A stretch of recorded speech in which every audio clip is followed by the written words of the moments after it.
Tales of the Reincarnated Lord. Chapter 151 Bypass. By the time the company leader left the hut of the widow, countless twinkling stars could be seen in the night sky. Having taken a nap with the widow in his arms for the whole afternoon, enjoyed a meal she carefully prepared and being seduced into bed by her, the company leader spent quite an amount of effort during the intercourse with the cat-like woman and ended up asleep from exhaustion while basking in the afterglow. Feeling refreshed after stretching his body, the company leader checked his surroundings out and noticed that the soldiers that should have been standing guard outside his door were not there. After a while, he remembered that he had asked them to scram and thought, so those bastards actually went to slack off after that. They better not let me find them.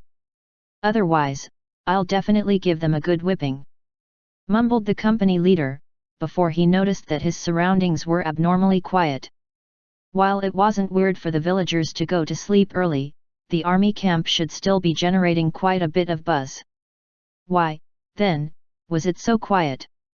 However, when he saw the silhouettes of soldiers walking about in the distance, he regained his calm and believed that he had merely overslept and that the time was probably around 3 or 4 in the morning.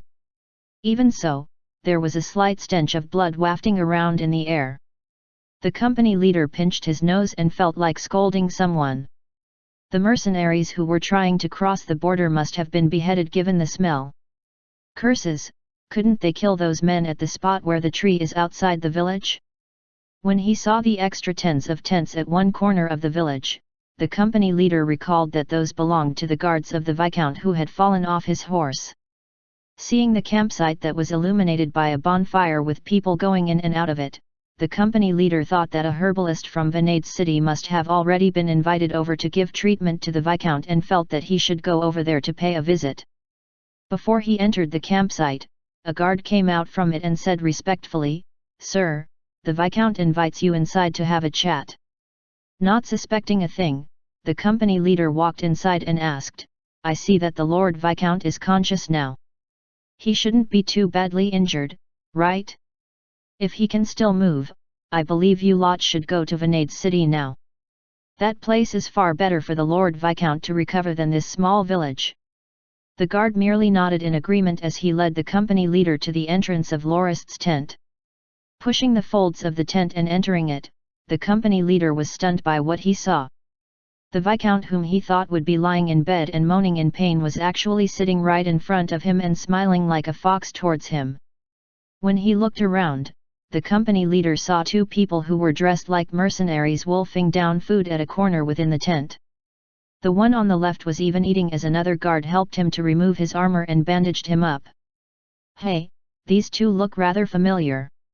All of a sudden, the company leader suddenly realized that those 2 were the mercenaries he had captured just that afternoon. Tisk! The company leader grunted as he drew his sword and generated a silver-colored blade glow and said, "You? Who the heck are you? Shut up and just sit there obediently. I have something to ask you later," Lorist said as a murderous glint flashed past his eyes, causing the company leader to feel immense dread that made his arms and legs wobble and shiver as if he, a small ant, had appeared before a great dragon and could not muster the slightest will to resist. "Continue your story, Reedy," Lorist said. He turned to his disciple who was still eating. "My lord," Reedy said before he swallowed the piece of meat in his mouth. The fatty is so troubled that he already ran out of ideas. The rest didn't know what to do either. That's when I suggested that I would make my way back to you for instructions. So, 4 days ago, I brought Jim and tens of other guards to cross Egret Lake and reached the forest nearby here by using the small path along the swamp. Yesterday, we thought we would be able to arrive at the main route to Vinade City by crossing the hilly area before traveling straight to the Northlands. However, we did not expect to encounter a group of bandits hiding within that forest, and our battle alerted the nearby patrol troops. The bandits escaped swiftly, but as we were not familiar with the terrain, we ended up being captured. You're really lucky to have bumped into us. Otherwise, your head would have been hung up at the tree over there already," Lorist said.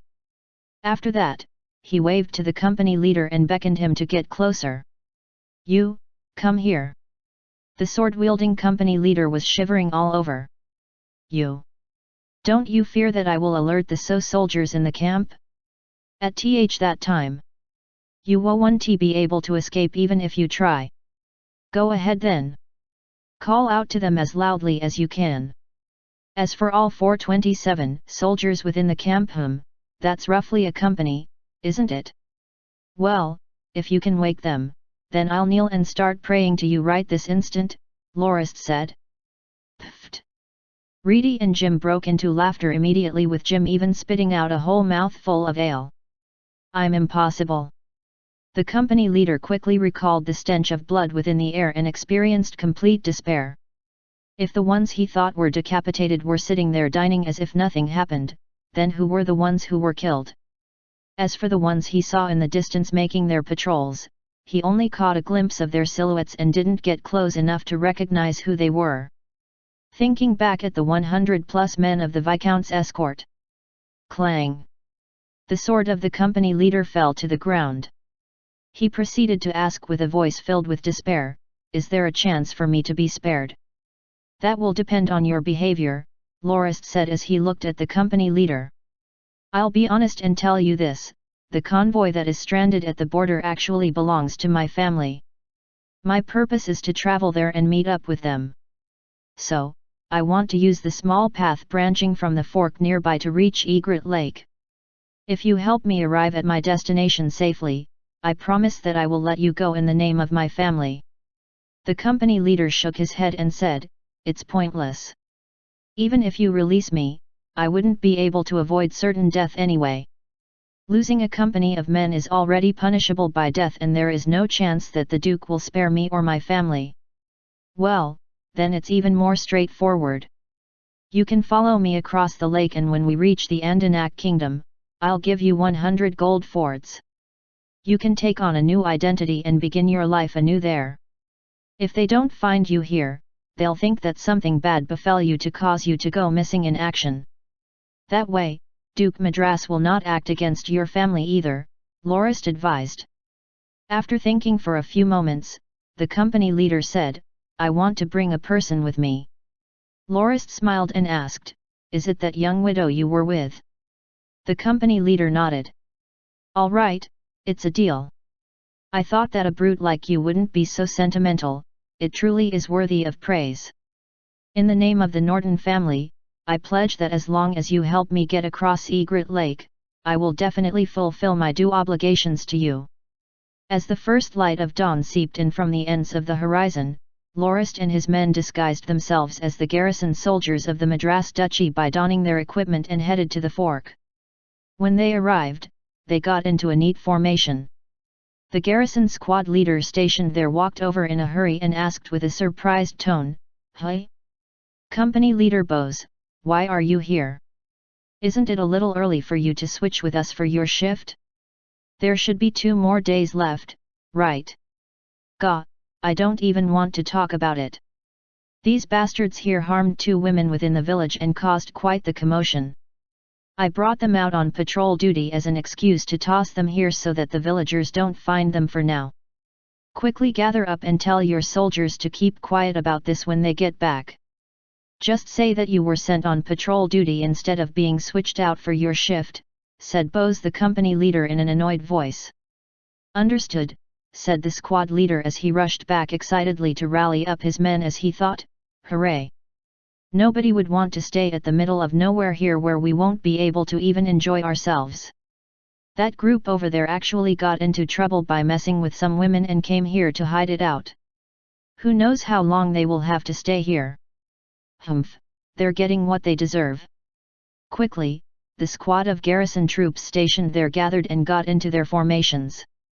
After taking the roster, the squad leader returned and said, reporting to the company leader, "The 7th squad of the garrison soldiers has gathered with all 104 members present." However, the company leader merely said, "My work here is done." What did that mean? Before he comprehended the meaning behind those words, the squad leader heard a loud fire. Arrows fell like rain on the defenseless squad of soldiers, causing cries of agony to ring out incessantly. "You! cried the squad leader in shock before he felt a cold, searing pain that caused his body to shiver uncontrollably. Apologies, I'm merely doing this for the sake of my own life. I had no choice, said the company leader. The savage face of the company leader would be the last thing the squad leader saw before his untimely death. Double-check if they're really dead by giving each of them a stab. Toss the corpses into the entrenchment over there so that they won't be discovered too quickly, instructed Lorist. The next patrol over here is at 8 tonight, and even if they discover this, they will have to report it to me back at the village. After discovering the situation there, it will be another 2 hours before word of this can reach the main troop. That's why, we have the whole morning for us to make our haste. However, the fork up front is stationed with a company of garrison soldiers who are in charge of patrolling the lake. I can get them to open the gates of their camp, but after that will be up to you. Also, you promised me that you will not let them discover that I helped you out on this, said the company leader as he told Lorist about the situation while using the map as reference. Lorist nodded and said, "Don't worry, I will make sure that any garrison soldier that sees you doesn't live to tell about it." Receiving the map the company leader handed him, Lorist told Pat and Pete, "The moment the gates are open, start killing right away when they still don't have a grasp on the situation. After conquering the campsite, use the logs of the fence of the camp and make them into rafts. Additionally, assume a defensive position at the hill between the campsite and the lake just in case reinforcements arrive. That's all. We will depart immediately." By the time they arrived at the camp near the lake, it was already the afternoon. The 4 guards at the gates recognized Bose and thought that he was there to deliver supplies given the 5 large carriages that he brought with him. Without making any report, they opened the gates only to have their throats slit by Reedy and the others.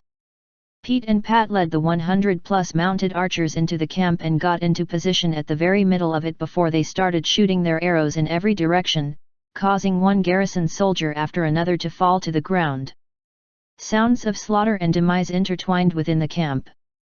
To the company of garrison soldiers camped over there, their main duty was to patrol the bank of the lake as well as the small path that led to Lichtana Citadel and take care of the illegal entrance into the duchy as per the orders of the Duke. They were never prepared for such a large-scale assault, and some of the soldiers were even unaware of what was happening even at the moment of their deaths. Lorist led Jim and Reedy on horseback and rushed straight into the camp and began to slash at the tents with their pikes just in case they missed out any soldiers who were hiding within. As for the company leader and the few squad leaders who were in charge of the camp, they were nailed to the ground without being able to react by Lorist's javelins the moment they emerged from their tents. Given that the campsite wasn't that huge, it didn't take long for the sweeping operation to be completed. Pat came over with a serious expression as he reported, "My lord, there are a total of 308 corpses of the garrison soldiers within this camp. 1 squad is still missing." Lorist furrowed his brow and looked at company leader Bose, who was standing by his side. After giving it some thought, the company leader said, "Perhaps they went on a patrol already. However, I have no idea whether they went to the bank of the lake or the small path heading to the citadel." Before he finished his sentence, Jim called out and pointed into the distance, "Over there." Lorist turned his head to look and saw a hill in the distance where a squad of garrison soldiers could be seen heading towards the camp. However, they stopped all of a sudden, probably because they were able to see the corpses within the camp given their higher vantage point and didn't know what to do next. "Pete, bring your mounted archers to exterminate them quickly. Try your best to not let too many escape," Lorist ordered. With but a whistle, the mounted archers rushed towards that hill under Pete's lead. "I'm going to," Jim said before he and his guards mounted their horses and gave chase. "All right. Reedy, Pat, use these horses to uproot the logs used for the fence of the camp. We need to work fast." Lorist then instructed the remaining mounted archers to tie a rope to each wooden log and fasten the other end to a horse before prodding the horse forward to pull the log from the ground. "Wait, my lord," company leader Bose said as he stepped forward to stop Lorist. What's wrong?" Lorist asked. "My lord, the part of the logs that are embedded in the ground is not needed." The upper parts of the log have already long dried up, but the ones beneath the ground are still moist. If you make a raft with the whole thing, it would be hard to get an even buoyancy. It's better if the moist parts of the logs are cut off first so that the rafts can be more balanced and able to sustain heavier weights," explained the company leader. Lorist understood immediately and said, "Cut off the lower parts of the logs as he just said." "My lord, please give me a sword. I'd like to help out too. Also, the wooden warehouse can also be dismantled to be made into a raft," said the company leader. "Return his sword to him," Lorist told Reedy. Bose drew his sword and circulated his battle force to generate a blade glow which he used to hack at the wooden logs. By the time he cut off the fourth log, the blade glow dissipated and the long sword was stuck in the middle of the log. "Not bad, it seems that using battle force for logging is rather fast," Lorist said. "Pat, have the silver-ranked troops focus on chopping off the logs. Reedy, bring some men to dismantle the warehouse." By the time the warehouse was mostly dismantled, Jim and Pete returned. "My lord, more than 10 managed to escape into the forests and we didn't continue to pursue them," Pete reported. "How are the casualties?" "There are none. The moment they saw us approach, they ran immediately. Given that they were near the lake, there wasn't anywhere else to run to and more than half jumped into the lake in desperation only to be shot to death by our arrows. However, a lucky few managed to sneak into the forests. As we didn't have any way to cross the swamp, we could only watch them run from afar." "Sir," company leader Bose said as he approached while wiping off some sweat. "It will take around 1 hour to travel from here to Lichtana Citadel on horseback. Assuming the escaped soldiers take 2 hours to get there, the reinforcements will arrive here 1 hour after that. We have 3 hours of time left at most. All right. Everyone, make the best use of your time. Have the horses pull the logs which have their bottoms severed straight to the lake bank and construct the rafts there. Reedy and Jim, search the camp again to find more materials we can use to make the rafts with," Lorist said as he clapped his hands a few times. 5 huge rafts were constructed in total, with each being able to hold 1 carriage on it. The rest of the horses, including those found within the camp, were rushed into the lake so that they would swim across to the other side. The 100+ men on their respective rafts pushed against the bank with their oars and gradually paddled their way to the other side. As the skies turned darker, a thin layer of mist blanketed the lake. Occasionally, sounds of horses neighing could be heard amidst the silent sound of the paddling oars pushing against the water of the lake. The distance between both banks of the lake was about 500 meters. Just as the 5 rafts passed the midsection of the lake, sounds of soldiers and horses arriving at the bank behind them could be heard. "Well, they sure did take their time," Lorist thought as he laughed out loud. They quickly arrived on the opposite bank and were about to rejoin with their stranded comrades. The next step Lorist had to take was to figure out how to get them back home. Chapter 152. Here's the third sponsored chapter of the week thanks to James C. of the USA and Juan S. of the Philippines. Managed to finish it before sleep. Have a nice time reading it. Lorist pushed open the tent's flaps and entered it. At that moment, everyone was stunned, followed by a burst of excited laughter. "Me, my lord! Why have you come?" Charade cried out excitedly as he jumped in surprise. He was so shocked by Lorist's surprise visit that he had knocked the table in front of him over when he jumped, causing a mess of ink, pen, and beast skin to manifest on the ground. Lorist laughed before he said, "I'm here to bring you all back home." Even though it was just a simple sentence, it caused half of the people within the tent to tear up immediately. Some of them were so moved that they even cried uncontrollably. Dulles was one of the Dawn Academy students who had willingly followed Charade to join the northbound convoy. He was also appointed by Lorist to fill an important role and was made into the captain of the Caro Ballista unit. He had traveled and weathered through the hardships with the rest of the convoy from the 2nd month to the 9th month, 7 whole months. Having been stuck in their current predicament, Dulles started to feel even more hopeless. However, when he heard Lorist's words, he had been so moved that tears trailed down all over his face. Lorist gave Dulles a hug before he told the rest within the tent, "Nothing and nobody can obstruct us on our way back home. It must have been rough for you guys to have made your way here. Right now, the only thing between us and the Northlands is the Madras Duchy. I'm not bothered by a single Iron Guard army. Even if they're all iron men, we will still bash them into smithereens." Lorist continued to hug the rest of them one after another. By the time he reached Potter Fang, the man who was the first to pledge his loyalty to Lorist, Potter Fang teared up and said, "My lord, it's all because of our incompetence." Lorist interjected and said, "No, you have all done very well." The last one Lorist greeted was Charade. When he saw the fatty, he noticed that the pot belly he used to have had vanished and the once rounded and puffy face had become slightly more firm and chiseled. Charade's cheeks also seemed to have sunk deeper inside and he no longer looked bouncy and chubby. Wrinkles could be seen on his forehead with a few strands of white hair growing out from his bangs. It was apparent that the stress and burden he had bore had a lasting effect on him. Lorist spread both his arms and hugged Charade tightly before he said, "Brother Charade, it must have been tough." Charade merely sobbed quietly without saying a single word. After they all calmed down and returned to their seats, Lorist announced his decision that he would hold a grand banquet tomorrow to knight the officers of the convoy who have made significant contributions to officially make them the knights of the Norton family. Lorist smiled as he said, "Originally, I planned to award you guys after you all arrived at the Northlands. However, now that the convoy has expanded this much, it really can't be excused if I don't promote those who have done well into the ranks of our family knights. For now, I will knight a group and there will be another knighting ceremony once we return to the family dominion.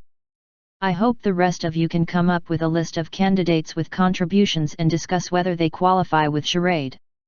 However, you must also notify them in person if they are selected. If they believe that better opportunities lie elsewhere, we won't force them to join us. After tomorrow, the convoy will undergo a reorganization and it will start to get really busy. However, our efforts will help ensure that our journey ahead will be a less arduous one. Everyone, I hope you can persevere for a little bit more. Even though we still have quite a number of troubling things to settle, they shall not obstruct our journey back to the Northlands, our home. I have confidence that I will be able to bring all of you back. However, I'm only a single human and not a gigantic titan nor a flame-breathing dragon. I will need all of your help and assistance to bring a convoy of this size back home. So, I am in your care." Lorist stood up and the rest within the tent bowed towards him respectfully. As night encroached upon day, the once noisy campsite gradually quieted down. Countless people fell into deep slumber while basking in the gentle light of the silver moon. Only Lorist, Charade and Potter Fang remained within the tent. Reedy had left once he made them some max and stood guard outside the tent. "Your biggest mistake was your greed, which the Second Highness didn't fail to exploit. Had you refused the Second Highness's request after the battle at the Green Plains and led the convoy up north, I'm sure that no one would dare to bar your way. I know that part of the reason you agreed to it was because of my elder cousin's sister. Additionally, I'm sure you have benefited quite a bit back from the time in Goldo City and thought that the convoy can't hurt to have more resources. However, you forgot one important thing: the more resources you have, the more burden it will be on the convoy." Lorist was currently analyzing and criticizing Charade's mistakes. "Our convoy is not unlike a gigantic snake. Even though it is huge, it is also quite agile. Occasionally eating a rabbit or a goat wouldn't cause it to lose its agility. However, if you force it to swallow a few bulls at one go, it will stop moving altogether. In that situation, our convoy would become the ideal prey for other predators. Disposition determines fate, brother Charade. You are a talented man and I've personally witnessed it back at the Slough Bastide. Baron Miranda was also extremely full of praise for you. However, your greedy and miserly personality has caused you to miss out on the big picture. You were only focused on getting all the benefits without being willing to give any of the opportunities up, and that trait is ideal for the Second Highness to exploit you to his advantage. The other mistake you made was that after you cleared up the nobles of the 3 provinces of the Andanak kingdom, the Second Highness got all the benefits while you had to shoulder all the fault and blame. Did you know how surprised I was when I heard rumors about Charade the demon? Even if the nobles had obstructed the convoy and even attempted to rob it, you shouldn't have acted too emotionally. Think about it, if you hadn't hung the nobles personally and merely captured them and handed them to the Second Highness, he wouldn't have been able to lay all the fault on the convoy and would instead have to trouble himself over how to take care of the rebellious nobles himself. Loris lifted his silver cup and took a sip of the max that was slightly cooled. Charade muttered, "It's completely my fault. I've always felt that something was off and had a hint that the Second Highness was exploiting me somehow. However, I wasn't able to see where went wrong myself and only understood after you explained it to me. Locke, you've changed quite a bit as well and you've started to see things so distant in the future from now. You're turning more lord-like by the moment." Loris laughed out and said, "I have no choice, people change after all. After becoming the Dominion Lord, I experienced the burdens and pressure firsthand that came with the position and all that forced me to adapt. Brother Charade, you don't have to feel too bad about yourself either. As the chief supervisor of the convoy, you are no doubt the best candidate I could ever hope for. However, as the leader of the convoy, you're still rather lacking because you lose sight of your goals a little too easily, just like Potter Fang here. While you, Potter Fang, may be a great general, you wouldn't be a fitting leader. I can see that the two of you have already done your best to bring the convoy all the way here by yourselves and even expanded it into what it is today. Then again, I am also partly at fault for this. If I had given you guys a deadline to arrive at the Northlands, all this might not have transpired. I understand that you have gathered the vagabonds because you considered the lack of manpower the family was having. Given the current situation, as long as we are able to bring them all back, within a few years, we will be able to turn the Dominion into a haven amidst the chaotic times of war where people can live without worry. Then, what should be our next step?" Charade asked excitedly. Loris's arrival made him feel that burden he bore lightened up significantly. The past half a year of planning and worrying had fatigued him both mentally and physically.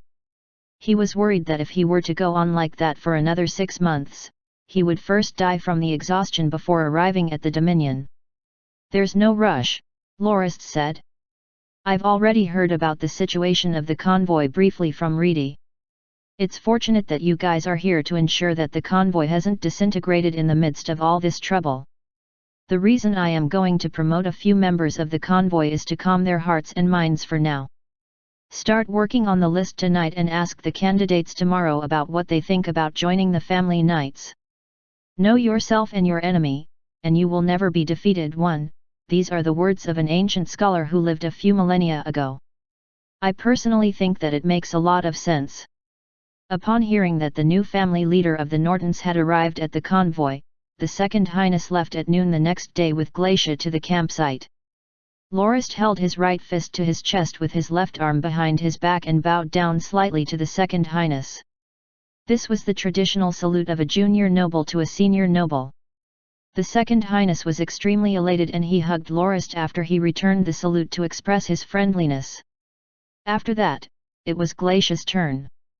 She still remembered how Loris looked back then, but she couldn't bring herself to believe that the crybaby from her childhood had grown into a fine young man with such a stellar physique who had also assumed position of the Norton family head. After hearing about the recent situation of the family and recalling the harsh experiences of the past, Glacia hugged Loris and cried for a while. In the end, Loris teased her by asking when she would marry the Second Highness and give birth to a healthy baby, causing her pout and stretch her hand to pull onto Loris's ear, forcing him to beg for mercy. After messing around for quite a while, they started to talk seriously about the matters at hand. The Second Highness sounded casual and straightforward as he told Loris about the troubles the convoy was facing and gave his opinion that the convoy would only be able to last 4 more months with its food supply. He also stated that the Andanak kingdom would not be able to sustain more vagabonds in its current state. When food runs out completely, the convoy would no doubt crumble, and the chaos that resulted from so many people panicking would cause the Andanak kingdom that had just settled down from the recent conflict to fall into another period of instability. The Second Highness requested that Count Norton solve the problem of the convoy right away, lest the worst-case scenario comes to happen and cause both parties grief and loss. Lorist merely laughed and politely pointed out that he had only inherited the title of a baron and cannot be called a count. He even instructed Reedy to return the certificate that signified his status as a count back to the Second Highness. At that moment, everyone within the tent was completely flabbergasted. Lorist's refusal of the elevation in rank from the Second Highness was something that no one had been able to predict. Could that be a gesture that signified the Norton family's refusal to continue serving the Second Highness, and by extension, the Andanak royal family? After recovering from the shock, the Second Highness asked Lorist whether he had done something wrong or disrespectful, or if the Norton family had refused the promotion because it intended to dissociate itself from the Andanak royal family altogether. Lorist said with a serious face, "The Norton family prides itself in its oath that any of its members would not bend their knees to anyone apart from those of the Chrisen imperial family or the elders of the Norton family. The Andanak royal family is indeed the rightful heir to the legacy of the Chrisen imperial family, and that is recognized publicly as well. So, the Norton family will not go against its oath and will naturally continue to serve the Andanak royal family. However, the Norton family is unable to accept the elevation conferred upon us by you, the Second Highness, because that is akin to sullying the pride of a landed noble family like us with an honorary title. To us, this is not an elevation but rather an insult. That's why we humbly refuse your offer." Charade was the first one to understand the implications of that statement, and he hurriedly gave himself a harsh slap to his cheek, as he had made a grave mistake in accepting the elevation in rank conferred by the Second Highness on Lorist's behalf the first time around. Had it not been for Lorist's reminder, he would have accepted the title of the Count on behalf of the family, and that would potentially cause the Norton family's status to fall from that of a landed noble family to an honorary one. Els and Terman gave Charade weird looks and wondered why he slapped himself so hard. Charade proceeded to explain his mistake to them in a low voice. Normally speaking, a landed noble's elevation in title must be followed by either enfeoffment of another piece of land to add to their original territory, or a complete move from the original territory to another bigger one befitting of the new title, with the original territory returning to the hands of the senior noble. Currently, the conferment of the title of a count to the Norton family would cause it to bear a count's title without having the territory to back it up. If Lorist had accepted the title, in accordance to the law of nobility, that would be equal to surrendering his original status as a landed baron back to the Second Highness in exchange for the honorary title of a count, which had no real bearing and right over any dominion or land. Soul, this fellow really is devious, Lorist thought. Apart from Charade, whose impression of the Second Highness could only worsen at this point, Els, Terman, and the rest within the tent gave the Second Highness looks of distrust. The Second Highness himself, on the other hand, was shocked, as it was not his intention to lay such an elaborate trap for the Norton family, and it was nothing more than a silly mistake on his part. He believed that if the Norton family dominion was not so desolate, the area it actually covered could be considered to be equal to the combined areas of 2 whole counties. He had elevated the status of the Norton family because he believed that, given the existing territory of the Nortons, they could be considered to be ruling over a county, and the Second Highness himself wouldn't need to enfeoff any additional land of the kingdom to them. He also thought that giving the Norton family a higher title would allow them more freedom to act within the Northlands, so that they would be able to aid the Second Highness to act against the Duke of the Northlands, who was under the rule of the Second Prince. The fact that such a loophole that allowed a senior noble to claim a junior noble's dominion by means of conferring a title with no substance to a landed noble existed completely eclipsed the Second Highness. That kind of elevation was nothing but an insult to landed nobles, and some who reacted more strongly over something like that might even bear a furious grudge against their senior nobles for such a transgression. Lorist's behavior could already be considered rather courteous and low-key. The Second Highness himself stood up and bowed towards Lorist as he apologized. "This is completely a mistake on my part, and I wholly apologize to you for it. As a token of my misgivings, I am willing to enfeoff the whole of the Northlands to the Norton family." Lorist rudely ignored the Second Highness and continued to twirl the silver cup in his hand non-stop. Glacia, who was seated behind the Second Highness, could no longer stand it and stood up as she said, "Locke, you're far too insolent. His Highness has already admitted his mistake and apologized and is even willing to give the whole of the Northlands to the family. What more do you want?" Lorist laughed and said, as expected of a good woman who sticks up to his man. "All right, Cousin Glacia, please ask the Second Highness whether the Northlands is under the rule of the Andanak Kingdom." An atmosphere of silence filled the whole of the tent and even Glacia was made completely speechless. The gazes of everyone present were currently focused on the Second Highness as they awaited his response. At that moment, the Second Highness felt like slapping himself in the face just like Charade did, as he had made yet another grave mistake. Given that he had long wanted to reunite the Empire and restore the Chrisen imperial family back to its former glory, he had unconsciously promised the Northlands to the Norton family and forgotten that the Northlands was in fact part of the territory of the Second Prince's Iblia kingdom and not his Andanak kingdom. As he pondered over the issue frantically, cold sweat built up on his forehead. If word of him promising the land of another kingdom to a noble family spreads out, the Andanak kingdom would definitely become the joke of the decade. Additionally, that promise of the Second Highness would be taken as an example of how empty his words were, which don't hold any real weight. More importantly, that would further push away the Norton family, which was currently of most aid to the Andanak kingdom. With a flash of insight, the Second Highness suddenly came up with a solution. Slightly smiling, he said to the rest within the tent, "Of course. I intend to offer up the whole of the Northlands to the Norton family as a token of my apology." Everyone was surprised, with Glacia even exclaiming in shock, "Your Highness! You!" The Second Highness waved his hand before continuing. "I haven't finished what I have to say yet. That was just to make up for my mistakes, and it is not an additional enfeoffment.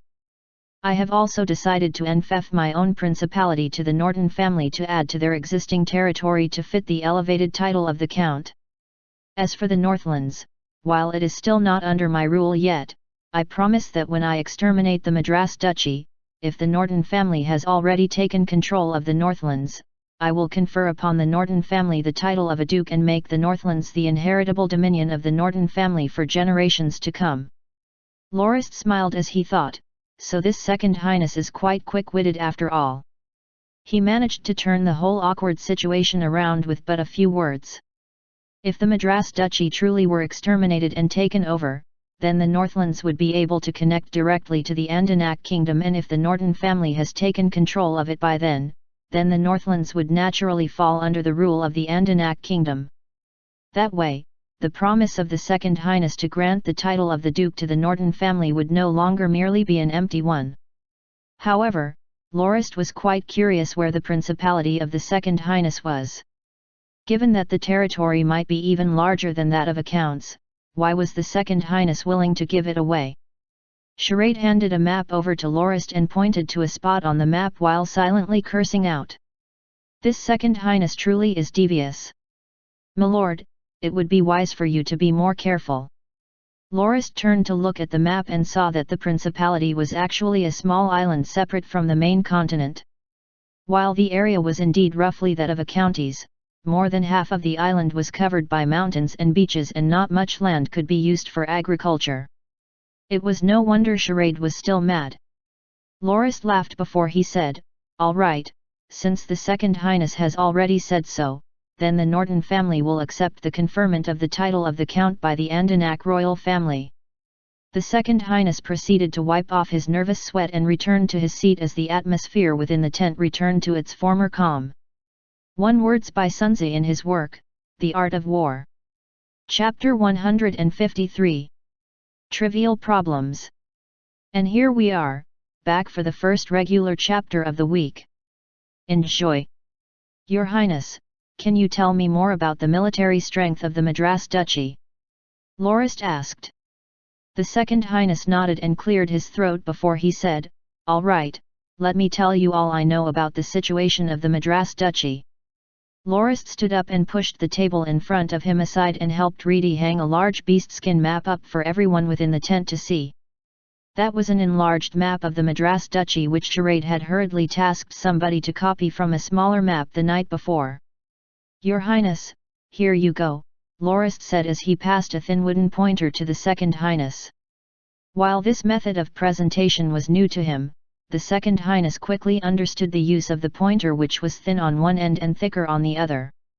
He walked up to the map and started his presentation in a similar fashion as a teacher giving a lesson. The Madras Duchy is formed by 3 provinces in total. First, we have the Yunj Chandler province to the south of the duchy, which is directly linked to the Andanak kingdom. To the east of that province is the Farkal Duchy and the Shabaj Duchy. I'm sure all of you can see from the map that this province is mostly covered by mountainous areas and swamps as well as the Egret Lake. So, it doesn't have much farmland and only houses 35 landed noble families there. The Delamak province is the largest province of the Madras Duchy and it is separated from the Northlands by the Metropolis River. It is connected to the Iblaya kingdom to its south and its southern area is mostly grasslands with the exception of the Sanderson Hill Range. This province is known for being the largest food producer of the duchy and its production alone can sustain even 3 of the most populated provinces back during the time of the empire of about 2 million people. As long as we are able to take control of this province, we will be able to easily sustain more than 400,000 vagabonds, not to say much about 100,000. Ever since the founding of the Madras Duchy, a group of landed nobles were moved to the Delamak province and right now there are more or less 100 plus noble families over there. Only Kobo City remains the personal territory of Duke Madras within that province. Lastly, we have the Sichlar province at the east of the duchy and that is the main base of Duke Madras. The Sichlar province is only connected to the Yunj Chandler province and it has been under the personal rule of the Duke ever since the moving of the landed noble families to the Delamak province. The Madras Duchy is estimated to have a population of about 170,000 people and they mainly use defense troops. Most of the dominions of the landed nobles and their towns use garrison soldiers as the main defense force and if a huge battle comes, the Madras Duchy will gather up the garrison forces of multiple territories to form a temporary army to be deployed on the front lines. Other than that, the Madras Duchy has also formed 2 general-purpose armies. The first one is the Sea Mountain Legion, which is the local defense army that was formed back in the day of the earliest ancestor of Duke Madras. The Sea Mountain Legion boasts a number of 24,000 soldiers who are fully equipped and they are stationed at the Sichlar province for the whole year round and are the most trusted troops of the Duke. The other one is the Iron Guard Legion, which is responsible for securing the border by guarding the Lichtana citadel. They number about 28,000 soldiers in total and have a reputation of being one of the strongest armies in terms of defensive strength. The Second Highness smiled as he continued to speak to the rest within the tent. Actually, the battle that brought the Iron Guard Legion to fame involved my Lord Father. During the 4th year of the civil war in the Empire, the once hesitant Duke Madras received encouragement from many and finally decided to form his own duchy. Back then, I was leading troops in the Wittelian Legion and fighting back against the troops of the first prince while the fierce Gale Legion of the Maline Duchy continued to push back the second prince's forces time and again. All looked well and we thought at that time that the rebellion of the first prince and the second prince would be eventually quelled. However, none of us expected that Duke Madras would found his own duchy back then and even chose to maintain neutrality and aid no one in particular. They also sealed off their borders and that caused the imperial capital and the 4 duchies of the Central Empire to be cut off and we were no longer able to receive any support in terms of resources from them. The food supply from the Delamak province was also stopped and the situation at the front lines changed all of a sudden. We could not press our attacks and could only resist defensively. Back then, only by breaking the blockade of the Madras Duchy could we stand a chance to reunite the empire. Thus, my Lord Father led more than 63,000 troops of the royal family's local defense guards and managed to take over the whole of the Yunj Chandler province. However, when they arrived at the Delamak province, all 60,000 plus soldiers were stopped in their tracks at Kobo City. Back then, the only force defending the Kobo City were garrison soldiers that were gathered from different nearby areas and they only numbered a little more than 8,000. However, those garrison soldiers actually managed to stop my lord father's assaults and caused him to be unable to enter the Delamoc province even after 6 months of battles, to the point that he coughed out blood in rage. In the end, due to my lord father's refusal to retreat despite the fact that the second prince had sent his forces to engage in a pincer attack with the Madras Duchy's Sea Mountain Legion, only less than 20,000 of the original 63,000 troops managed to survive. The garrison force that defended Kobo City was also only left with less than 1,000 people. However, Duke Madras, who was enthralled by their performance, termed them the Iron Guard Legion and reorganized them into a formal army that excelled in terms of defensive power. Ever since that battle, the Empire's situation suffered even more, and due to the lack of food and other supplies to sustain the army, we had no choice but to retreat from the front lines, only to be surprise attacked by a division of the First Prince's forces that went around the front lines to attack the imperial capital. While we rushed there the moment we heard of the news and eliminated that division, the imperial capital had already been devastated.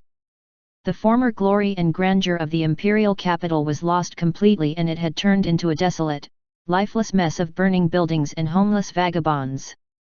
From that point of view, it could be said that the true perpetrator that caused the imperial capital to head down the path of ruin was Duke Madras. However, no matter how much I loathe him, I didn't have the ability to punish him for that grave misdeed. Now, I believe he had sealed the borders because he wants the vagabonds to once more ravage the Andanak kingdom. After all, the worse shape we are in, the less he has to worry about. That's why we have to use the vagabonds to attack Lichtana Citadel while we still have enough food. Even if we're unable to take it in the end, the deaths of the vagabonds will also save us a lot of trouble. It's not like I want to leave the vagabonds for dead. However, it is beyond my ability to do otherwise, as I cannot sacrifice the rest of the 150,000 citizens who have just recently settled down in the Andanak kingdom to resume their former lives. Loris laughed as he stood up to interject the Second Highness's long speech. Your Highness, there's no need for us to do this, nor is there a need for us to attack Lichtana Citadel. In fact, time is on our side, and there are many ways to save the 100,000 vagabonds without having to resort to sending them to their deaths. A buzz of chatter resounded throughout the tent. The vagabonds were the biggest burden of the convoy currently, and the amount of food they consumed was truly too enormous. Even though the Second Highness's suggestion to use them to take over the Lichtana Citadel sounded cruel, many of them also believed that there was no other way to solve the issue. Could you enlighten us about that method of yours? Asked the Second Highness in surprise as he looked at Lorist and wondered why he believed that he had more than enough time. Lorist took the wooden pointer from the Second Highness and walked up to the map and started pointing to it. Look over here. You seem to have forgotten about Egret Lake. It is the largest lake within the borders of the Empire, and it is also the natural border between the Madras Duchy and the Andanak Kingdom. Let's talk about the first problem, the lack of food. Given that the lake has many fish, couldn't we solve it by fishing? Other than that, there are many vegetables and herbs like seaweed which we can obtain from the lake. By relying on just that, we will be able to sustain the vagabonds with minimum expense on our own food supply. While it was forbidden to fish there as it is the border between two nations, we don't have to give a damn about it now.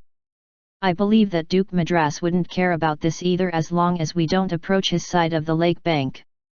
You all should also be aware that winter is coming within 2 months. By the time the freezing cold descends upon us, the Egret Lake will become frozen. That way, we will be able to cross it without having to go past Lichtana Citadel and continue our journey north. That's why I mentioned that time was on our side. After Lorist finished what he said, the whole tent turned abuzz. At that moment, many thought, that's right, why didn't we think of crossing the lake after it has frozen up and fixated ourselves with the path through Lichtana Citadel? And if our food can only last us for 3 months, the Egret Lake has plenty of fish and seaweed to meet our needs. Since they've forbidden fishing over there for quite some time, there must be a healthy population of fish within the lake now. The catch will definitely be plentiful, and we might be able to get enough food to last us half a year, not to say much about only a month or 2. The second highness patted on Lorist's shoulder warmly and said with a brilliant smile, as expected of Count Norden. I heard that you were a talented student back at Dawn Academy, and it seems you have not failed to live up to your reputation and managed to solve 2 huge issues in one go. That way, we no longer have to worry about the vagabonds, haha. Your Highness, I think it's better if you just called me Locke. Calling me Count all the time is a little too formal, replied Lorist with a laugh. All right, I'll call you Locke if you call me Allo, the second highness said. Sure, Allo. I'll have to rely on your help for the fishing. I will need some fishing boats and nets, and I myself will also get some men to make more nets. We have to proceed as soon as possible so that we can dry the fish in time for easier preservation, Lorist said. The second highness nodded and said, all right, that will do. You truly have the whole thing thought out well. I'll get to it right away. Lorist pulled on the second highness's arm to stop him and said, well, it's not like I need everything done right this instant. There will be a banquet here tonight and I hope that you can attend it.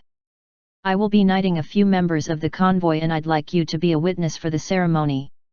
Surprised, the second highness laughed out and said, all right, I will stay to witness the splendor of the knights of the family of the Raging Bear. The banquet during the night was very merry and plentiful. Apart from the people of the convoy who were all given a nice meal with meat and some alcohol, even the vagabonds could let themselves loose and eat as much as they liked.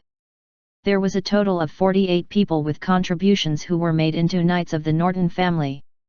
What made Charade pissed was that 26 of the original 74 candidates had refused the offer, as they had already promised the second highness that they would join the knights of the Andanak royal family and would leave after the northbound convoy completes its journey. 7 of the 26 were even the senior students of Dawn Academy. Lorist however didn't mind that, as everyone had their own goals and nothing good would come from forcing them to stay. All was fine as long as the ones he prioritized, namely, Mons Malak, Lode Wales, Chino Freyar, Dulles and Lundmord, didn't leave. To sum it all up, apart from one senior student, Zyvos, who had perished in combat, 16 of the remaining 37 joined the second highness and only 21 of them became the knights of the Norton family. Charade, Terman, Yuri and Els, who was still recovering from his injuries, stood beside the second highness and intentionally spoke in an audible volume about how the second highness had repaid the convoy's help by sabotaging it and poaching its members, causing the second highness to feel awkward beyond measure. In the end, Glacia could no longer stand it and had Lorist bring the 4 troublemakers away.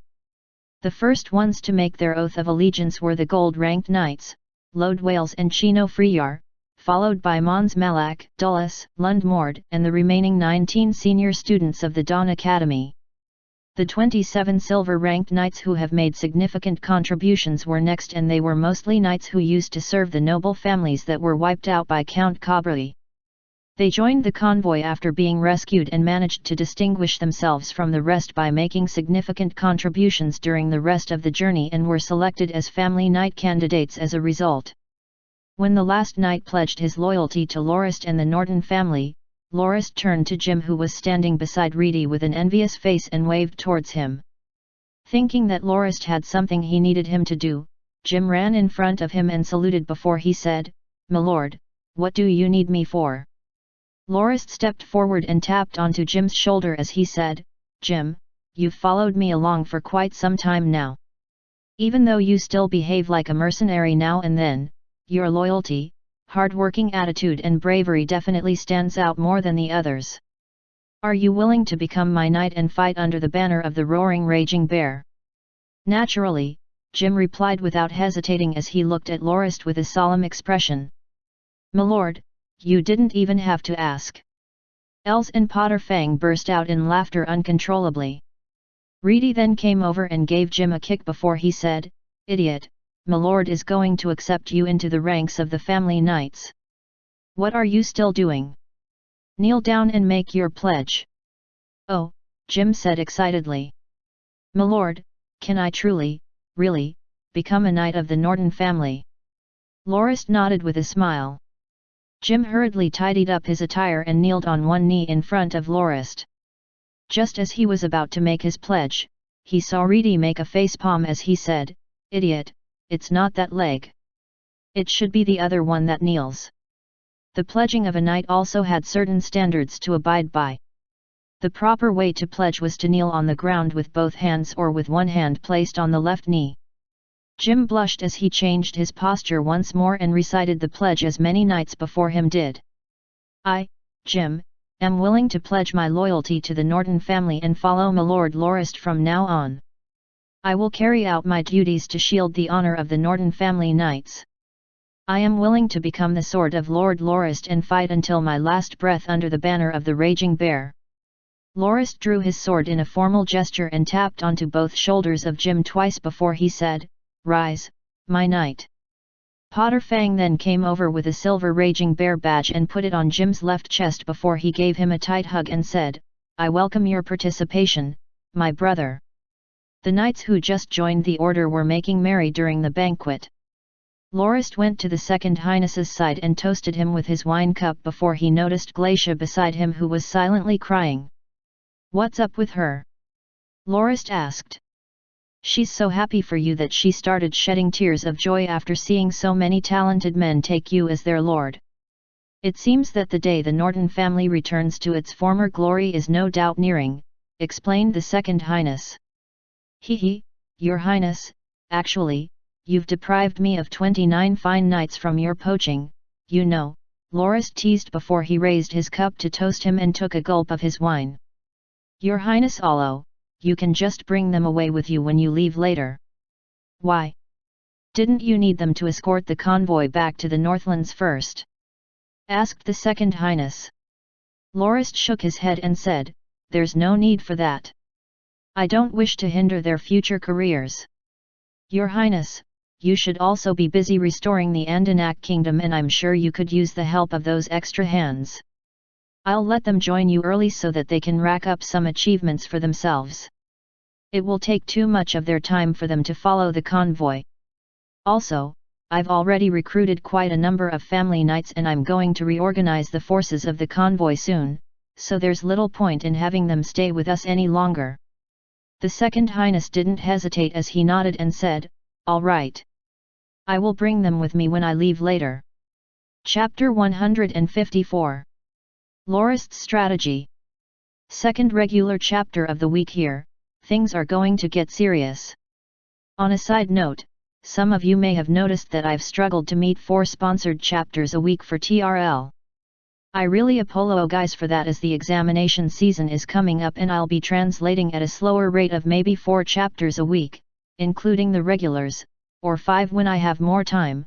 This release rate will only be temporary and I'll most likely be able to return to the usual rate in the coming 1 or 2 months. I'm still pondering over this and haven't made a concrete decision yet. I might also take a week off sometime in the future to set the things in my life back into motion because the backlog of things I need to do is building up. Other than that, I hope you continue to support TRL from now on. Just a bunch of blind, cruel, and inhumane wolves. Charade muttered as he watched the second highness and Glacia leave with the rest of the knights who have joined their side. Lorist laughed out loud and patted on Charade's shoulder as he said, "Let's go. We have to go back and discuss something really important. We don't have much time." "Hey!" Charade was stunned. He quickly caught up to Lorist and asked, "Wait, Locke, what are you planning? There's still 1 month from winter right now and it'll take another 2 or 3 months for the surface of Egret Lake to freeze. We have more time than we need. Why are you saying that we don't have time all of a sudden?" Lorist stopped in his steps and turned to Charade before he whispered, "Did you think I would really let the convoy wait until the lake freezes over before we move?" "Hey!" Seeing Lorist turn and continue walking, Charade said anxiously, "You have to explain it more clearly. There are too many eyes here. Let's talk about it when we get back." When they arrived at a tent beside the main tent, Lorist instructed Reedy, "Get Potter Fang, Load Wales, Freyar, Malak, Els, Pat, Turman, Yuri, and Dulles to come and ask Englich to gather the guards to patrol around." Even though Englich was a gold-ranked swordsman, in terms of status, he was more like Lorist's attendant and servant because he had signed a servant contract for 10 years to preserve his life back then. While Lorist had wanted to promote him into a family knight, Englich had refused and said that given his old age, he was not too fond of any more fighting. Additionally, his granddaughter Malize had already gotten pregnant with Charade's child, so he can't wait for the arrival of his great-grandchild. The elderly Englich was pretty open-minded and he doesn't think that being Lorist's attendant despite being a gold-ranked swordsman was an embarrassing thing. Instead, he thought that it was rather good as he was more free to do what he wanted. Additionally, Potter Fang and the others treat him rather well for being Lorist's attendant and would even give him a friendly greeting when they met. When Lorist was not present, Englich was basically a free man that was not restricted by anyone and he thought that it was also quite a decent way to live. Of all the knights Lorist had summoned, Lodwale seemed to have drunk quite a bit of alcohol, but he was still sober. When everyone was seated, Lorist had Reedy pour each of them a cup of tea before he announced the reason he called for another emergency meeting. In another 15 or 20 days, I am prepared to lead the convoy and the vagabonds into the Madras Duchy to reach the Northlands as soon as possible. Everyone within the tent were stunned to hear that proclamation. Even Charade couldn't help but cry out, "My lord, how are we to cross the blockade? The Iron Guard Legion has sealed off the border completely and if the convoy is going to attack Lichtana Citadel, there's no way we would win." "Who told you that I was going to attack Lichtana Citadel?" Lorist questioned back. But how would we be able to enter the duchy without first going through there?" Charade asked as all eyes within the tent gazed at Lorist with a curious look. "Hee hee." Lorist started laughing out as he shook his head and said, "You guys. How do your brains work? What is our goal? Isn't it to bring the convoy and the vagabonds back to the Northlands? What business do we have in taking over Lichtana Citadel? To let our livestock graze over there? You guys have forgotten that our aim is not to conquer the Madras Duchy but only to pass through it. That's why we do not have to consider our supply line and taking over Lichtana Citadel is of even less importance to us."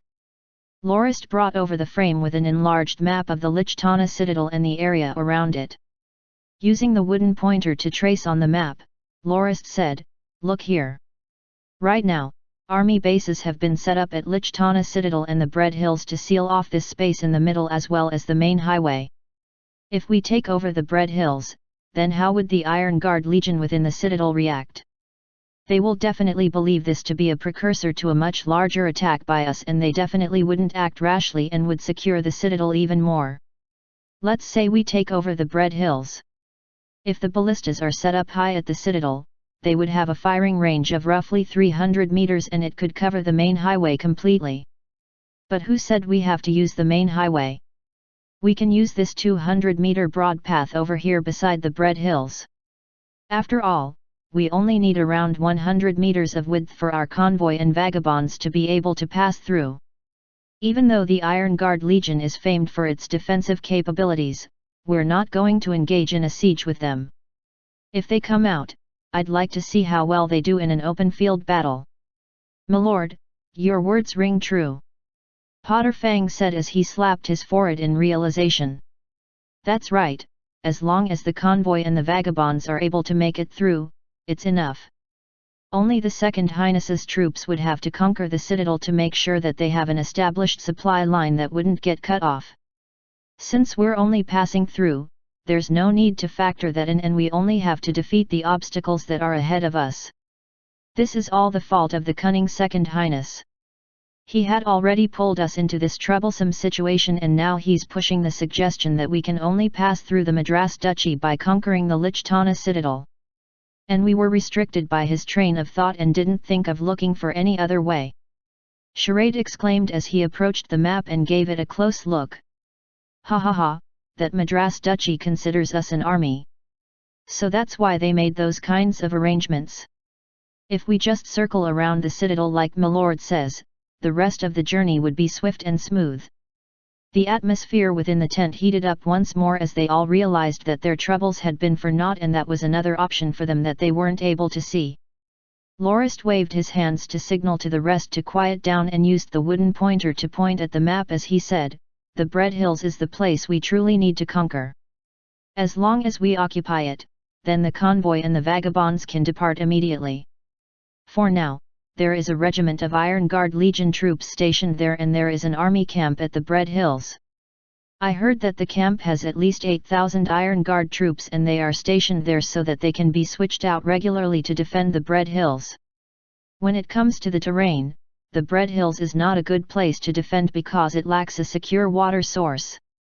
If we can take the main camp, we could effectively cut off the water supply of the troops stationed up the hill and within 3 days, they will definitely crumble without us having to even put up a fight. Either they surrender to us or they come at us in a suicide attack. That's why, the focus of this operation should be this army camp near the Bread Hills. Look here, if we attack from the front, we must risk being in the firing range of the ballistas that are positioned up at the hills and we must first take them out before we can reach the army camp. However, taking over the base at the Bread Hills won't be easy either because the army camp will continue to reinforce them incessantly. That's why attacking from the front is a bad idea that will cost us innumerable casualties. You guys remember that I proposed for us to fish for food, right? Actually, my true aim is not to fish but to use the fishing boats to establish a floating pontoon bridge so that the family's forces can cross the Egret Lake at night. After that, our forces will launch a surprise attack against the base at Bread Hills using this route and as long as we can occupy it, we will have succeeded halfway. After that, we will use the blockaded route from Lichtana Citadel to Vanade City to head north. Naturally, we will have to attack Vanade City on the way. However, it's alright even if we don't conquer it. The main priority is over here on the route towards the Sigillar province, the Zith Castle. As long as we can occupy this castle, we will be able to seal the Sea Mountain Legion of Duke Madras within their home base and we will be free to traverse the other 2 provinces. As Lorist finished his explanation, the rest within the tent got more excited. This was a strategy that had a really high success rate and as long it progressed smoothly, it would be simplicity itself to let the convoy and the vagabonds continue the northbound journey through the Madras Duchy. The main priority for us now is to secretly cross Egret Lake. Secondly, we have to be quick and gain battlefield superiority before the enemy even notices us so that we have the initiative to be able to decide the flow of battle, Lorist reminded. Charade made some rough calculations and said, "My lord, we might not have enough soldiers on our side. The Iron Guard Legion has around 28,000 people and 18,000 of them are stationed at Lichtana Citadel with the remaining 10,000 stationed at the Bread Hills. Our convoy's forces only number around 20,000 and even if we conquer the Bread Hills base, we still need to protect the rest of the convoy and the vagabonds when they cross and stop the Iron Guard troops from the citadel from attacking. We won't have any more forces to attack Vanade City like that. That won't be a problem. After this, I will be reorganizing our forces and start an enlistment drive. We can even borrow some soldiers from the Second Highness," Lorist said as he signaled for the rest to halt their discussions. "Everyone, please quiet down and I will proceed to explain the gist of the reorganization. First, the number of soldiers that constitute a squad will remain the same at 100 people and 5 squads will make up a company. 5 companies make a regiment and 5 regiments in turn are collectively referred to as an army. In the future when we have 5 armies, we will form them into a legion. Currently, we have almost 1 regiment of light cavalry scouts. Yuri, I'll leave it to you to see how many companies you can form it into and Jim will be helping you out on this. You will be the regiment leader of the 1st Light Cavalry Scouts Regiment and the extra companies will be handed to Jim. Also, pick out your men who are good at archery and send them to Pete over here so that he will be able to form a company of mounted archers." Yuri stood up and said, "Yes, my lord. I understand. You will be the focal point of this strategy, Yuri. The responsibility you have is not light and you'll have to be able to sweep the whole battlefield with your troops so that the enemy will be blinded and won't be able to communicate effectively with each other," Lorist said. "My lord, please be assured that my light cavalry scouts will not let you down," Yuri said as he knocked onto his chest confidently. Lorist nodded and waved for him to sit down. Next, he said to Turman, I hear that you already have more than a company of men in your night brigade now, right? Milord, including the attendants and stab lemon, our numbers approach 2 whole companies, Turman replied. Lorist fell deep in thought for a while before he said, your night brigade will be organized a little differently from the rest of the family forces. You can organize it as you see fit.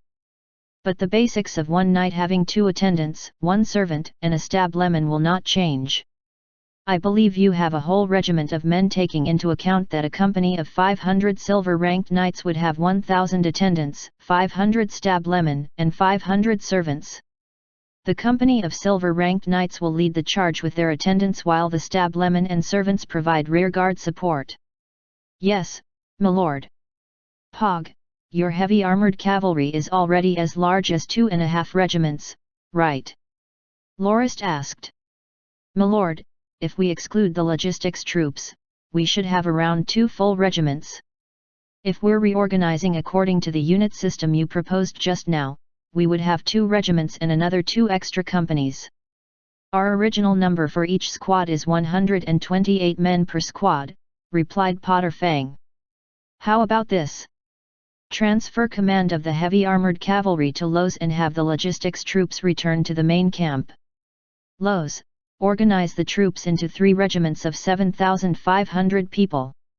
I give you 5 days to accomplish this, and the heavy armored cavalry will be the main driving force of this operation. Lodewales stood up and saluted excitedly before he said, Milord, please be assured that I will definitely complete my mission to your satisfaction. Freyar, your pike infantry has around 4 regiments of 10,000 plus men, right? Lorist said as he looked at Freyar. 11,358 men to be exact, milord, Freyar said as he reported an extremely concise number. Lorist nodded in admiration before he said, the command of your pike infantry will be transferred to Pog. Pog, reform them into a heavy armored infantry army with 5 regiments of 12,500 people. You have 5 days to complete it. Yes, milord, Freyar and Potter Fang said in unison. That's right, don't forget to arm the troops mentioned just now with the gear of the Wittelian Legion. We don't have to ship all the good stuff back to the Dominion. It's better to put them to use right now. That will also serve to lessen the casualties of our forces. As for the old equipment that will be switched out, I'll be leaving it to Freyar and Malak. The 2 of you shall recruit 25,000 soldiers from the vagabonds and form a garrison legion which is split into 2 armies. The first army will be led by Freyar, who will be appointed the commander of the garrison legion, and the second army will be led by Malak, the vice-commander of the garrison legion. Make sure to finish all that within 15 days. The enlistment will follow usual procedures and prioritize the vagabond youths with families.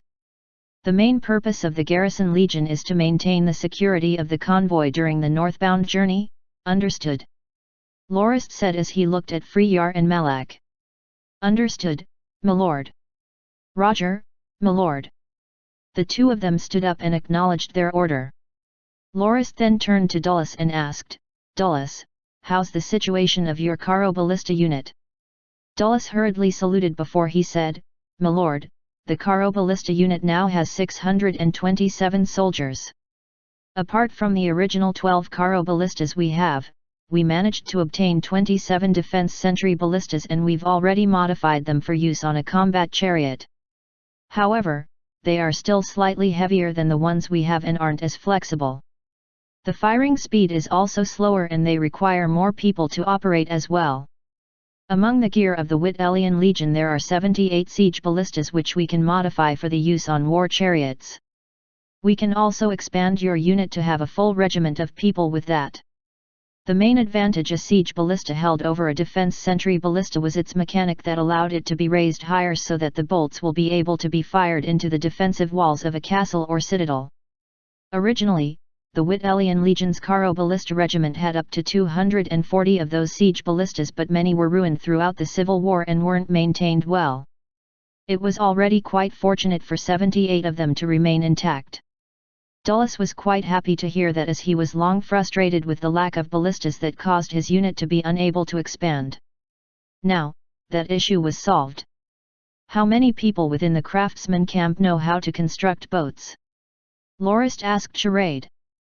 Charade said in a troubled voice, there are around 1 to 2,000 people who know carpentry, but I don't know how many of them would actually know how to make boats. That shouldn't be a problem. What we need are only small boats, so I believe it won't be too hard. Just have the carpenters nail wooden boards into a box-like shape and fill some parts out with a thick layer of green clay so that water doesn't seep in from the seams. We will only use those makeshift boats for fishing and making the floating pontoon bridge, and we don't need it to be long-lasting or aesthetically pleasing. Also, Charade, you should also have the family members of the convoy troops and the womenfolk among the vagabonds start to make nets. We must act that we're only going to fish so that the enemy doesn't suspect us and strengthen their defense at the opposite bank of the lake, Lorist said as he consoled the fatty. I understand. I'll have the people start felling trees and making nets tomorrow, said Charade. Chapter 155. The Citadel's Weakness. Here's the first sponsored chapter of the week thanks to Jeremy S. from the USA. Enjoy the read. After 5 days, the Second Highness once again visited the campsite of the convoy, and he brought more than 40 old and worn fishing boats and tens of small fishing nets for Lorist. Apologies, Brother Locke, this is already all the fishing boats and nets we have within a 50-kilometer radius of this area. Perhaps we might be shipping more here in a few more days. However, that shipment will definitely be lesser than what we have now because there aren't any lakes or rivers nearby the vicinity of Egret Lake, said the Second Highness apologetically. It's all right, Your Highness Allo. We're already very grateful that you were able to help us out on this. We just started fishing this afternoon, why don't you go over there to take a look while we bring the boats and nets there? Lorist said thankfully. It didn't take more than 30 minutes before they reached the lake, and many people working away at the banks could be seen from the distance. Tens of meters from the lake bank was an empty space where a thick reed mat was laid on which tons of fish from the lake could be seen. More than 10 women in their 40s could be seen picking out the fish. They placed the larger fish into a basket which would be carried away when it was filled up for others to start processing the fish by removing their scales and innards and washing them before they would be laid on a wooden rack for to be dried. As the smell of fish was rather pungent, the Second Highness pinched his nose and sneezed. Charade came over excitedly with his face flushing red before he said, Locke. Oh, my lord, I bet you wouldn't be able to guess how much we got. The first fishing excursion netted us thousands of kilograms, and there have already only been 3 excursions so far. We have already caught up to 10,000 kilograms of fish in total. At this rate, we would have up to 50,000 kilograms by today.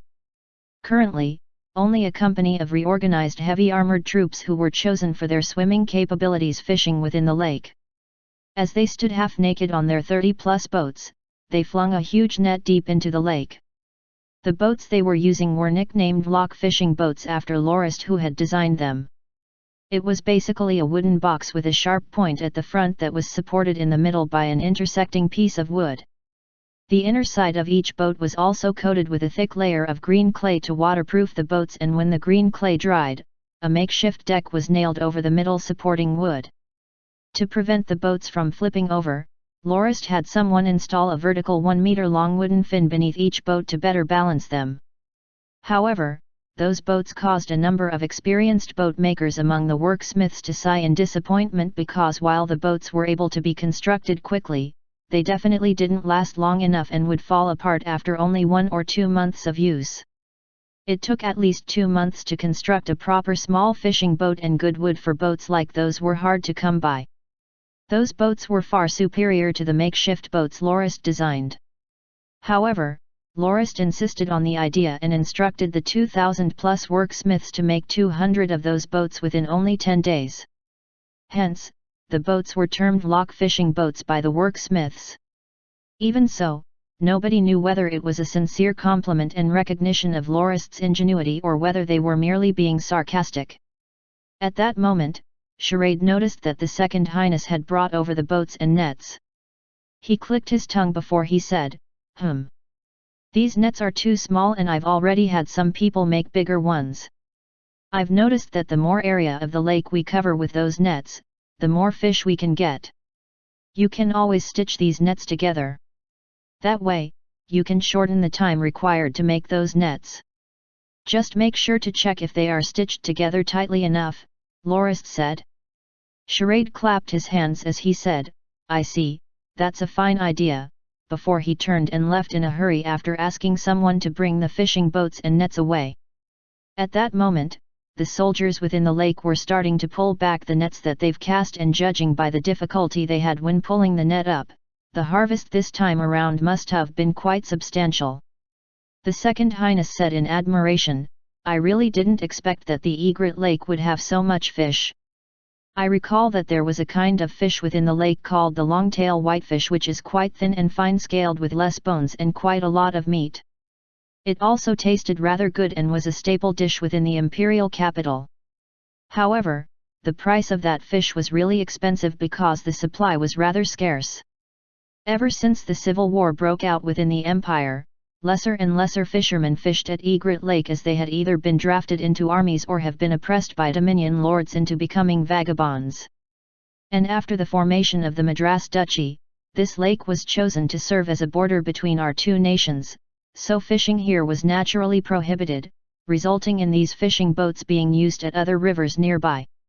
It really surprised me quite a bit that this lake would end up becoming the very thing that could save the vagabonds from the fate of starvation and death. Ha ha ha.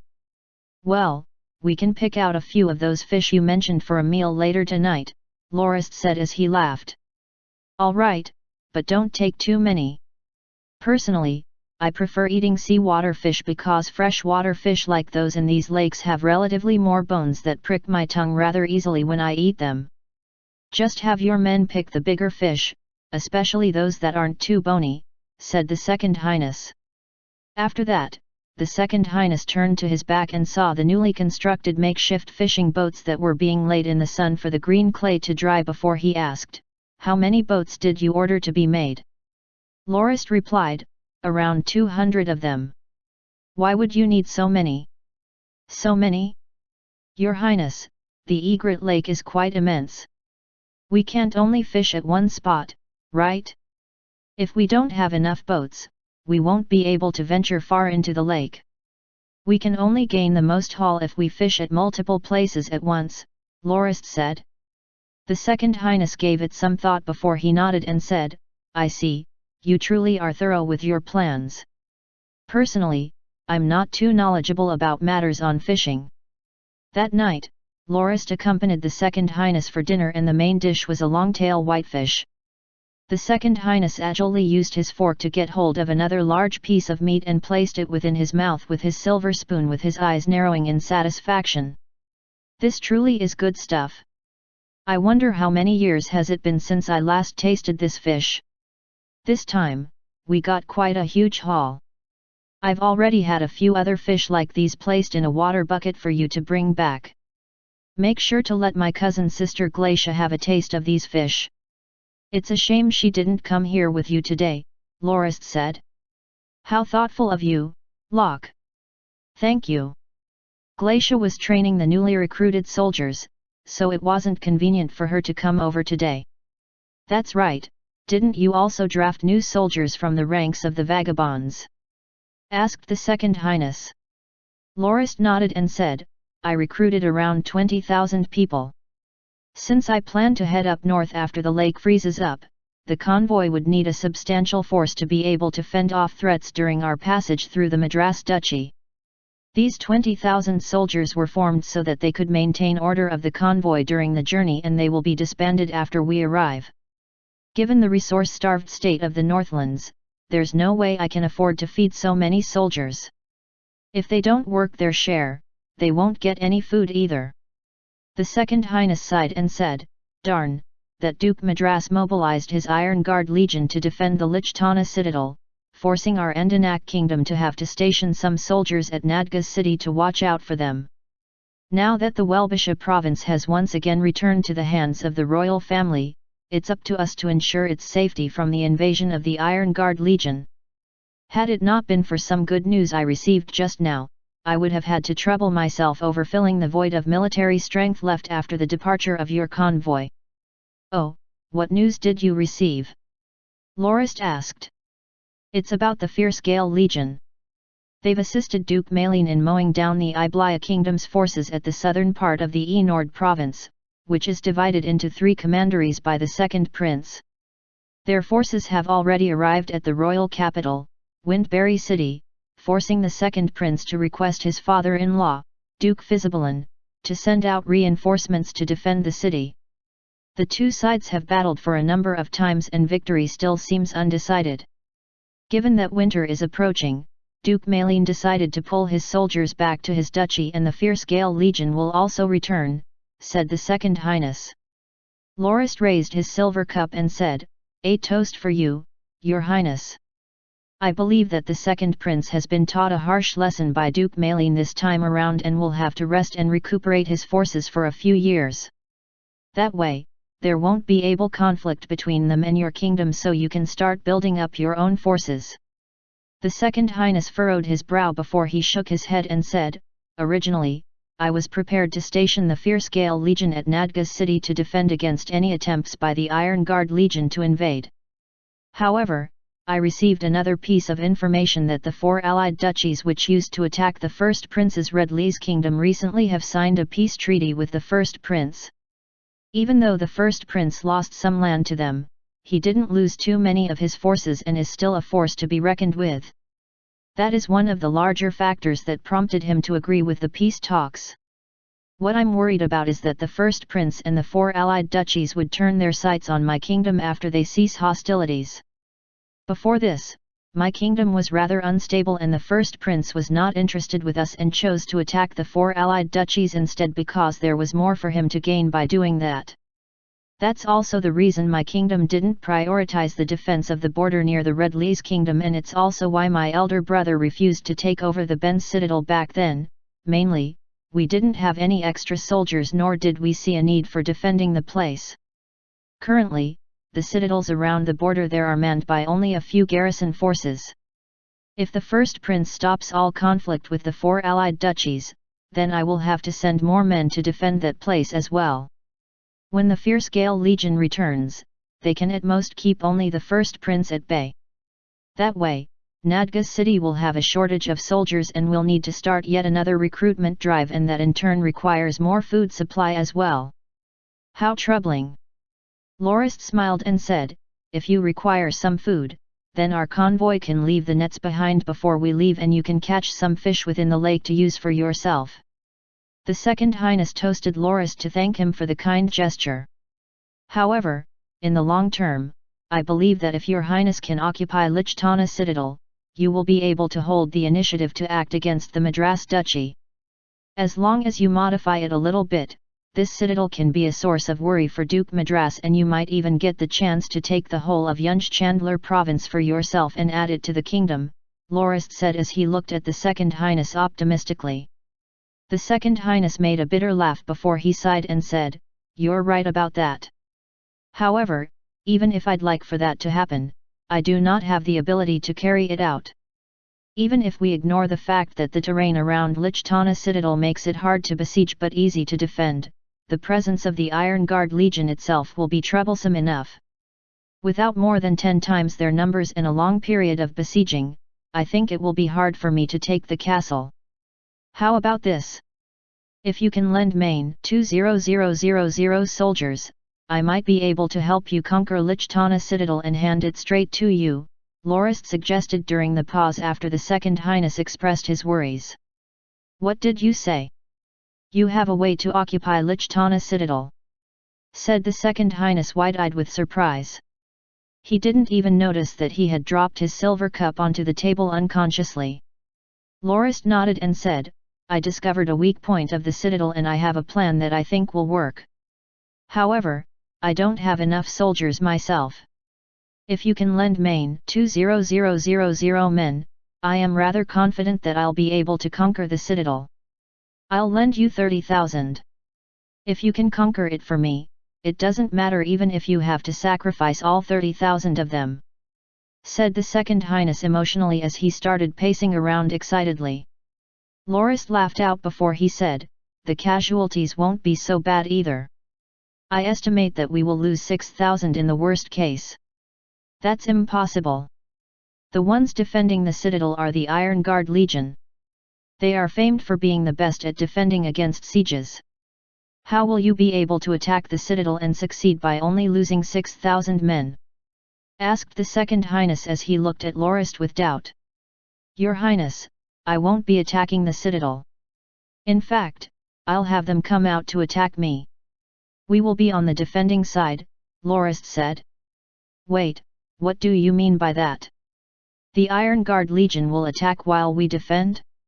Where would we defend?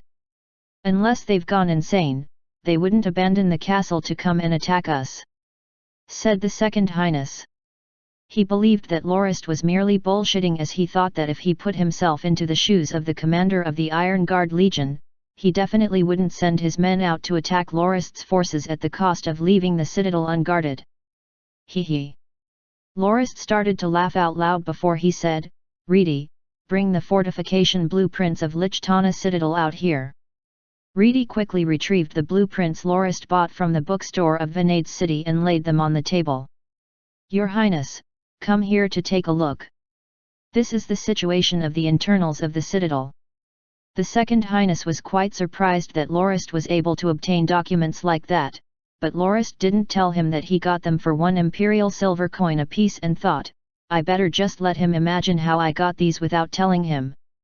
After studying those blueprints, the Second Highness was still unable to figure out how to attack the citadel and felt that the least amount of soldiers they would need was 10 times that of the Iron Guard Legion that was stationed there.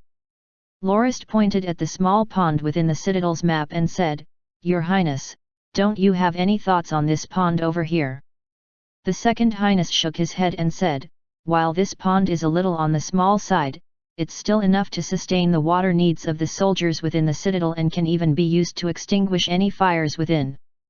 I believe that this spot wouldn't be the weakness that you just mentioned. Your Highness, look here. The Lichtana Citadel is constructed upon a steep slope and the pond's water is sourced by rerouting a waterfall nearby the mountain peak through the swamp. That's why the water within the pond can last them indefinitely and can even fill up the moat around the citadel. If we can find the rerouted waterway within the swamp and dam it up, we will be able to make sure that the citadel would use up all their water within 10 days. Do you think the soldiers there can continue to defend it at that time? Initially, Lorist's words made the Second Highness feel a tinge of excitement, but after looking at the map once more, he shook his head and said, We won't be able to reach the waterfall from our side and must first pass through the citadel and hike the mountain from there. Now that there is also another blockade between the Bread Hills and Lichtana Citadel, we will still have to lose quite a bit of people to be able to break our way through. Lorist said, You don't need to worry about that, and our convoy will eliminate the forces at the Bread Hills. As long as the Bread Hills fall into our hands, we will be able to dig out a trench to build mud walls just outside the firing range of the ballistas at the citadel to surround it. When we cut off their water source, it will be their turn to attack us. That's what I meant when I said that we would be defending against their attacks instead. I wonder how potent they are at attacking. All right, Locke. Your plan sounds reasonable and viable. What do you need me to do? Said the Second Highness as he agreed. It's simple. Your Highness only has to send your troops to the citadel and station them outside it to attract the attention of the soldiers within. When I occupy the Bread Hills, your troops will only have to dig out a trench. After that, I will leave the defense against the Iron Guard Legion's attacks to you. Does that sound fine? Lorist asked. Yes, of course it does. I also want to see the Iron Guard Legion's offensive capabilities for myself, said the Second Highness as he knocked onto the map with his fist. 10 days, Locke. I only need 10 days to bring our Royal Local Defense Guard over here.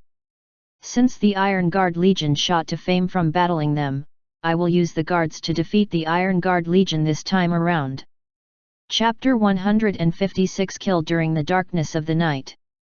Hey beloved readers, This is the second sponsored chapter of the week thanks to Sebastian S. from Germany. We're having some action this time around. The clouds once again obscured the silver moon, causing the realm to be completely blanketed in darkness. The once sparkling surface of the lake returned to its former dimness and the view of the opposite bank could no longer be seen. Kill during the darkness of the night, burn when the winds are strong. One lorist wondered why he suddenly recalled that saying and felt that it described their current situation a little too well. Currently, he was standing at the bank of the lake. A breeze from the lake could be felt blowing in his direction and causing the cape he wore around his armor to flap around in the air. Standing behind him was Pat and Reedy, who were both holding 2 horses each. 3 of the horses were mounts for them while the extra one served as a reserve. To the sides of those horses hung quivers of javelins that shook from the blowing wind. Behind the 3 were rows and rows of soldiers assembled neatly in their formations. They were all equipped with the same purple and brown armor, which had a silver-colored insignia of a white lion on the left of the breastplate. In their right hands were long pikes of similar length and their left hands held the reins of their respective war horses. The soldiers all donned the same purple and brown cape with similarly colored riding shields strapped to their left arm, while a sword sporting the similar color scheme could be seen hanging to the left of their waists just beside the tassets near their thighs.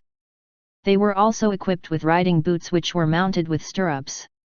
This was the elite force of the Norton family, which served as the main escort for the convoy, the heavy armored cavalry. After switching to using the gear of the Wittelian Legion, they looked even more imposing than before. Every soldier stood disciplined and silent as if they were nothing but iron sculptures. Their silence was only broken by a few occasional hoarse neighs. A whiff of killing intent could be sensed emanating from the companies of soldiers that would send a chill down one's spine, especially so if coupled with the cold breeze of the lake. The silver moon once again revealed its face, shedding a gentle moonlight that once again covered the land. While the lake started sparkling again from the moonlight, the distant bank of the lake was still covered by a dense layer of fog which blocked the view of the opposite side. The lock fishing boats were placed within the lake 1 meter apart from each other, with each connected by a 2-meter broad wooden board which effectively made them into a path that stretched indefinitely into the fog amidst the lake. Further away, 2 silhouettes could be seen, one running faster than the other, causing the pontoon bridge to shake slightly from their quick steps. The 2 were Ruhr and Mort, who stopped in front of Lorist while breathing ragged breaths.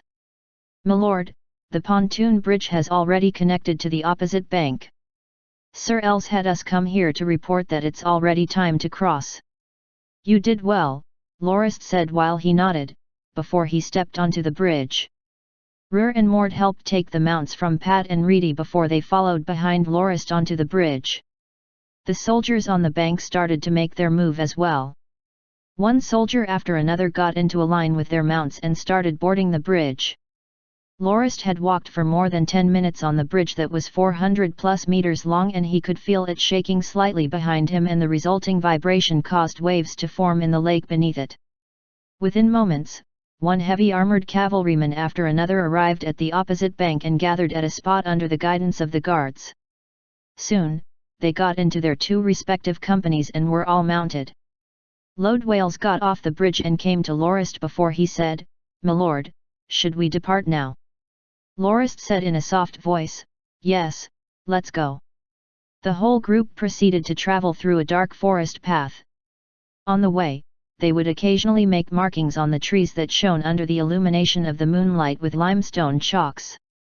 All the hooves of the horses were also fitted with thick leather coverings to muffle the sound, causing low and heavy thumps to ring out as they traveled.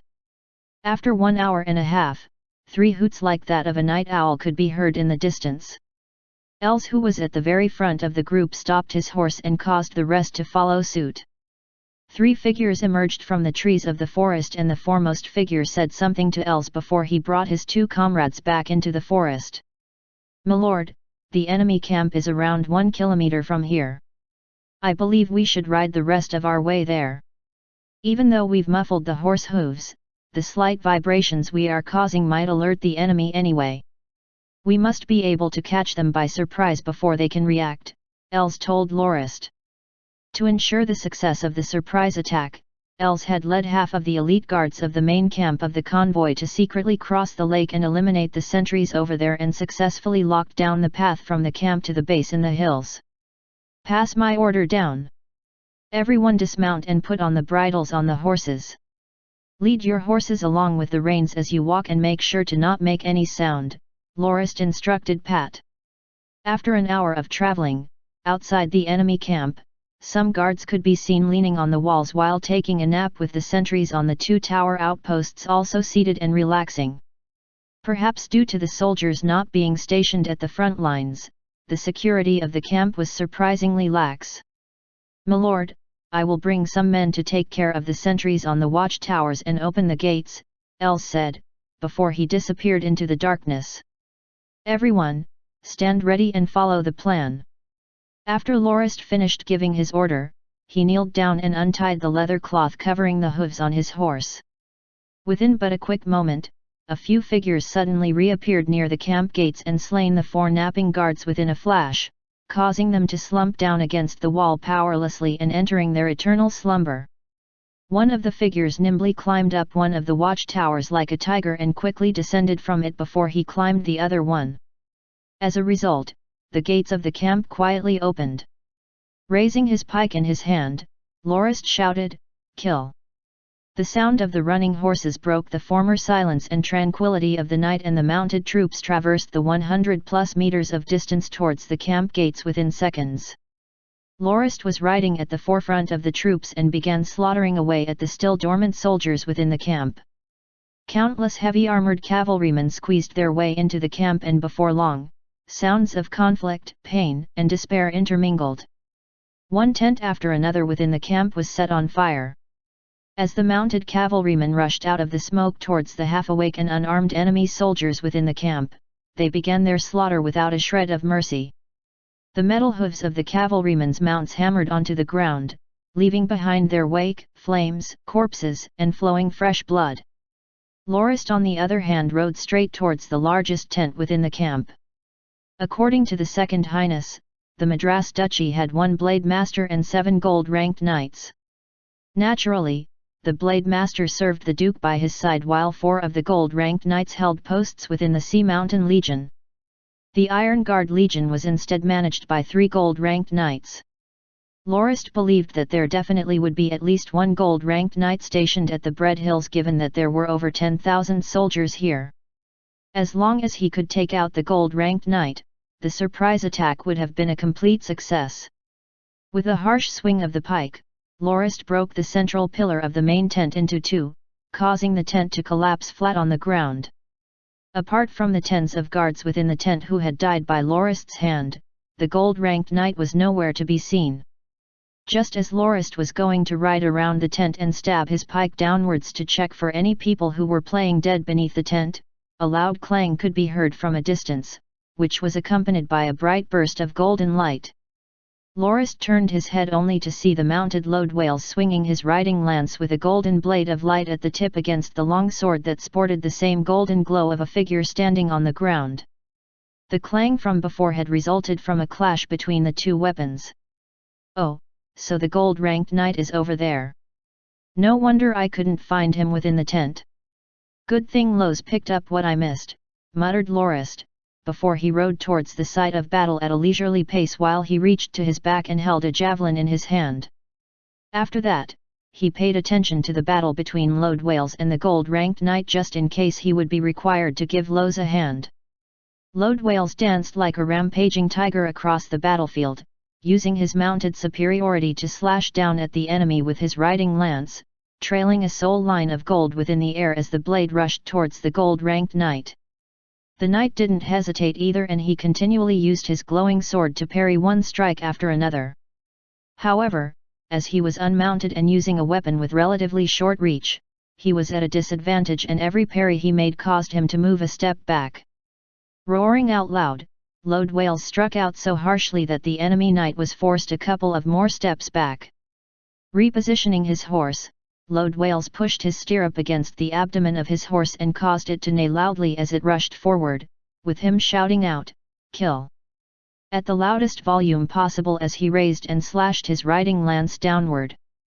The knight had just regained his posture when he saw Lightnovel approaching and grunted as he quickly got into a stance. He quickly raised his long sword in preparation to parry the incoming blow.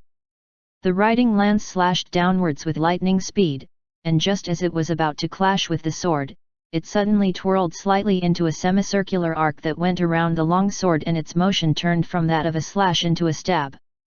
The golden blade of light on the riding lance shone even brighter. The knight hadn't expected that his opponent would suddenly switch the attacking motion like that. He suddenly detected something fishy after his sword didn't receive any feedback from the parrying motion, but it was already too late and he couldn't retrace his moves. His expression changed all of a sudden from surprise to despair before the distinct sound of blade cutting flesh resounded as the blade of the lance pierced into his chest. "Just die," Lightnovel said as he raised the corpse of the knight into the air with his lance and flung it to the roadside, causing blood to drip down slowly from the lance. "Well done!" Lorist praised loudly.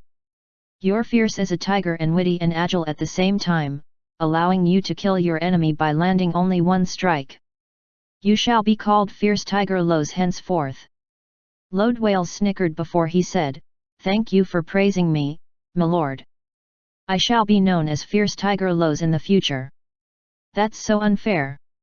I've also contributed quite a bit myself, you know." "Locke, give me a moniker as well," said a voice from behind Lorist. Lorist turned his head only to see Els appear out of nowhere beside him. "All right, your moniker will be Dark Shadow Els," Lorist said. "Dark Shadow Els?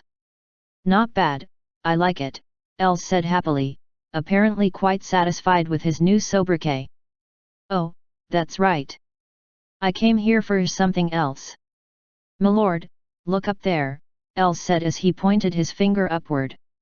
Lorist raised his head to look and saw that the Iron Guard Legion troops defending the base at Bread Hills have been alerted by the attack at the camp below and were grouping up and heading down the mountains as was seen from the moving torches.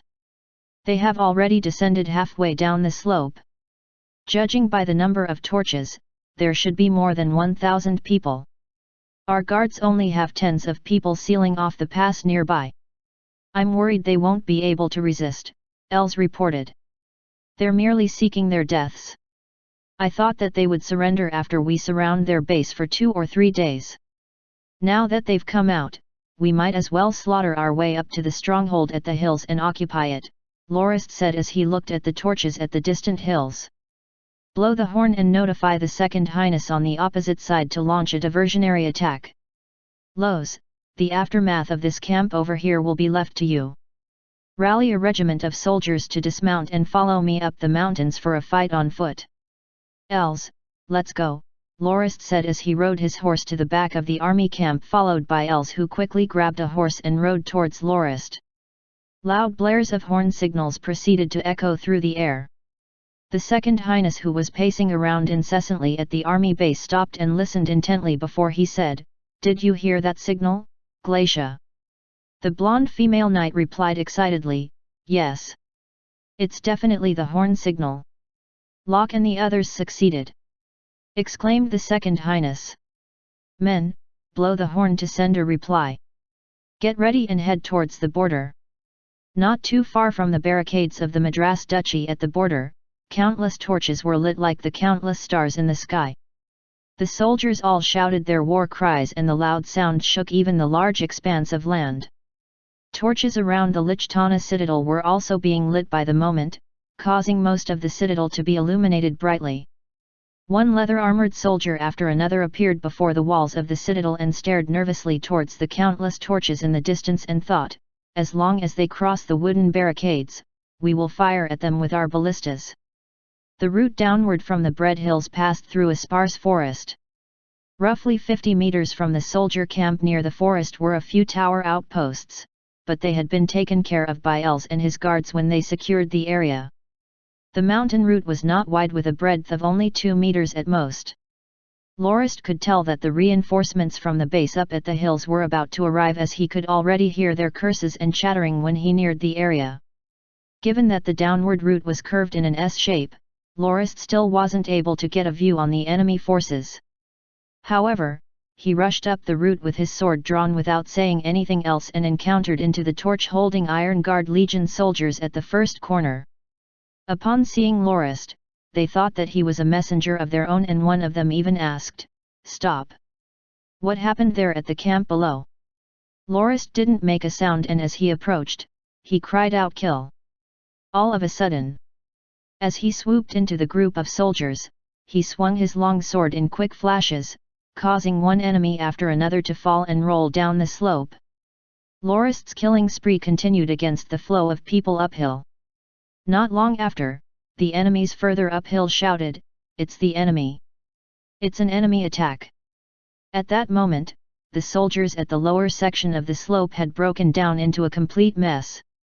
They had to watch their feet for any fallen comrades as well as be on guard for the attacks of their enemy, and were unable to pose any meaningful resistance to Lorist's assaults. In fact, their futile attempt to resist only served to further expose them to Lorist's assaults. The enemy at the upper section of the slope quickly began their retreat, while those below couldn't even if they wanted to. Lorist's moved at a quick pace, and he was already halfway up the slope within moments. With nothing but enemy soldiers filling his line of sight, he killed to his heart's content. Those Iron Guard Legion soldiers were completely outclassed by Lorist alone. Their inability to work as a unit opened up even more opportunities for him to mow their numbers down one strike after another. The most depressing part was that the mess of soldiers he left in his wake still had to deal with the attack of Els, Reedy, Pat, and the rest, causing some of them to even toss the bodies of their fallen comrades off the slope in desperation so that they could get some proper foothold. As he fought his way through his foes uphill, Lorist prioritized acting against those who held torches. Without any illumination, the Iron Guard Legion soldiers weren't aware of how many enemies there were and could only run all over the place in a fit of panic. Occasionally, screams of some unlucky few could be heard as they stumbled their way off the edge of the hill. The clouds once again blocked off the light of the silver moon, causing the hills to once again be shrouded by the former darkness.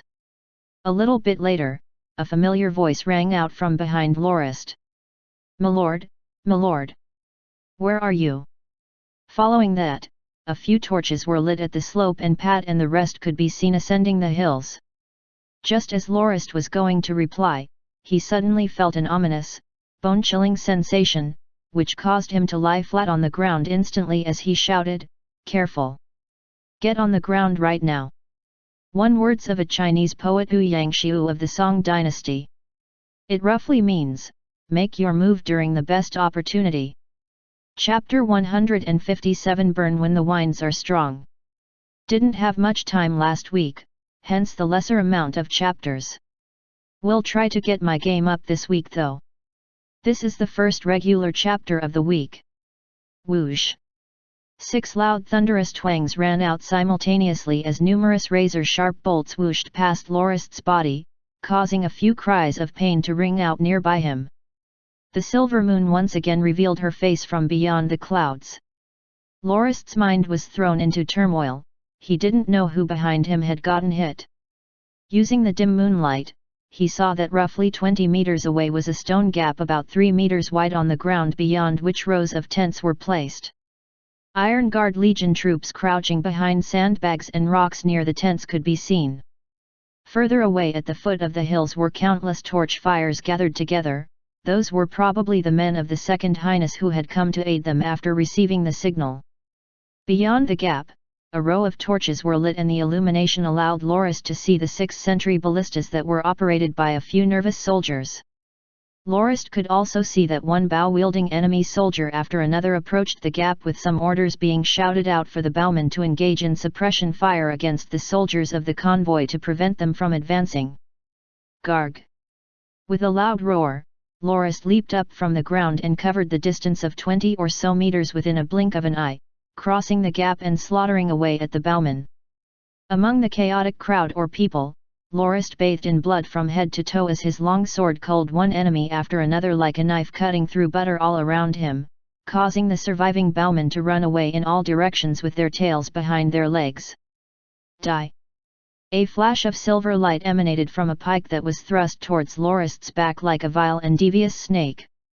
However, it was almost as if Lorist had eyes behind his back as he moved his left leg slightly and turned backward, parrying the strike with his long sword. Following that, he jumped into the air and slashed his long sword downward as he fell.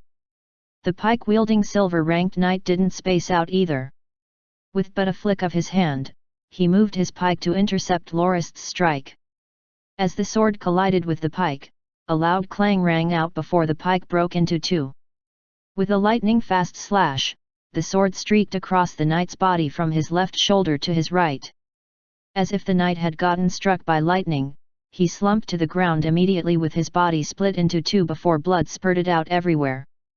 "Kill! Kill this demon! Demon!" said a stuttering voice from behind Lorist. At that moment, blood that was not his dripped all over from Lorist's body. He currently seemed like a demonic god of slaughter that had walked out of a sea of blood in the eyes of the enemy. Blade glows manifested on two pikes as two other silver-ranked knights rushed at Lorist at once from both of his flanks with the pikes aimed towards Lorist's two hands. Let's attack together. Kill him." As the stuttering soldier said that, a blade glow manifested on his long sword before he raised it up high and rushed towards Lorist, making a vertical downward slash when he closed the distance. Just as all that was happening, a silhouette appeared by Lorist's side holding a sword with a silver blade glow and thrusting it towards Lorist's heart. Even though it was 4 men on 1, Lorist didn't feel anxious at all.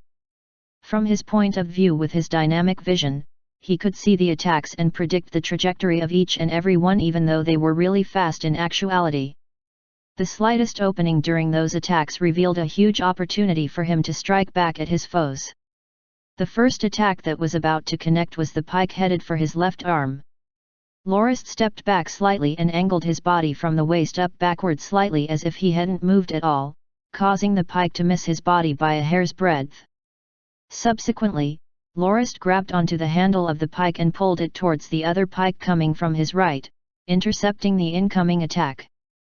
As the two pikes collided, Lorist pushed the pike in his hand upward, causing it to knock the other pike upward as well, forming a cross-shaped guard that blocked the incoming sword strike from the top with a loud clang.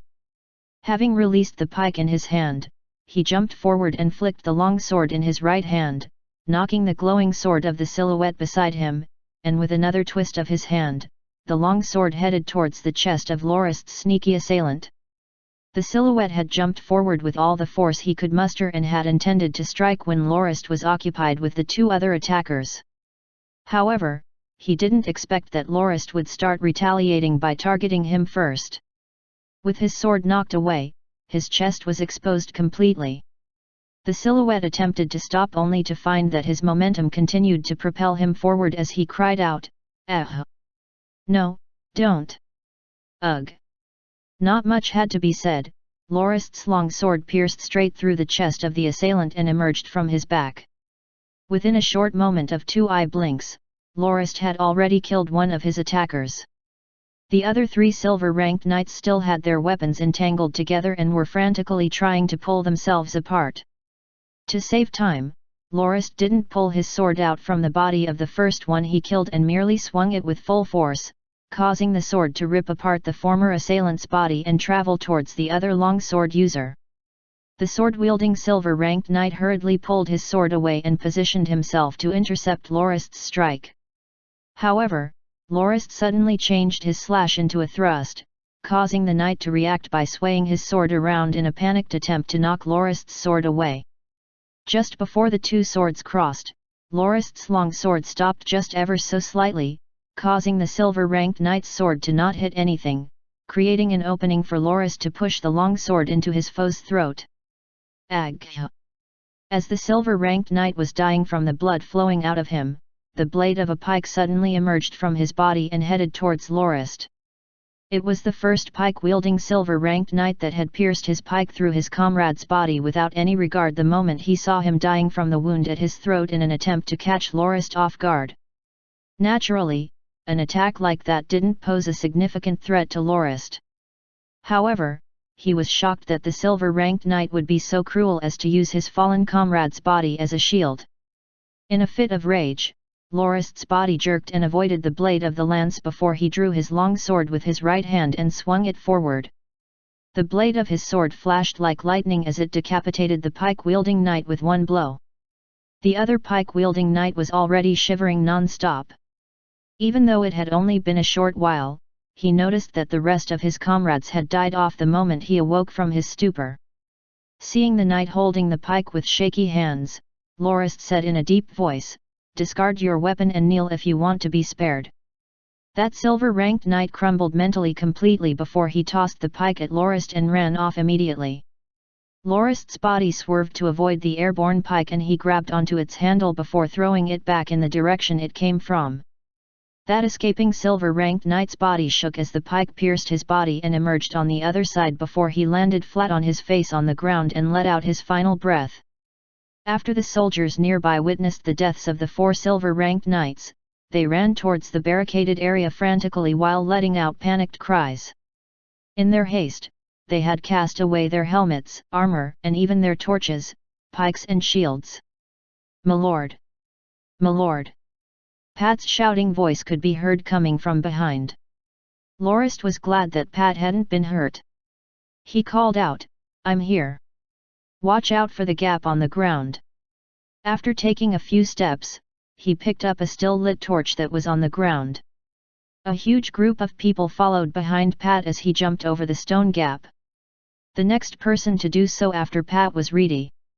"Are you guys all right?" Lorist asked excitedly, before he turned and pointed to the enemies that were running away behind him and said, "Pat, bring some men with you and don't let them get into formation to resist."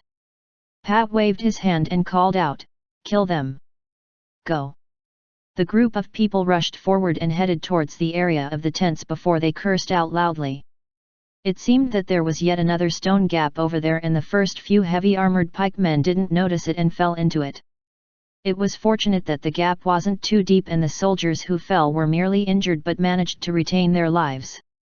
"Reedy, go and light up the tents over there, both to illuminate the area and to signal for the Second Highness's reinforcements.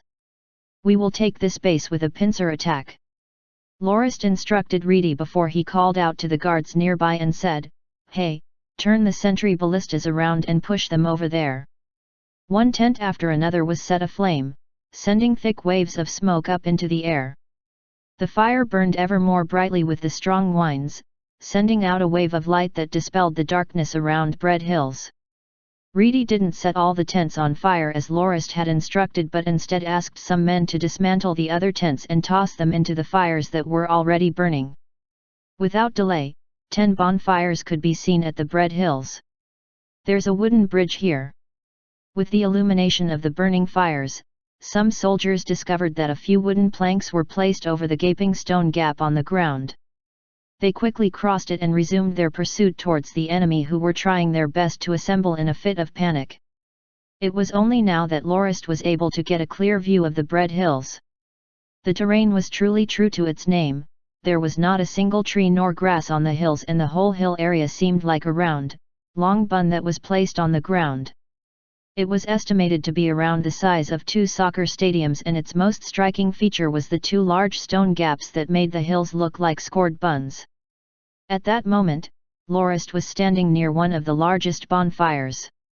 That spot was the tallest part of the Bread Hills and the Iron Guard Legion had probably set up their base there where rainwater didn't gather up.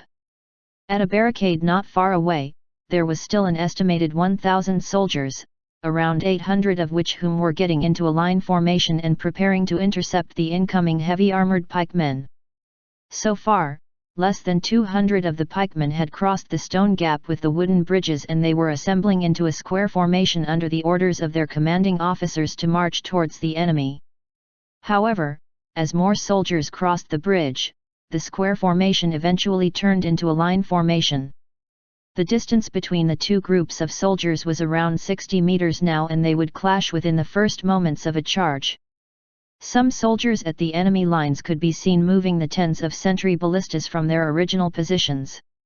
However, it took much effort and time for them to do so and just as they were halfway done, they noticed more soldiers coming from the bottom of the hills when a horn tune was blown for them to begin their charge uphill, causing the Iron Guard Legion soldiers who were moving the ballistas to argue on whether they should put the ballistas back where they were to fend off the enemies coming from below the hill or continue to move it forward to aim it against Lorist's troops who were about to begin their charge at any moment.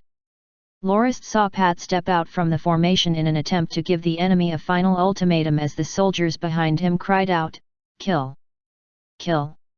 Kill!"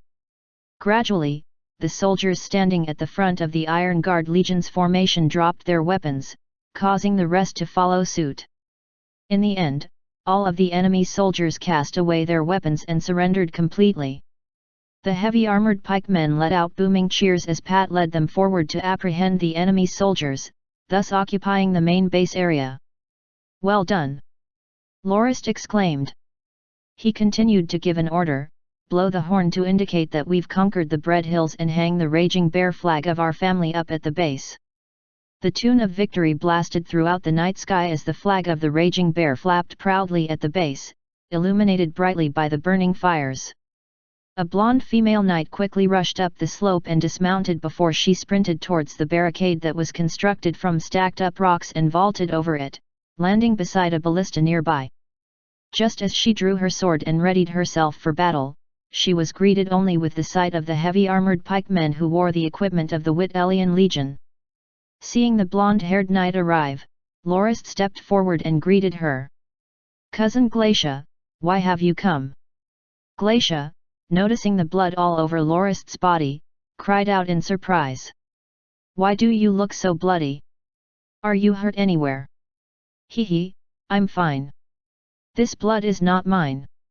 "I'm not hurt in the slightest," Lorist said, before he noticed a crestfallen Reedy walking towards him. "What's wrong, Reedy?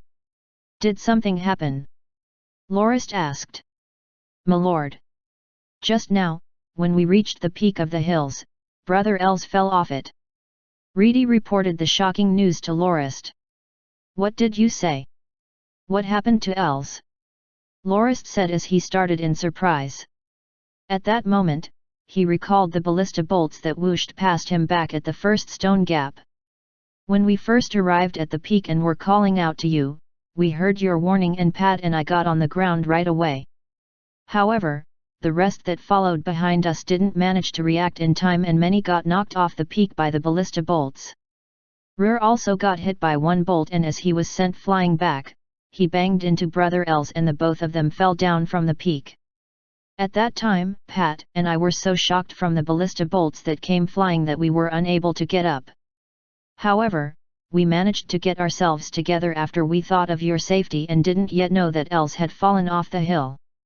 We only got to know this after two guards that followed behind Els before he fell told us about it when we were setting the tents on fire," said Reedy with an almost crying expression. "Send a search party out immediately. If he's alive, we have to find him. Even if he's dead, we must find his corpse. If anything happens to Els, I will definitely bury the Iron Guard Legion alongside him." Lorist shouted his orders with a solemn face. At that moment, his mind was only fraught with worry for Els's well-being and he no longer felt any of the joy from conquering the base. "Yes, my lord," Reedy said before he gathered some men to begin his search, only to stop when he heard sounds of battle and a horn blowing the tune of charge. "What's going on over there?" Glacia asked as she looked towards the distant, dark army camp. One torch after another in the distant valley lit up and allowed the rest on the Bread Hills to observe the situation. From Lorist's vantage point, Terman could be seen leading his knight brigade in a charge straight up the slope of the other mountain valley with no one being able to obstruct them whatsoever. The silver-ranked knights at the front of the charge manifested their silver blade glows on their riding lances and cut through their enemy relentlessly. Within moments, the enemies that gathered at the middle of that valley got completely smashed apart as cries of pain and despair resounded throughout the battlefield.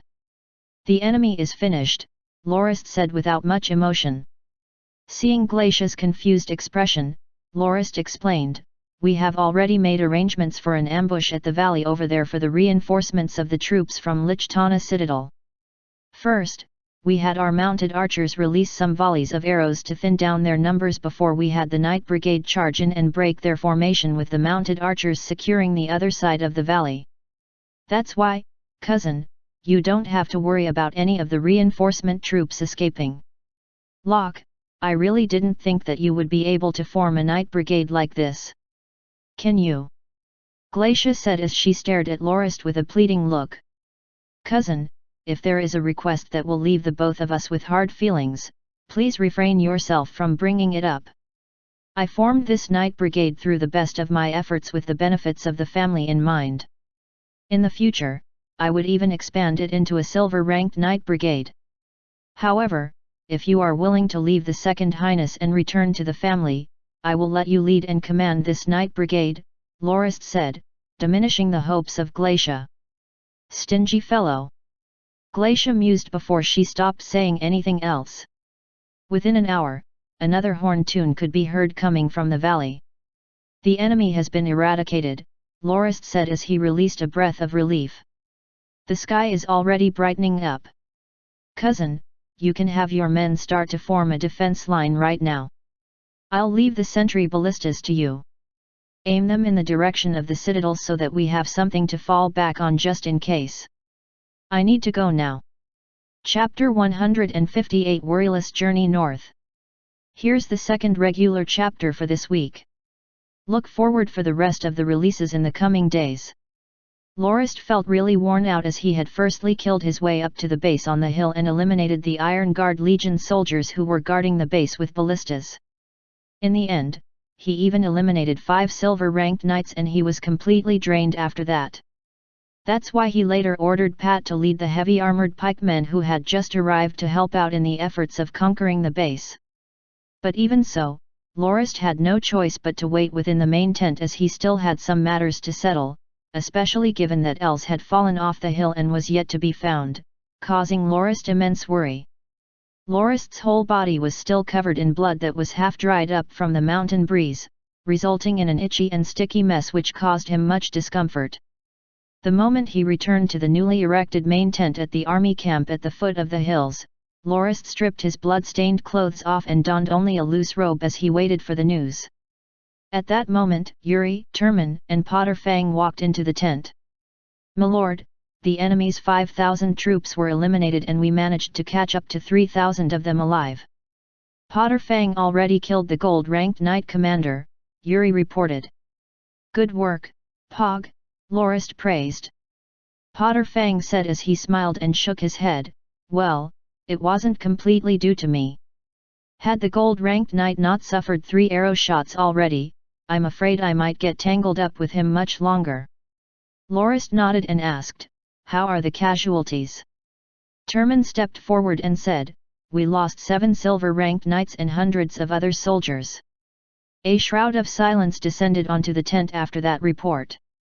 After some time, Lorist sighed and said, "Collect their bodies and cremate them so that we can bring them back to give them a proper burial at the martyrs' graveyard back at the Dominion.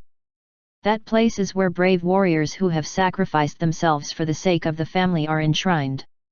"Yes, milord," Turman replied solemnly. Yuri then asked hesitantly, "Milord, I heard Els is. He fell down from the hill and I've sent a search party to look for him. It's already nearing dawn and I believe we should be receiving word of it now." "Well, the Bread Hills isn't that high up compared to other mountains. Don't worry, I'm sure Els will be fine," Lorist said in an attempt to console both Yuri and himself.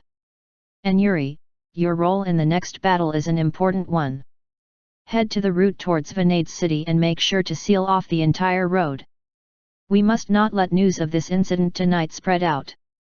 Remember what I said before, we must make the enemy blind and deaf to all that is happening. We'll have to depend on the performance of your light cavalry scouts this time around," Lorist said as he patted on Yuri's shoulder. "Don't worry, I will definitely tell you all the moment I receive any news about Els. Trust me, he'll be fine." "I understand, milord.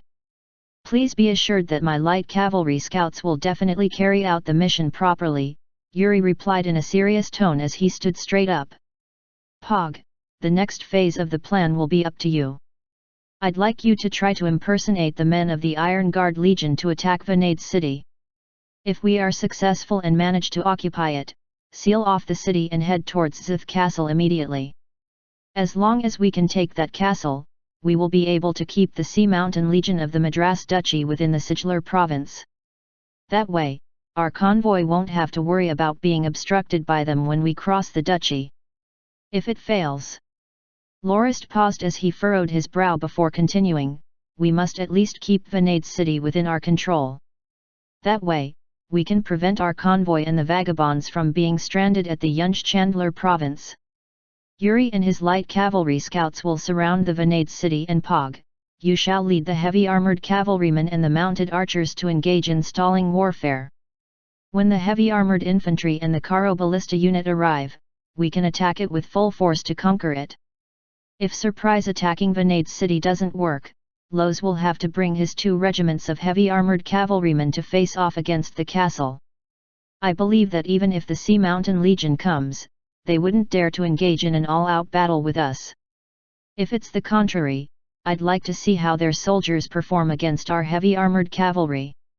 In Lorist's original plan, after taking the base at Bread Hills, he would have his men to attack Vanade city and Zith Castle immediately to ensure that the convoy would have nothing to worry about during the rest of the journey. The first group to depart was Yuri's light cavalry scouts, Pete's mounted archer company and Lode Wales's 3 regiment of heavy armored cavalrymen with Potter Fang as the chief commander of all those units. As for Potter Fang's newly formed heavy armored infantry army, they would leave with Dullus's Karo ballista unit. Hence, Lorist would only have Turman's Night Brigade and the main camp's guards by his side. He still had to stay behind to assist the Second Highness with cutting off the water source of the Lichtana citadel, and Charade would be busy leading the convoy's members and the vagabonds to the space beneath the Bread Hills with the aid of Freyar and Malek's garrison legion to prepare for the continuation of the northbound journey. That's what we'll do. Be careful and Godspeed to you, Lorist said. Thank you, my lord, said Potter Fang and Yuri before they saluted and left to prepare for departure. Let's go and check out on any news of Els. Why haven't they reported anything yet? Lorist told Turman in a worrying tone. After exiting the tent and walking for a while, Lorist saw a guard rushing over hurriedly. My lord, we found him. Sir Els is still alive. Ruhr however was dead. There was still a huge ballista bolt sticking out of his body. Els was quite fortunate that he wasn't struck by a bolt and was instead knocked off the hill by Ruhr. At that time, he still wasn't aware of the danger, and just as he was 2 steps away from arriving at the top, Ruhr suddenly flew backwards towards him. He even tried to catch Ruhr but was instead knocked flying along with him. As he was falling from the height of around 50 meters, he hurriedly circulated his battle force to shield his body and fell towards a huge tree branch that broke his fall before he landed to the ground. He was severely injured with many of his organs injured by the fall, but he still managed to cling onto his life and would require no less than 4 months to recover. When Lorist met Els, he was still conscious. With a pale face, Els made a bitter laugh and said, "Why am I so unlucky? I had only recovered from resting 3 months after the battle at Green Plains. Now I'll have to sit tight for 4 more months." Sigh. Letting out a relieved breath, Lorist smiled and said, "Maybe it's just your fate to be injured greatly during every large-scale battle. Hee, all right, you better go get some proper rest. Don't worry about the rest of the stuff here, I'll handle it." Els's main injuries stemmed from his damaged organs, so he had to rest and was forbidden to ride on a carriage nor a horse. Lorist had no choice and could only have someone carry Els back to Nadga city, where he would live within a rented house to recover. He also instructed some guards to stay back there to watch over Els and bring him to the Northlands when he's better. After settling the matter of Els, Lorist returned to the camp and instructed Reedy to get him some bath water with which he could wash off the dried up blood on his hair and body. After that, Lorist fell asleep half leaning on the bathtub. He slept soundly and only awakened noon on the next day. Noticing that he was currently in bed, he believed that Reedy must have moved him there during his sleep. After stretching and yawning, Reedy entered the tent and said, "My lord, you're awake. The Second Highness visited during the afternoon yesterday and waited until the night. After seeing that you were still asleep, he left without wanting to bother you. I believe he'll be coming back later today." Just as Lorist was having his meal a little while later, the Second Highness did in fact come. Seeing Lorist awake and well, he was incredibly happy. However, he declined the offer to dine with Lorist and settled with a cup of wine and waited patiently for Lorist to finish his meal. In actuality, the Second Highness didn't have anything important to say during his visit to Lorist. He came over mainly because he heard about how Lorist rushed into the base of the enemy alone and started slaughtering away at the troops, something which, even the Second Highness himself, a 2-star gold fighter, felt that it was an impressive feat. Given his battle force prowess, the Second Highness could feel that Lorist only radiated an aura of an iron rank, and he originally thought that Lorist was only good for his strategizing and planning and didn't take note of Lorist's battle force ability at all. Even though he was quite envious of Lorist's many gold and silver rank subordinates, he believed that Lorist had won them over only with his charisma and understanding of the human heart alone. Now that he reconfirmed that Lorist's battle force was really at the iron rank, he thought that it was indeed possible for Lorist to have led his men at the very front, but refused to accept that Lorist had personally went up there before the rest of his men arrived, and thought that the rumor was possibly fabricated so that Lorist, the new family leader of the Norton family, would have a legendary and heroic image. After finishing his breakfast, Lorist went up to the Bread Hills again with the Second Highness and witnessed the busy scene below. Countless non-combatants were currently digging out trenches outside the firing range of the ballistas at Lichtana Citadel to build a mud wall that would circle and surround the citadel. Tomorrow, we will cut off their water source up at the mountains," said the Second Highness excitedly. "Didn't the Iron Guard Legion send out anyone to harass the crowd down there?"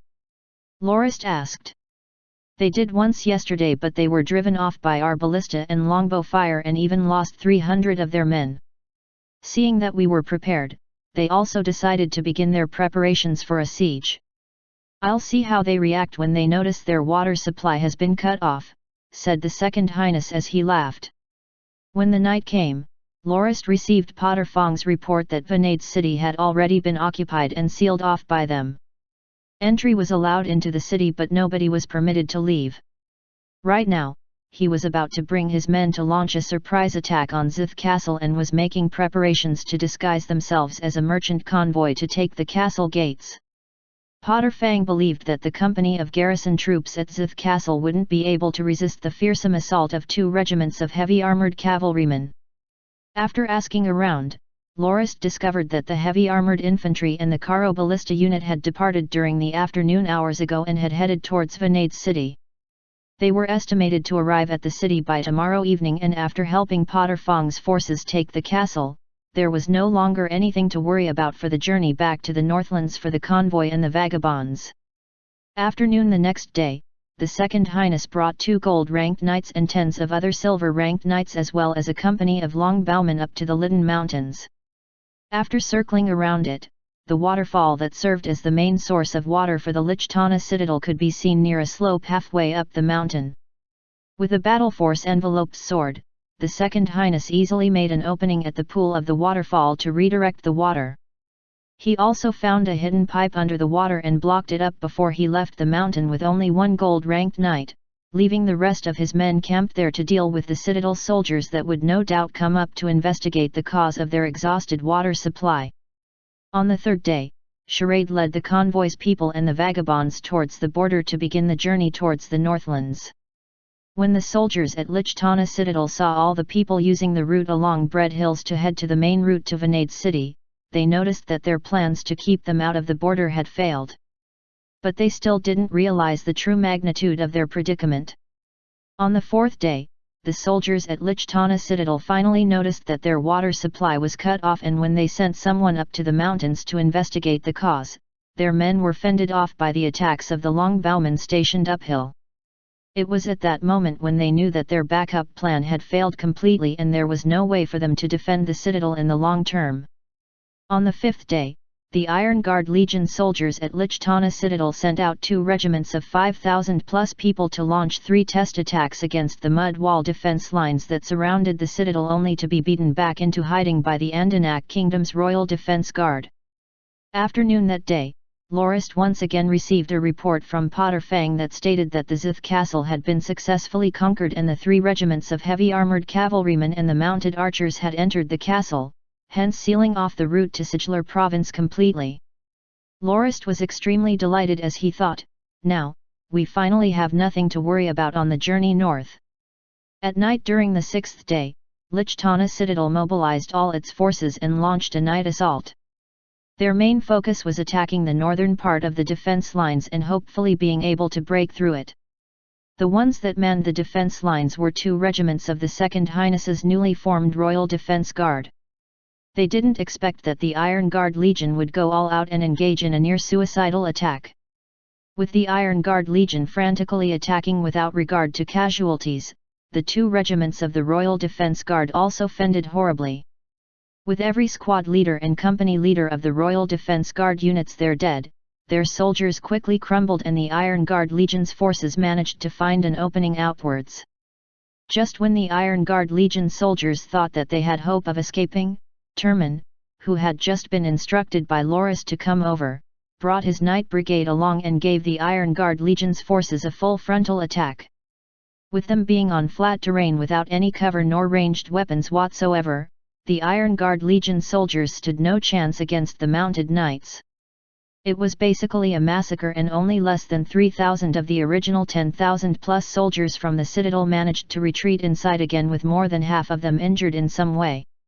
On the 7th day of the encirclement of Lichtana Citadel, the citadel had a desolate and dark atmosphere.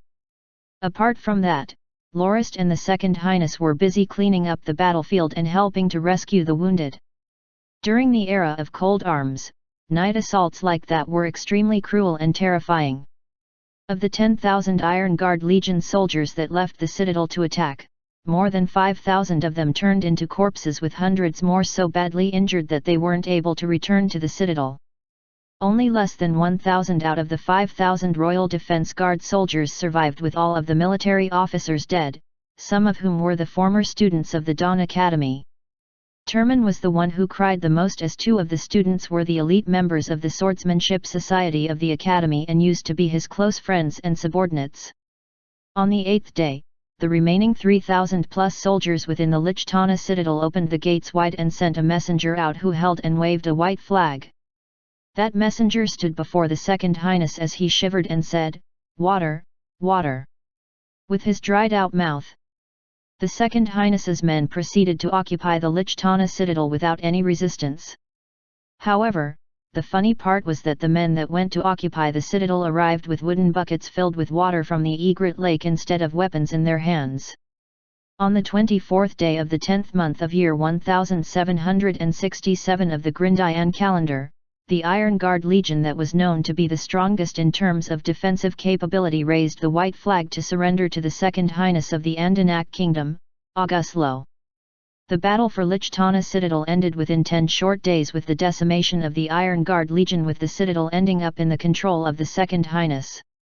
Even though it was one of the shortest battles to ever happen, which concluded within only 12 or so days in total, the casualties on both sides were huge, with the defending side being almost entirely wiped out. The casualties of the attackers that numbered fewer than 5,000 men caused many other nations much shock and awe, rocketing the reputation of the Second Highness to fame overnight as a rising star on Grindia in terms of military exploits. The battle began as a result of a convoy belonging to one of the nobles subordinate to the Second Highness that was refused passage through the Madras Duchy on their journey back to their homeland. The blockade created by Duke Madras using the Iron Guard Legion to restrict access to the people of the convoy and the vagabonds spurred the Second Highness to mobilize his troops to eliminate the Iron Guard Legion to remove the obstacle faced by the convoy and the vagabonds. Here is a recounting of the events with respect to their chronological order. The Second Highness first stationed the 30,000 men of his Royal Defense Guard at the Lichtana Citadel while secretly constructing a bridge at the Egret Lake with the newly formed Wittelian Legion. The soldiers of the Wittelian Legion then proceeded to attack the army camp at the Bread Hills, allowing the Royal Defense Guard to set up a defense line around Lichtana citadel. The Second Highness then cut off the water supply of the citadel and forced the Iron Guard Legion to emerge from the citadel to try to penetrate the defense line in a desperate attempt, which ended ultimately in their defeat. At the same time, the Second Highness also ordered the Wittelian Legion to continue their advance and attack Vanade City and Zith Castle, causing the Sea Mountain Legion of Duke Madras to be sealed within Sigilur province, establishing the foundation which the Andanak kingdom used to absorb the Yunch Chandler province of the Madras Duchy. The various military chroniclers and historians of the continent called this battle the Miracle of Egret Lake. Authors note, due to Lorist's forces using the equipment of the Wittelian Legion, his men were seen as the soldiers of the Wittelian Legion by the chroniclers and historians. That's why the historical records of the continent described them as the newly formed Wittelian Legion. Chapter 159 Assault During a Snowy Night. Here's the first sponsored chapter of the week brought to you by Sebastian S. from Germany. Violent Dank. On a side note, the chapters are getting long again. By the time the snowflakes started falling to the ground, Lorist suddenly recalled that he had forgotten something really important, that was, the arrival of winter. It was the 11th day of the 11th month. In his previous life, that day was celebrated as Singles Day in his country.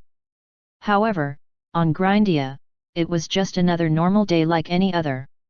For him, it was also the day the last batches of vagabonds arrived at Vanade City.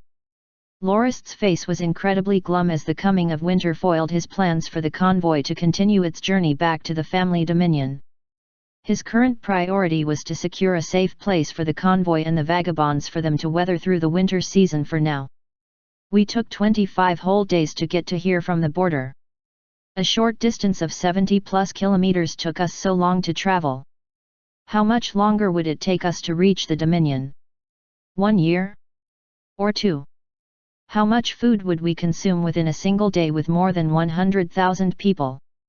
I'm sure that after you make some calculations, you'll find that it's something that we can't afford to bear. Lorist said with a stern look. It's all the fault of the vagabonds for slowing our journey down. If we traveled with only our convoy, we can travel up to 30 kilometers each day, Yuri complained. As the leader of the light cavalry scouts who could travel more than 100 kilometers in a day, he was the one who couldn't bear the slow speed of the convoy the most. Look here, there is still around 500 kilometers of distance from Vanade City to Metropolis River, and at our rate, it will take us another 200+ days to arrive, and that definitely won't do. A round of snow has already fallen. Even though Vanade City is the largest trading city of the Madras Duchy and we have obtained a bunch of food and supplies after occupying it, it's still rather tough for us to be able to sustain 100,000 people comfortably through the winter. Thus, we must take certain measures to travel to Kobo City before the snow blocks off the road completely. Lorist pointed at Kobo City on the map and said, this city is under the control of Duke Madras himself, and it is the largest food storage location within the Delamak province where most of the Duke's produce is stored. We can see from the administrative documents we got in Vanade City that the food trade that goes on here is fully supplied by Kobo City, and last year, the Duke even lent the second prince 40 million kilograms of food which was shipped over from Kobo City. Another document here that shouldn't have been announced officially yet states the estimated amount of food the Duke currently owns, as well as another agreement between him and the second prince to lend him 75 million kilograms of food with the condition that the second prince first pay back what he owed him. It seems that the second prince is pretty drained as well, Lorist said as he tossed a stack of beast-skin documents on the table. We've got a huge burden of 100,000 vagabonds on ourselves, and winter is already at our doorstep. However, we're still unable to procure the necessary clothes, food, and shelter for them to survive through the winter. It's already the 11th day of the 11th month, and we must occupy Kobo City before the 12th month when the snowfall begins to intensify. After that, we will be able to move all the people of the convoy and the vagabonds over to spend winter there, Lorist said. My lord, taking Kobo City will be rather difficult. Back then, the third prince led 60,000 plus soldiers of the Royal Defense Guard to attack that place, but still had to return due to their complete defeat at the hands of the Iron Guard Legion. The news of our occupation of Vanade City and Zith Castle must have spread all over Delamoc province by now, and I'm sure the soldiers there must have begun to make their preparations. We will no longer be able to rely on the element of surprise, and a long-term attack on the city might wear down the numbers of our convoy even faster. Potter Fang expressed his worries. To allow the 100,000 plus people to survive, we have no choice but to occupy Kobo City.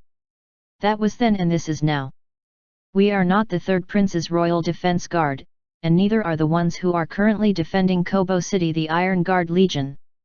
According to the captive officers, there is only one regiment of garrison troops defending Kobo City right now, and that's why I'm confident that we'll be able to take it without problems.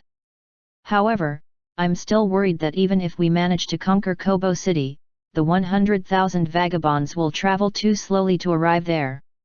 We must find a way to transport them there as soon as possible and not let them delay us any further, Lorist said worryingly as he tapped onto the table with his fingertip repeatedly. I believe we can use military discipline to manage the vagabonds like the family members of our soldiers who are now within the garrison legion. We can also give them the same treatment as the relatives of our convoy's forces and allocate some carriages for them. That way, at least 60,000 of them will be able to travel at the same speed as our convoy, suggested Freyar as he stood up. As the new commander of the garrison legion of the convoy, he was well aware that his men were quite envious of the treatment received by the relatives of the formal soldiers of the convoy escort. That's a pretty decent idea, Lorist said as he nodded. But milord, we don't have enough carriages for that. We only found around 2,000 carriages within Vanade City itself, Charade said with a troubled tone. How about this? Charade, do your best to gather vehicles within the city but leave the things of the merchants untouched. We can't afford to be transporting any supplies here and there because our priority now is to travel as quick as we can. During the expedition to conquer Kobo City, I'll leave you in charge over here. Make sure to instruct the worksmiths to construct as many carriages as they can, and if we don't have enough horses, use one horse for one carriage. I don't expect the vagabonds to be able to travel 30 kilometers per day like the convoy, but they must at least be able to cover 15 kilometers of distance a day. Lorist understood Charade's behavior rather well. He noticed that the moment Charade arrived at Vanade City, his old ways began to surface and he was prepared to expropriate 1/3 of the goods of the merchants at Vanade City to bring it back to the Dominion. That's why Lorist warned him sternly to not neglect the convoy and the vagabonds for the sake of acquiring those resources. Pog, has the Second Highness's Royal Defense Guard been stationed at Zith Castle yet? Lorist asked. Potter Fang replied, they've already arrived, around 10,000 of them.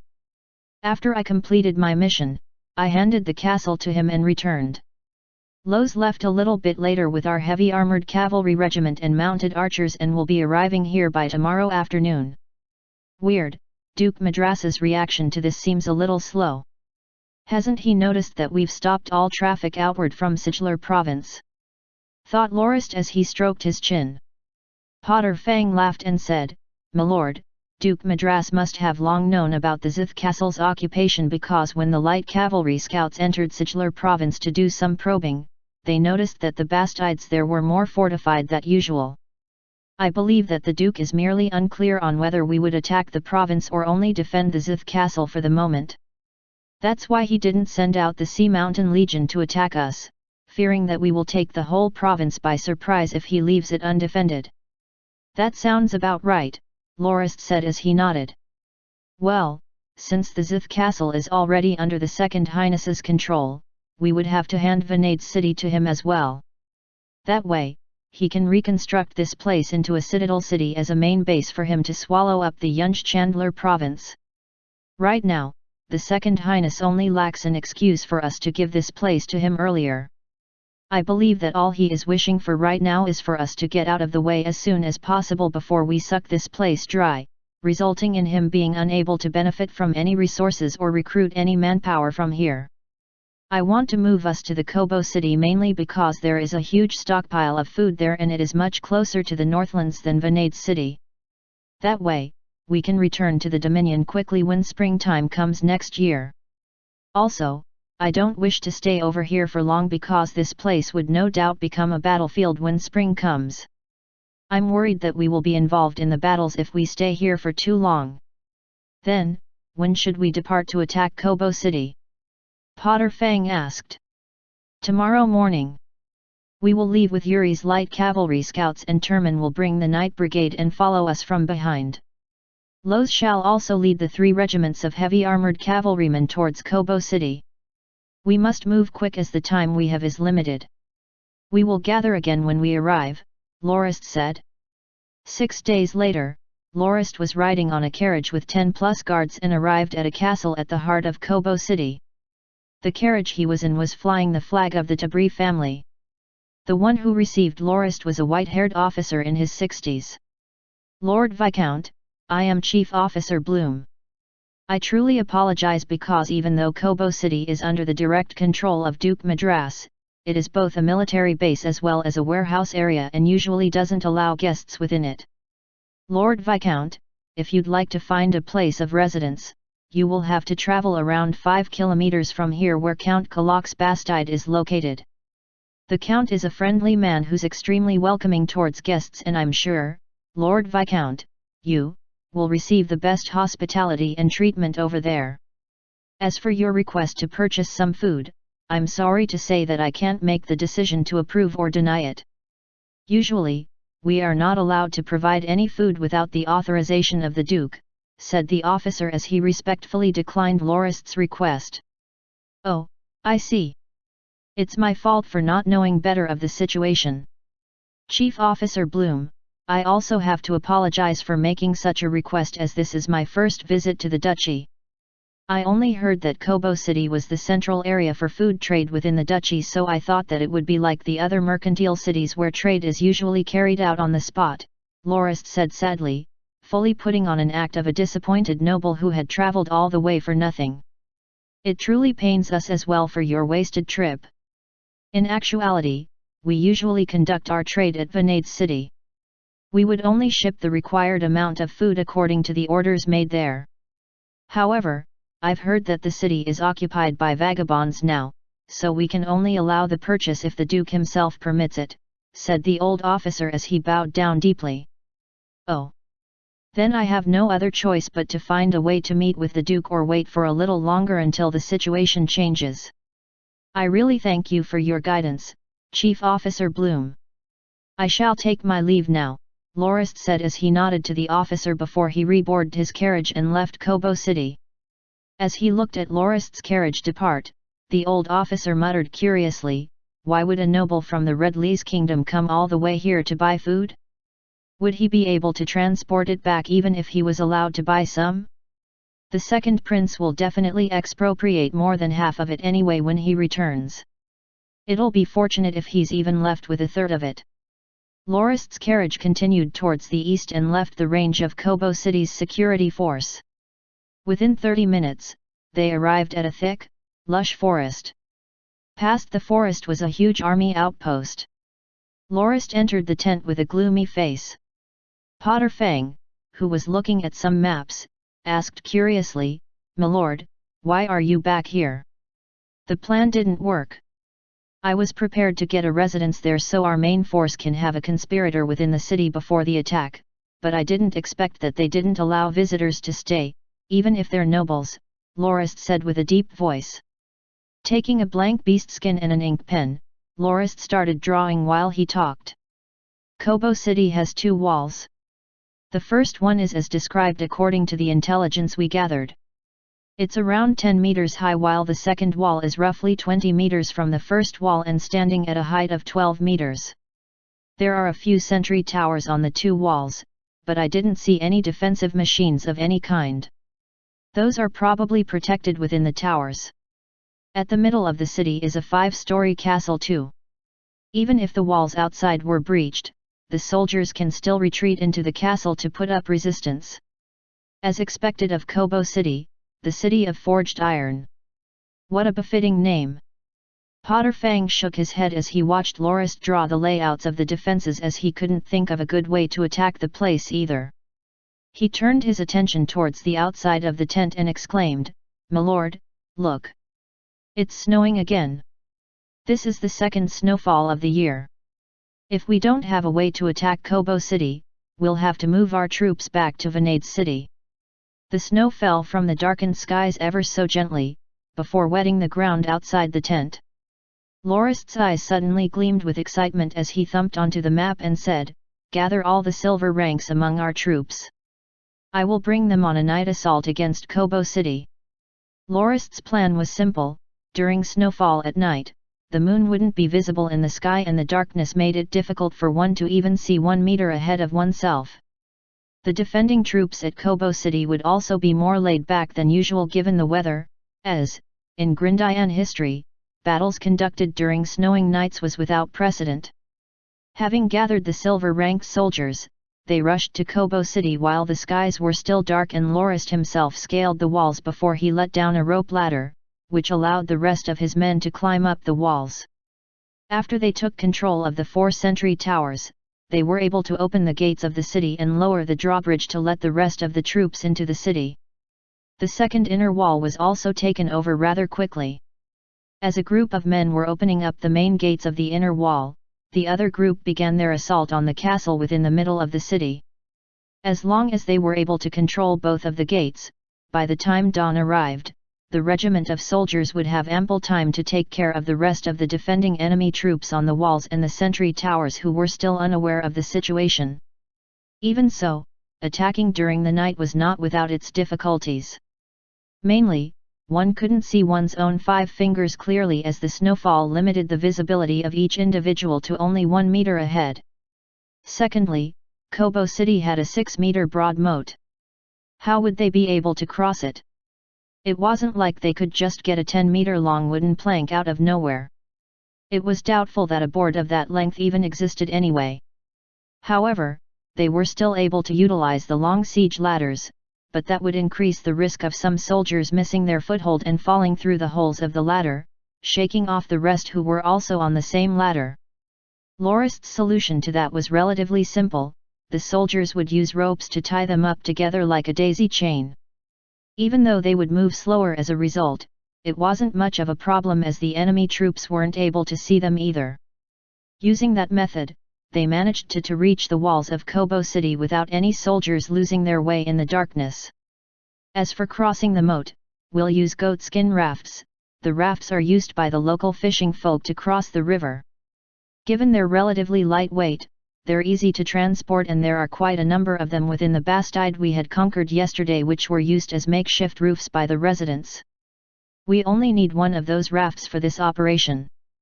After ferrying the first group of people to the opposite bank of the moat, we'll use a rope to pull the raft back from the other side for the next batch of people to cross. We'll be able to move our men across the moat quickly that way. When our night assault troops take the 2 gates and let down the drawbridges, they will blow the horn 2 times long and 1 time short. That's the cue for the regiment to light their torches and advance towards Kobo City. And, we're done. Lorist said as he concluded the briefing confidently. This is a risk that we have to take. Everyone, go make your preparations. Before he left, Lorist thought of Els, who was currently resting up for his injuries to heal at Vanade City. That guy has extremely good night vision and he's actually the best pick for operations like these. It's a shame that he was hurt and won't be able to join us on this operation. Chief Officer Bloom, who was residing within Kobo City, wasn't able to sleep well given his old age. He only slept for 3 hours during the night before he woke up and couldn't go back to sleep no matter what. That's why he decided to wake up and light a candle to read a book to pass time until dawn. Seeing the snowflakes falling down from the dark sky above through his window, the old officer muttered to himself, yet another year passed just like that. At that time, he thought he heard 3 horn blaring sounds. Those patrolling soldiers must be drunk and fooling around again. They'll be in for a beating tomorrow morning. After that, sounds of thunder rang out repeatedly without pause. The old officer was quite surprised that there would be thunder during a snowing night. A storm might be brewing for tomorrow. I better go to check the warehouses and see if there are any leaks that need to be fixed. Sigh. Hearing some ruckus going on at the floor below his room, The old officer was quite mad and thought, "What's going on tonight? Why is it so noisy? If the servants aren't sleeping right now, how would they work effectively tomorrow?" The old officer then put on his robe and prepared himself to head downstairs to give his servants a stern scolding.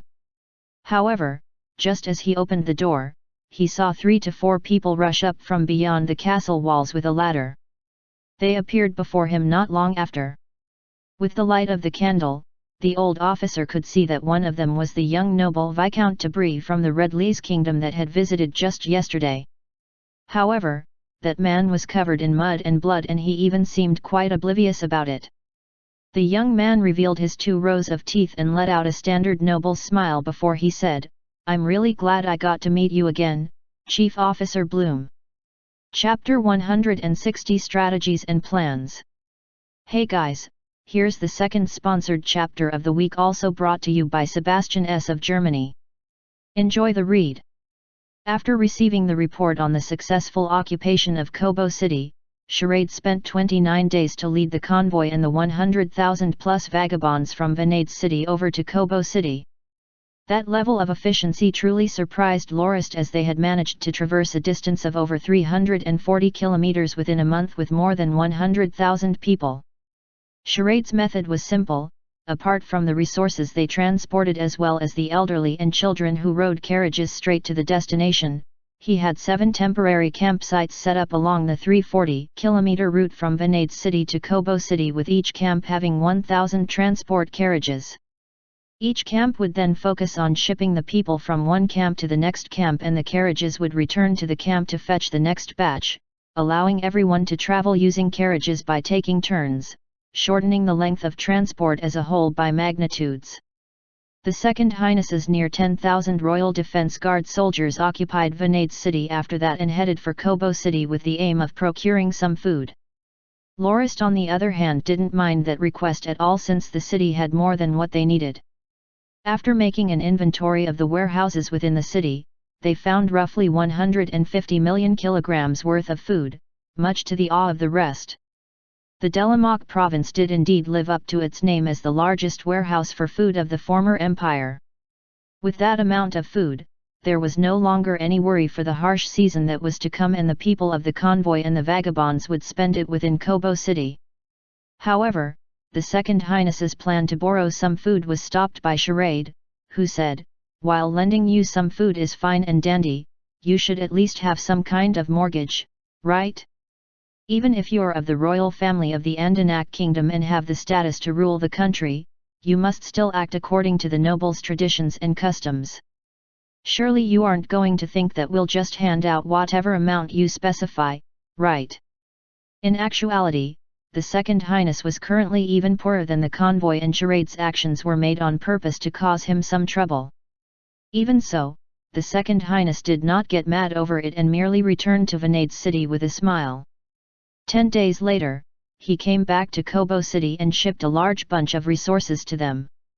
Upon seeing those resources, Charade wanted to cry, but he didn't have any tears to shed.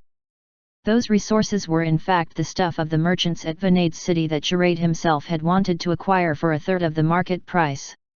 However, the Second Highness was even worse, as he had taken the resources in the name of confiscating enemy goods and used them as a mortgage for the food he was about to borrow. In the end, the Second Highness left Kobo City with 50 million kilograms of food and continued to have people transport the food out of the province despite the harsh winter weather. Curious about why the Second Highness was in such a rush to ship the food, Charade went to ask Lorist privately about the matter. Lorist's explanation was simple: the Second Highness wanted to recruit more soldiers to prepare for war. Taking a beast-skin map of the Andanak kingdom out, Lorist explained that when spring comes next year, the Second Highness would face 2 huge battles. Naturally, one of them would be the retaliation of the Madras Duchy. Lorist then pointed at the border between the Red Lees kingdom and the Andanak kingdom and mentioned that he had heard about the first prince's signing of a peace treaty with the 4 allied duchies, and that the first prince still had quite a huge military force at his disposal. With his insatiable personality, he would definitely turn to the Andanak kingdom as his next unlucky prey. "Thanks to you," Lorist said as he looked at Charade and laughed, the Second Highness managed to resolve the issue of the problematic nobles within his kingdom and stabilized the kingdom's situation and began production and development. If they can be left at peace for 2 to 3 more years, the Andanak kingdom will definitely rise to be a local hegemon. If we give them another 10 years to develop, the Second Highness's dream of reuniting the empire might even be possible. What the Second Highness lacks most now is time. So far, he's employing the strategy to conquer more land step by step in the north and defend his territory in the south. As for the first Prince's Red Lee's kingdom, the Second Highness will leave the borders of the two kingdoms under the care of the Fierce Gale Legion. However, given that the Fierce Gale Legion has been mobilized for many battles over the years and given that they've had to weather the Second Prince's attacks, they've incurred quite a huge loss themselves. The Second Highness must replenish the soldiers of the Fierce Gale Legion so that they can continue to defend the border in the long term, hence the need for more food supplies as well as equipment. As for the Madras Duchy, the Second Highness would definitely love it if he could conquer it. However, even though he has the will to do it, he's far from having enough military strength to take it. His plan right now is to first take the Yunj-Chandler province so that he can contact the 4 allied duchies to hopefully gain some support while he suppresses the forces of Duke Madras over here. That way, he can take over the whole duchy after 2 years of preparation. Charade looked at the map in deep thought before he suggested, "My lord, why don't we stay here and don't leave and have the Second Highness give Delamak province to our family? In exchange, we can help the Second Highness take over the Madras Duchy. It's a win-win solution that I believe the Second Highness would be happy to agree to." Flabbergasted, Lorist stared at Charade for a while before he asked, "Are you the only one who has this notion or does the rest think so as well?" Charade gave it some thought before he said, 2 days back when I was on the walls to check out the condition of the defensive fortifications of the walls, I saw a bunch of vagabonds gathered up near the moat of the castle, so I went down to see what was going on. They were actually telling stories and folklore about the Delamak province and Kobo city. The moment I heard that the province has tons of farmland and that was the reason it was the greatest producer of food in the former empire, I was moved. If we can take over this province, it would definitely be a great help to the family. Lorist laughed bitterly as he shook his head before he said, "Don't daydream so much in the future. Good things like this don't really happen. Why? Even if the Second Highness refuses to give the province to us, we can at least ask for the area around Kobo city since it was taken by our forces. That way, we can have the 100,000 vagabonds begin farming and make a firm footing for our family within the Delamak province," Charade said, still not satisfied without an explanation. "Sigh." Lorist said after he took a deep breath, "Brother Charade, your vision of things to come is too optimistic. The Second Highness will definitely not give us Delamak province nor Kobo city, even if we help him take over the entire province. Even if we forcefully occupy a place, it would not be recognized by the Second Highness.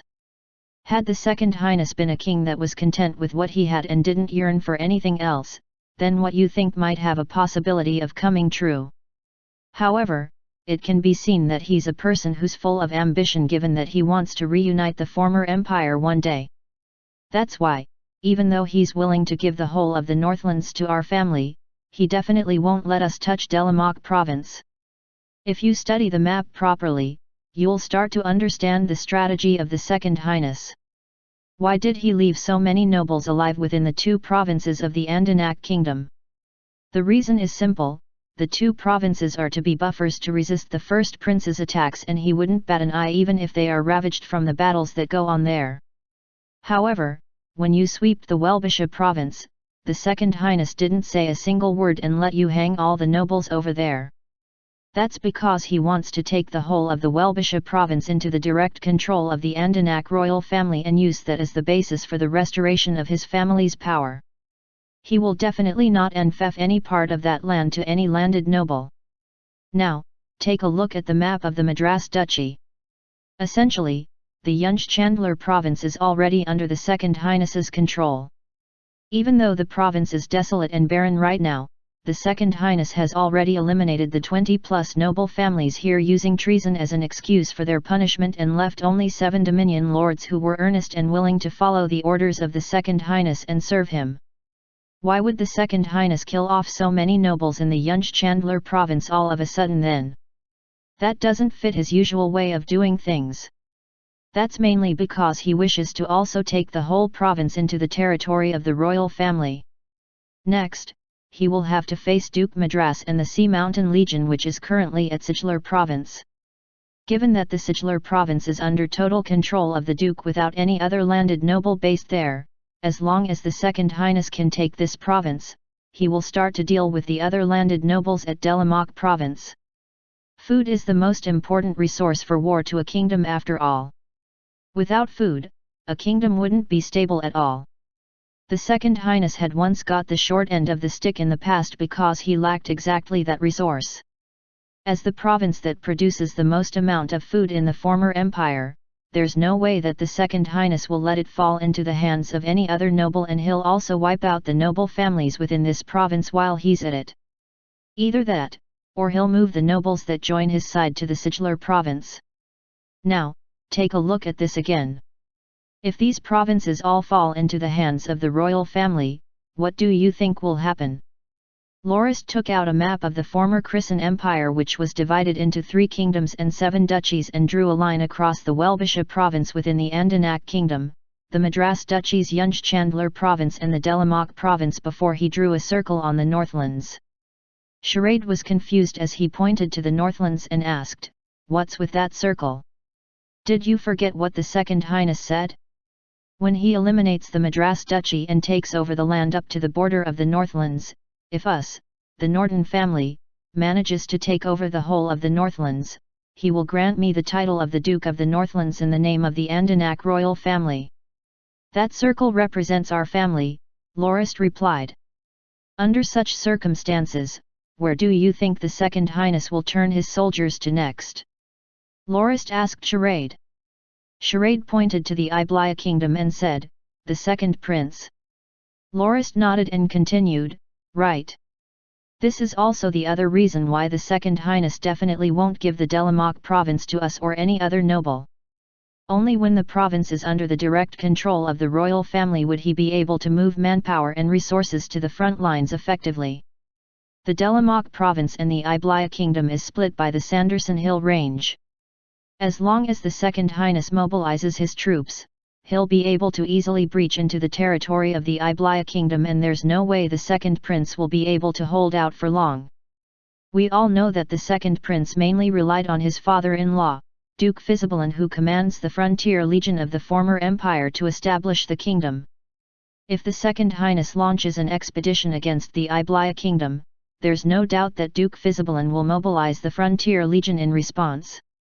That is when the Second Highness can rely on us, the Norton family.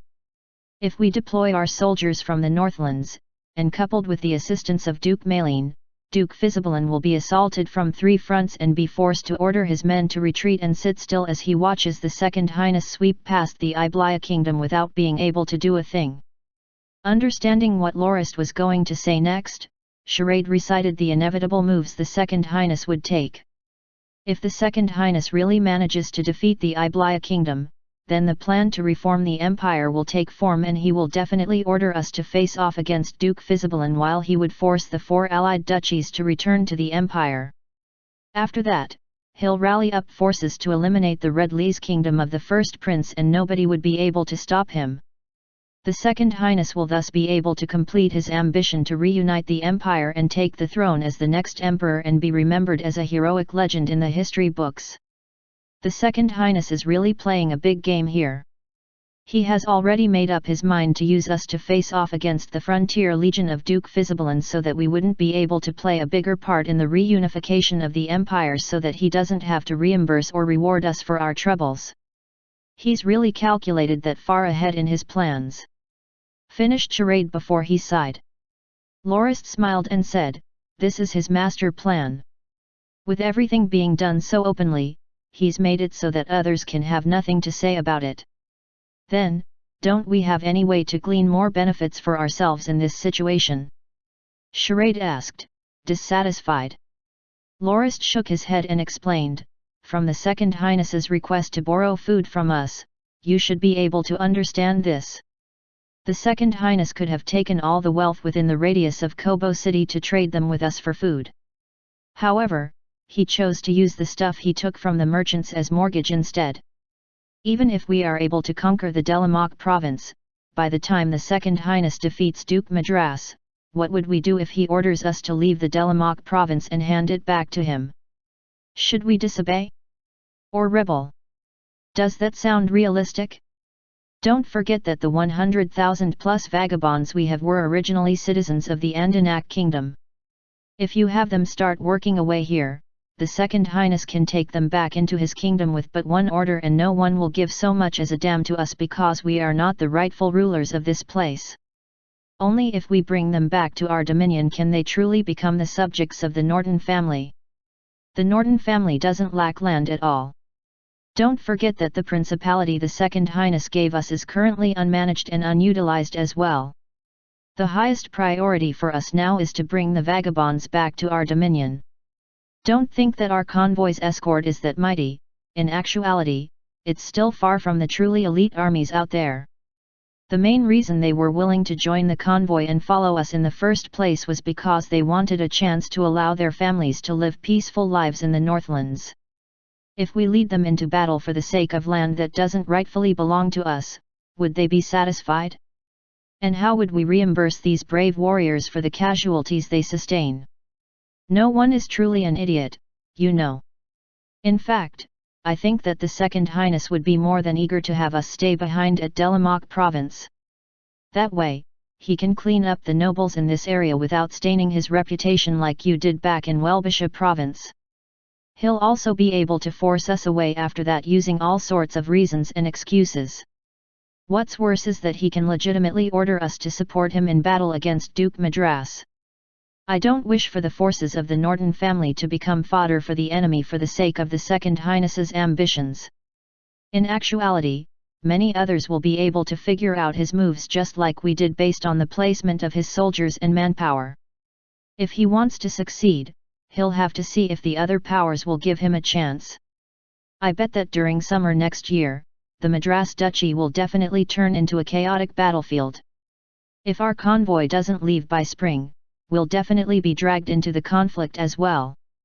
Loris then stretched out his finger and pointed at the location of the Iblaya kingdom on the map.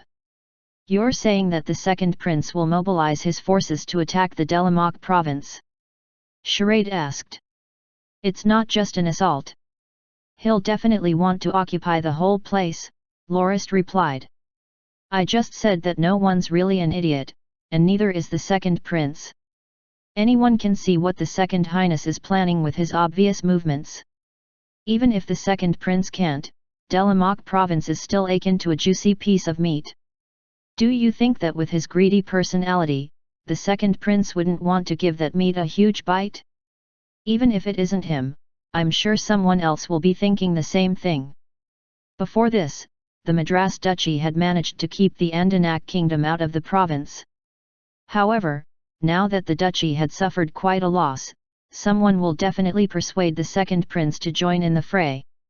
Think about it, before this, the second prince was planning to borrow some food from the duke. Now that he can get the food as well as the land that produces it, do you think he wouldn't jump for the opportunity? Locke, who is the someone you keep referring to? Those who don't wish for the Christian Empire to be restored as well as those who don't want the Second Highness to come into power. Didn't the second prince just incur a loss not long ago? Where would he find enough soldiers to attack the Delamak province with? He can just borrow them. Don't forget that his father-in-law, Duke Fizibalan, owns the Frontier Legion, which has not seen battle and has had quite a lot of time to recuperate and prepare themselves. The second prince just has to borrow 30,000 of the 78,000 soldiers to be able to conquer the Delamak province. How are you so sure that the battle here will break out next summer instead of spring? The second prince still won't be able to get enough food for his army during spring. After harvesting the wheat during summer, he'll definitely mobilize his forces right away. It truly is a shame to give this place up. Such a big food-producing province. Charade said before he sighed. This place is kind of overrated if you ask me. Aside from being able to produce food, what else is it good for? There's no horse breeding going on here, nor are there any ore mines. The biggest disadvantage of this province is that it's completely sealed off from the rest of the world, Lorist said as he shook his head in disagreement. Sealed off? How so? This place is directly connected to the Northlands and the Iblaya Kingdom. And past Vanade City, it is connected to the Sigillar Province and the Andanak Kingdom. Other than that, the 4 allied duchies can be reached through the route through Yunj-Chandler Province. It seems pretty connected to me, Charade said curiously. What I meant by that was that the Delamak Province is only accessible from the territories within the former empire.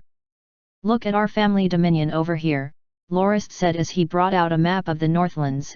If we can find a bay where we can build a harbor somewhere at the Blad Edge Mountains and develop our marine corps, we will have access to the sea routes and be able to reach our other dominion, the island principality that used to belong to the second prince. From that island, we'll be able to travel to the port at Tim's dominion as well as Moronti City. From Moronti City, we can travel to the Relic Islands and the Roman Empire. The degree of connectivity is quite high and we can go many places from there. Now, you understand why I'm so fixated on bringing the convoy and the vagabonds back to the family dominion, right? Over there awaits our lands which we will develop into a haven for ourselves and our people. Locke, you're far more farsighted than any of us can aspire to be. Naturally. Haha, now you know why I'm the Dominion Lord and you all are my knights. Locke, don't get too full of yourself. I was just trying to butter you up with some flattery. To think that you'd actually take it all seriously. Chapter 161 The Long Wintry Night. Hi guys, a little sorry for the late release. Managed to crop up sometime in the last minute to get the third sponsored chapter of the week done. This chapter is also brought to you by Sebastian S. from Germany. Now, off to work on the first regular chapter of next week for me. I hope you enjoy the read. Lorist put the ink-dipped pen down and looked at the crystal sand glass on his table. It was already around 5 at dawn, but the sky outside the windows still seemed rather dark. Past the green glass windows, he could see dense amounts of snow, each probably the size of a goose's feather, falling gently down to the ground. It has already been snowing for 3 continuous days and a huge pile of snow had gathered outside. On Lorist's table were stacks of wordy beastskin documents which were mostly written by him throughout the night. When he was talking to Charade recently, it suddenly occurred to him that he still didn't have a comprehensive plan to develop the family dominion. His dominion was located at a rather desolate piece of land, while that allowed the advantage of having to defend only the firm rock castle to prevent the rest of the dominion from being embroiled within the flames of war. It cost them isolation and impermanence in the minds of others, both of which stemmed from not having a proper method to communicate with the outside world. The Northern Highlands was wide with a very sparse population and spanned an area of roughly 3 to 4 times that of the Delamak province with only less than 1 million inhabitants. Even the southern area of the Northlands, which was the most prosperous and under the control of Duke Loggins, only had around 40,000 citizens at most. The main factors that had held back the development of the Northlands were the inconvenience of travel and transport as well as the lack of manpower. From the map, it could be seen that the Northern Highlands is not situated to the northmost point of the Grindia continent. Instead, it was located at the mid-upper part of the continent. The center of the continent was considered by its inhabitants to be the magical Dragon Mountains, which incidentally, happened to be the intersection point for 3 mountain ranges. The reasoning behind the place being called the Northlands was because it represented the furthest north humans have ever developed and settled themselves in. If they wanted to go even further northward, they would have to cross the magical Dragon Mountains, and according to the maps, beyond that was the long-stretching wilderness which humans have yet to set foot on. However, the word Highlands in the Northern Highlands was used in a slightly different sense from the conventional meaning. Even though the Northlands is also considered a highland area, the elevation of that place relative to the rest of the flatlands of Grindia was only around 100 meters, with little difference in terms of climate and weather. In actuality, in the Grindian basic language, highlands didn't refer to the elevated terrain of the Northlands but rather its ruralness and wildness relative to the other civilizations on the Grindia continent, and it was used in a derogatory sense.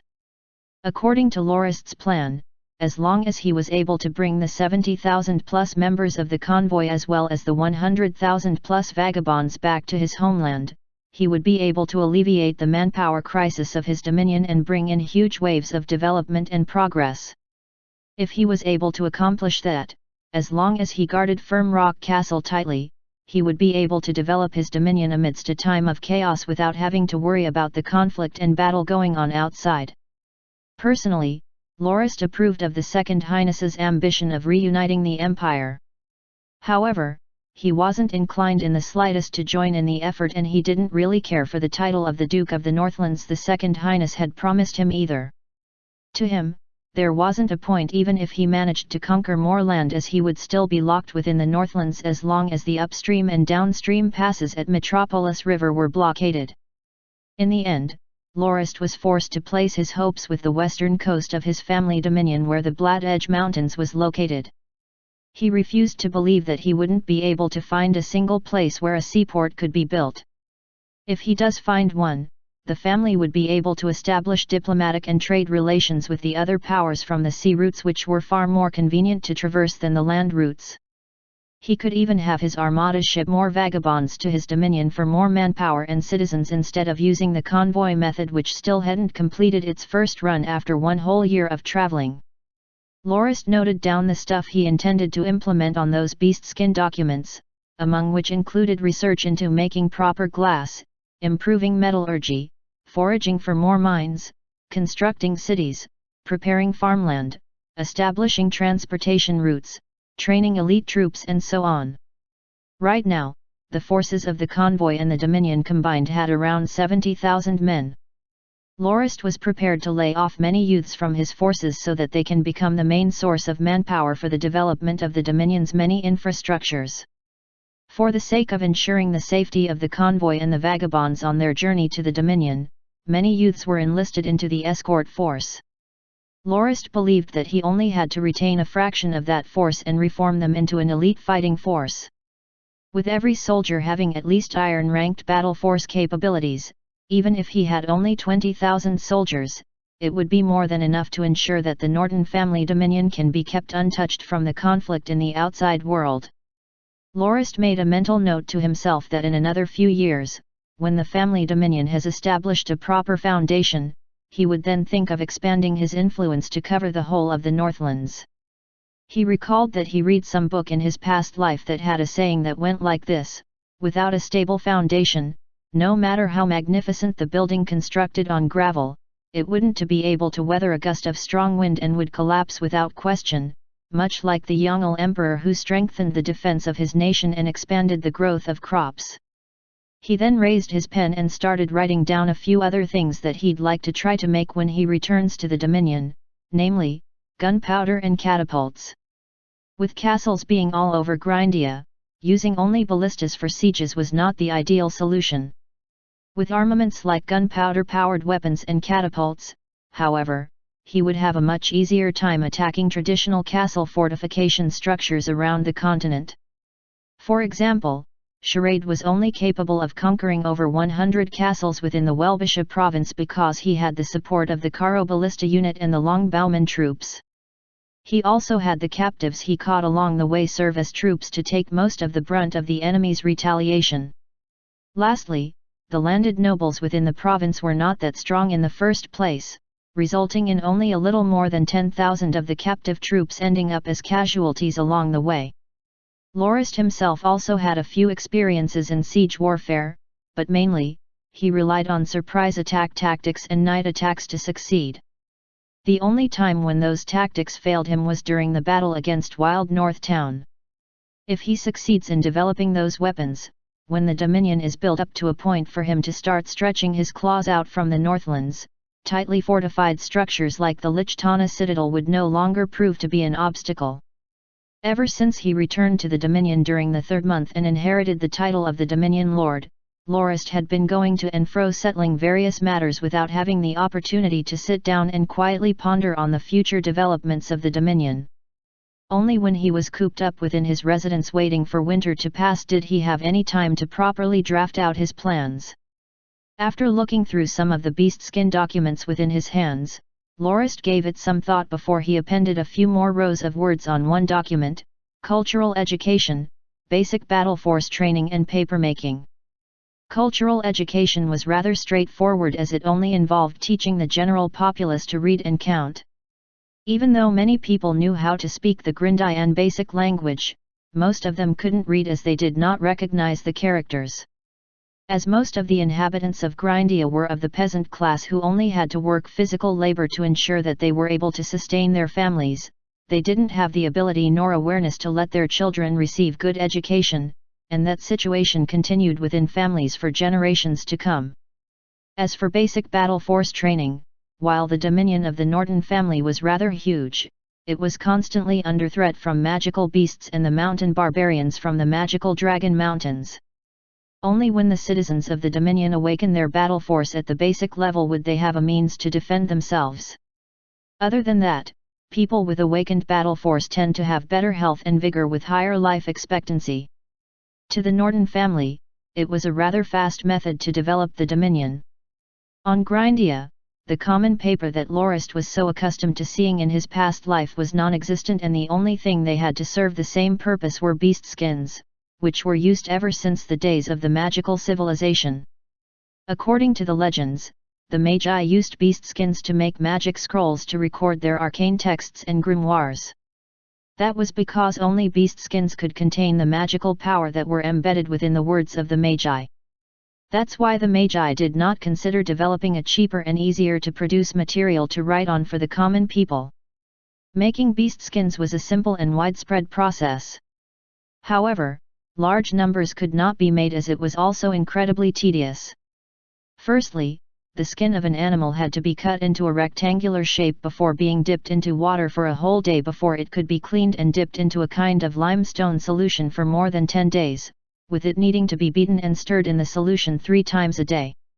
That process had to be repeated 3 times, and after 30 days, the skin would be brought out to be dried and the blood vessels and other unnecessary parts on the skin had to be scraped off manually with a small knife, leaving behind only a thin membrane which had to be immersed into a liquid grass mixture for another 2 days. After that, it had to be dried but not under direct sunlight before it would be smoothened and fastened to a wooden rack for 3 more days to be firmed. Lastly, it had to be cut into a document form factor. This was also the reason why books on Grindia were so expensive. If Lorist intended to improve the cultural education of the citizens within his dominion, he had to first find a way to make writing material that was easier and cheaper to produce. The family would never have enough funds to let everyone use beast skin for their studies after all. In Moronti City, the daily newspaper they had would be returned to the publishers so that the beast skin may be washed and cleaned for new content to be printed upon it. They would be reused until the beast skin itself spoiled from wear. If he could make the kind of paper that was widely available in his past life, not only would he be able to further the education level of the citizens within his dominion, he could also sell the paper to the rest of the continent as the staple product of his dominion. It was Lorist's long-held belief that there was no empire nor family that would last thousands of years undefeated. The common folk of Grindia normally distinguished themselves by the place they came from instead of their nations. For instance, Lorist was from the Northlands while Charade was from the Tarabo Kingdom. Lorist felt that if he could let the people of the convoy feel a pride in being the subjects of the Norton family, he believes that the glory of the Norton family will be able to be passed down for generations to come. Lorist's plan for that was to use long-term propaganda and indoctrination to make the hearts of the convoy members and the vagabonds stay loyal to the Norton family. The Han dynasty of ancient China was able to achieve such a feat, resulting in the Chinese people also being known as the Han. Lorist wanted to try to emulate them so that the folk within his dominion would be proud of their rulers and call themselves Nortons instead of Northlanders. However, that would only take form after a very long time. Lorist thought that maybe he could even dramatize and immortalize the journey of the convoy in the history books so that the generations to come would be able to empathize with the hardships their ancestors had to weather to arrive at the Norton family dominion. Even though Lorist had many plans to go about that, he still required easily produced paper to be able to jump-start this operation. That's why, researching how to produce paper was a rather high priority for Lorist. As he was the owner of a small workshop back in his past life, Lorist was well trained in many crafts such as glassworking, designing, and even making collector ship replicas. However, Lorist had no proper idea on how to make paper and only knew the basic principle and materials required to do it without understanding the exact process. Thinking of the difficulty of the task he was about to undertake, Lorist sighed and thought, I guess I'll have some craftsmen work on it by trial and error when we arrive at the Dominion. I'm sure they'll succeed one day. The door of his room was knocked on lightly, prompting Lorist to say, Come in. Reedy pushed open the door and came in with a basin of warm water and said, My lord, you got up quite early today. Even though it's already 6 in the morning, the sky outside is still as dark as it was during midnight. Lorist washed his face and said, Reedy, even though the weather is like this outside, you must not slack off on your training and continue working hard indoors. Training one's fighting skill requires constant practice and intense dedication. You're already at the 2-star iron rank this year. I hope that you'll be able to break through to the silver rank in another 2 years. Yes, my lord. I understand, Reedy said. All right. Do I have anything else scheduled for today? Lorist asked. After giving it some thought, Reedy replied, Yesterday, Knight Charade said that you wanted to join him to patrol the residential area of the vagabonds. Oh, then bring me my breakfast at 7:30. After finishing my meal, I'll go meet up with Charade, Lorist said. Yes, my lord, Reedy said before he left. Usually, from 6 to 7:30, it was Lorist's morning training session. After training in the aquametal technique for one major cycle and moving his body for a bit, his time was up. To Lorist, the most difficult part for his training right now was the fact that he wasn't able to grasp the progress of his own cultivation. In his past life, he didn't even reach the dark stage of the aquametal technique. Given that he didn't understand what laid beyond and didn't hear much about it from others either, he could only rely on himself to slowly find the proper way to progress in his training. Right now, even though he understood that he was in the dark stage, he had no clue at which point of the stage he was at. For example, back when he was at Maplewood's Bastide after he laid with Irina, he suddenly felt a rush of power that made his body feel light and refreshed. While he did not completely understand what had happened back then, he reasoned that he must have progressed a little further in the dark stage. Sometimes, Lorist also felt that using battle force to train in his ancestral technique was a little ludicrous. However, he hasn't noticed any glaring disadvantages with that. In fact, the rate at which he progressed in the aquametal technique felt a little too fast. Lorist was quite confident in his current abilities and most gold-ranked fighters could no longer match up to him. However, he still didn't have the opportunity to spar against a blade master properly. Lorist was eagerly anticipating the chance to find out how he would hold up against a blade master in a proper fight. Given that the Kobo city wasn't big, it was filled to the brim by the people of the convoy and the vagabonds. Fortunately, the Second Highness had transported a third of the food away, emptying near 100 warehouses in the process. Coupled with the broad drying fields for the food within the city, it was just barely enough to accommodate the whole group of people. It was still snowing and Lorist and Charade both wore a black leather mantle as they walked along the road that the patrolling soldiers had cleared up to the camp of the vagabonds. Locke, how did you get the idea of setting up the tents within the snow houses? Not only is it quite warm inside, that method of yours solved the problem of the vagabonds' housing almost right away. The snow houses are also cheap and easy to build, it's far too convenient, Charade said as he walked. Did you know that if we used logs to build temporary houses, the gathered snow on the roofs would eventually collapse the whole structure? That would also require us to have people periodically clean the snow off. I didn't expect that the snow houses didn't have that sort of problem, and if we pat the snow tight, it will further reinforce the structure as well.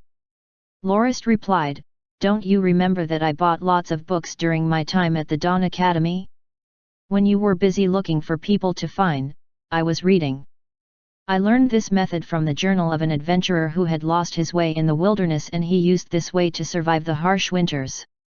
I didn't know whether that account was real or not, nor did I know how effective it would actually turn out, but I drew a design anyway, and you really managed to implement it. You? Charade was struck speechless. How could you simply draft out something like that? Good thing you were lucky this time. If the designs didn't work, it might have cost us some lives. Lorist laughed and said, I was just messing with you. It's your fault for looking down on books like these and saying that the authors made the stories up to make a quick buck and refused to even give the authors a chance. Let me tell you, that book was a proper biography, and it was the work of the most prestigious adventurer around 100 years ago, Carmen Pride. The designs I gave you were copied from that book. Sometime after that book was published, some experts even tried experimenting with snow houses according to the design he provided and found that they indeed did have an insulating effect. After a while, Charade asked, Locke, in another few days, it will be the 36th day of the 12th month, which is the day of celebration for the new year. Do you have anything planned for that? Lorist thought for a few moments in silence before he said, Sigh, on that day last year, we spent the whole night at the Red Grace Inn with the rest of our buddies, but right now we're so far away from them at Kobo City. Fate truly is unpredictable. Do you have any good ideas for the celebration? You're right, none of us last year would have even imagined that we would be here today, leading so many others towards the north. I'm thinking that since we have an abundance of food now, it's better if we give them something extra to eat for the festive celebration. Also, let's throw in 500 grams of meat per person with another cup of ale, while the kids can have some sweets and cookies instead. What do you think? Charade asked. Lorist nodded and said, It's really thorough of you. Let's do it your way. If the snow stops falling, we can even organize some physical activities for them and let them spend the new year in happiness. Raising his head and looking at the dark, gloomy skies, Lorist muttered, After another month of waiting, we can finally resume our journey home. Chapter 162, Gentle Spring Rain. Here's the first regular chapter of the week. Enjoy. No, Uncle Locke. I took a wrong step just now. Let me redo it. The one who said that was Pog's beloved daughter, Elisa.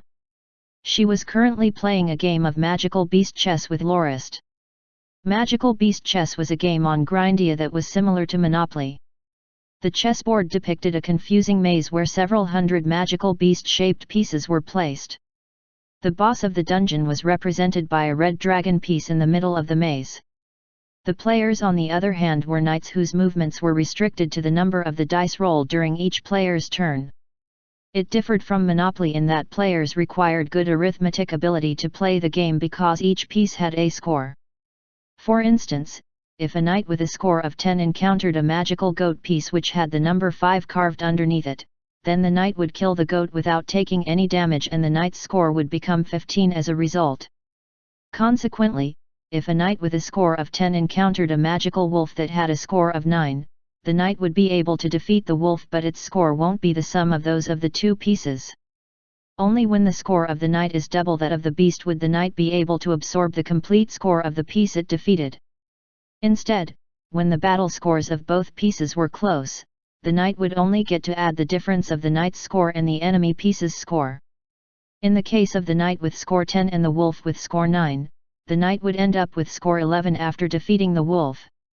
There were many junctions in the maze, each of which were guarded by various magical beasts.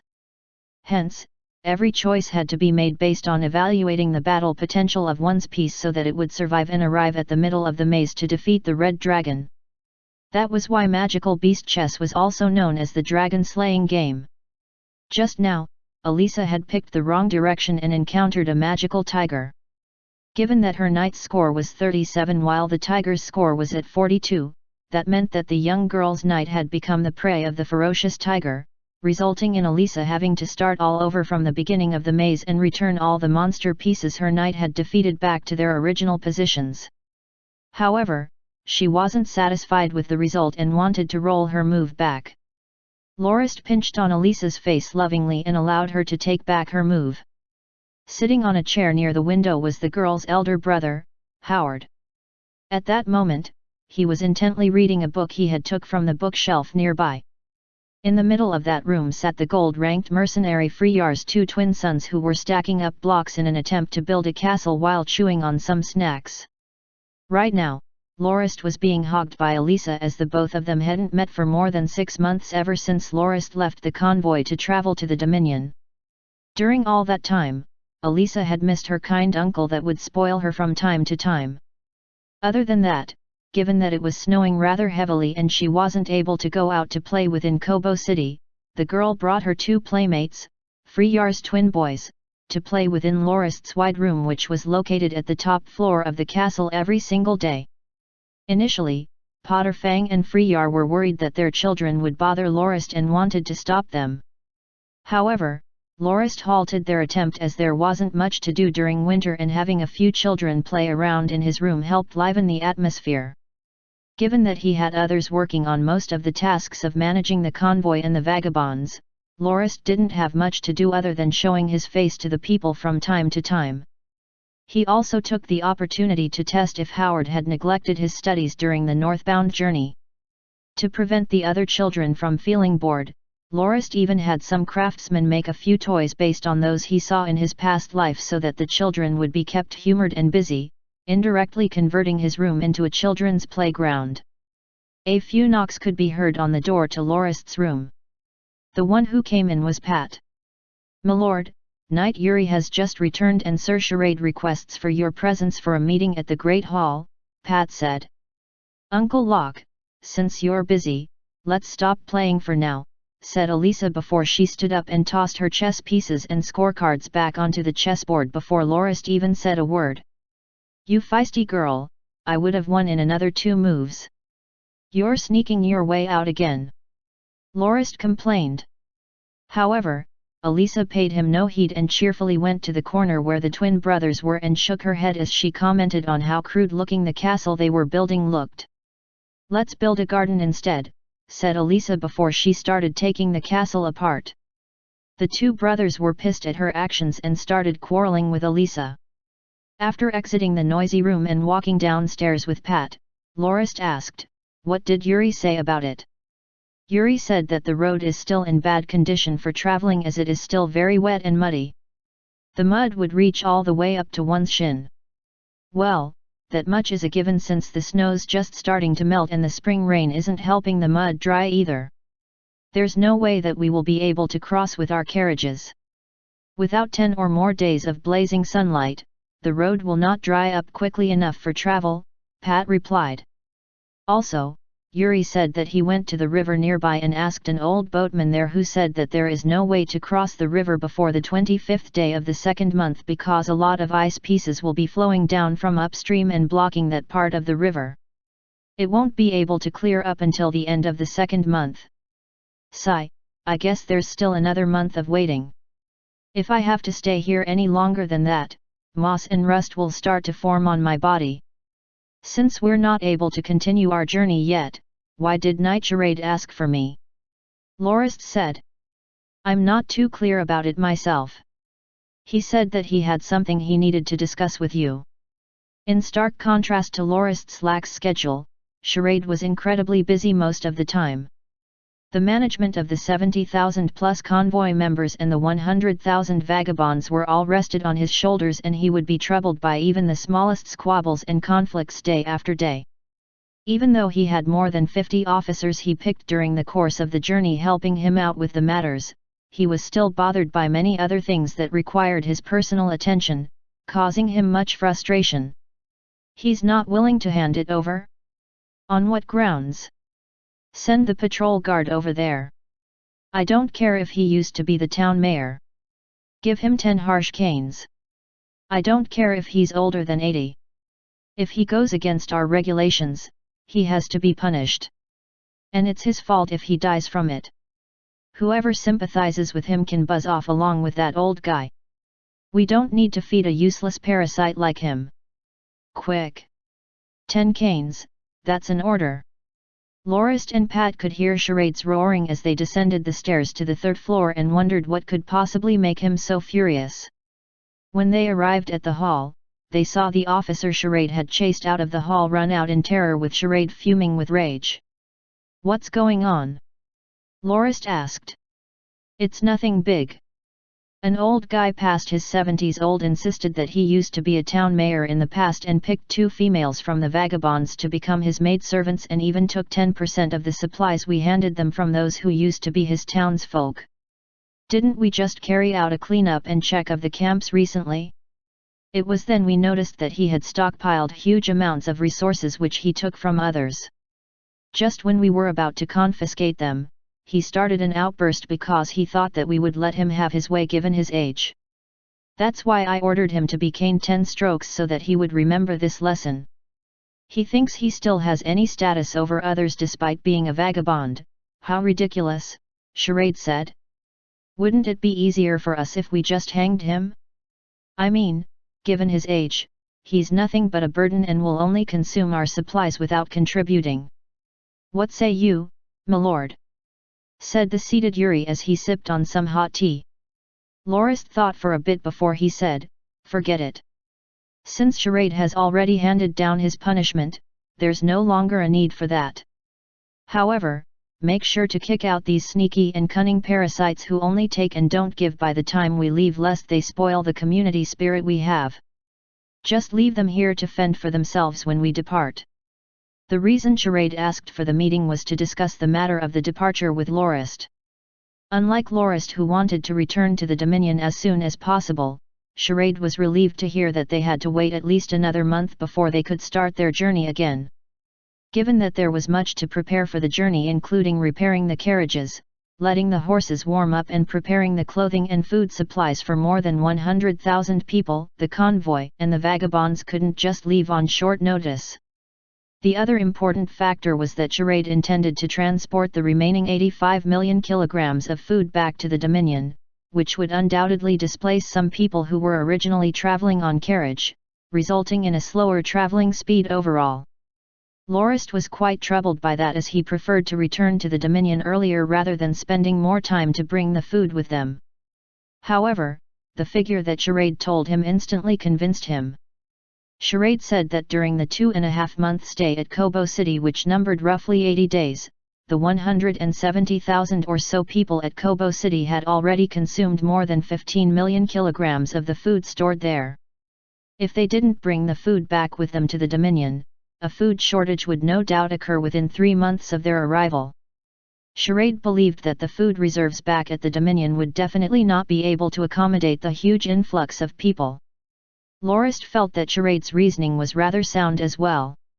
He recalled that Supervisor Spiel had reported to him that the food reserves at the Dominion amounted to roughly 30 million kilograms and the laborers at the construction site also relied on the food there as well. Now that the wild North town had been abandoned, the yearly food produce of Maplewood's Bastide only amounted to about 4 million kilograms of food.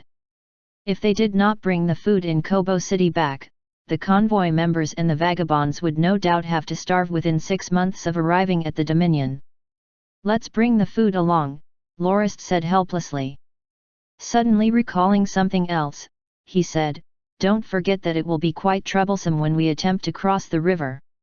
Since we still have to wait for a month, have the worksmiths make some small boats and planks which we can use to make a floating bridge for the crossing." "Are you referring to the lock fishing boats?" "Well, something like those. However, since we need to transport the carriages across as well, the floating bridge has to be around 5 meters wide and each boat has to be filled with 2 layers of green clay. Also, the distance from one bank to another of the river is roughly 300 meters, so make enough boats so that the bridge can stretch long enough to the other side," instructed Lorist. On the 10th day of the 2nd month, the Second Highness once again rushed to Kobo City despite the rainy weather. He came for 2 reasons, to borrow more food and to request Lorist to delay his departure until the 5th month after the harvest of the winter wheat. The Second Highness's reason for his request was so that Lorist would be able to guard Kobo City as he brought his troops to suppress the landed nobles of Delamak province so that they wouldn't give him trouble during his battle with Duke Madras. He was confident that he would be able to completely take over Delamak province and have Duke Madras bow down before him. Lorist refused it immediately and said that he hadn't contacted his family since the 9th month of last year and couldn't bear to stay any longer. Ever since the winter passed and the spring rain started falling, he was already rather impatient about leaving for his dominion. He apologized for not being able to accept the request of the Second Highness. Lorist then mentioned that when the convoy departed, he could hand control of Kobo City to the Second Highness, who only had to have around 10,000 of his Royal Defense Guard soldiers stationed to protect it. Lorist also insisted that he believed that the nobles of Delamak province definitely wouldn't act recklessly. As for the matter of food, Lorist was willing to hand 10 million more kilograms of it to the Second Highness as an early celebratory gift for his defeat of Duke Madras. However, no matter what Lorist said, the Second Highness merely furrowed his brow and said that if he had to use 10,000 soldiers to guard at Kobo City, he wouldn't be able to muster enough military strength to face the Sea Mountain Legion, and that the best method to overcome that was to have Lorist leave at least half of the convoy's force there while he leads the rest of the convoy back to the Dominion. Lorist still refused nevertheless and insisted that he had promised every person of the convoy to lead them home and that he wouldn't leave a single one behind. He was obligated to fulfill his oath and there was no reason for him to leave his soldiers there either, as the city was not part of his family's dominion anyway and he had no obligation to guard it. In the end, the both of them parted on bad terms. Seeing the silhouette of the Second Highness leaving in the distance, Lorist nudged Charade with his elbow and said, "Now, you understand, right? If he doesn't give Kobo City to our family, any other benefits he promises will merely be shallow ones. You can already see how hard he tried to convince us to stay without mentioning anything about that." Charade laughed bitterly before he said, "I think we have to hasten our preparation work and leave as soon as we can. I suspect that the Second Highness came to ask us to stay because he received word of the Second Prince's eventual campaign on the Delamak province.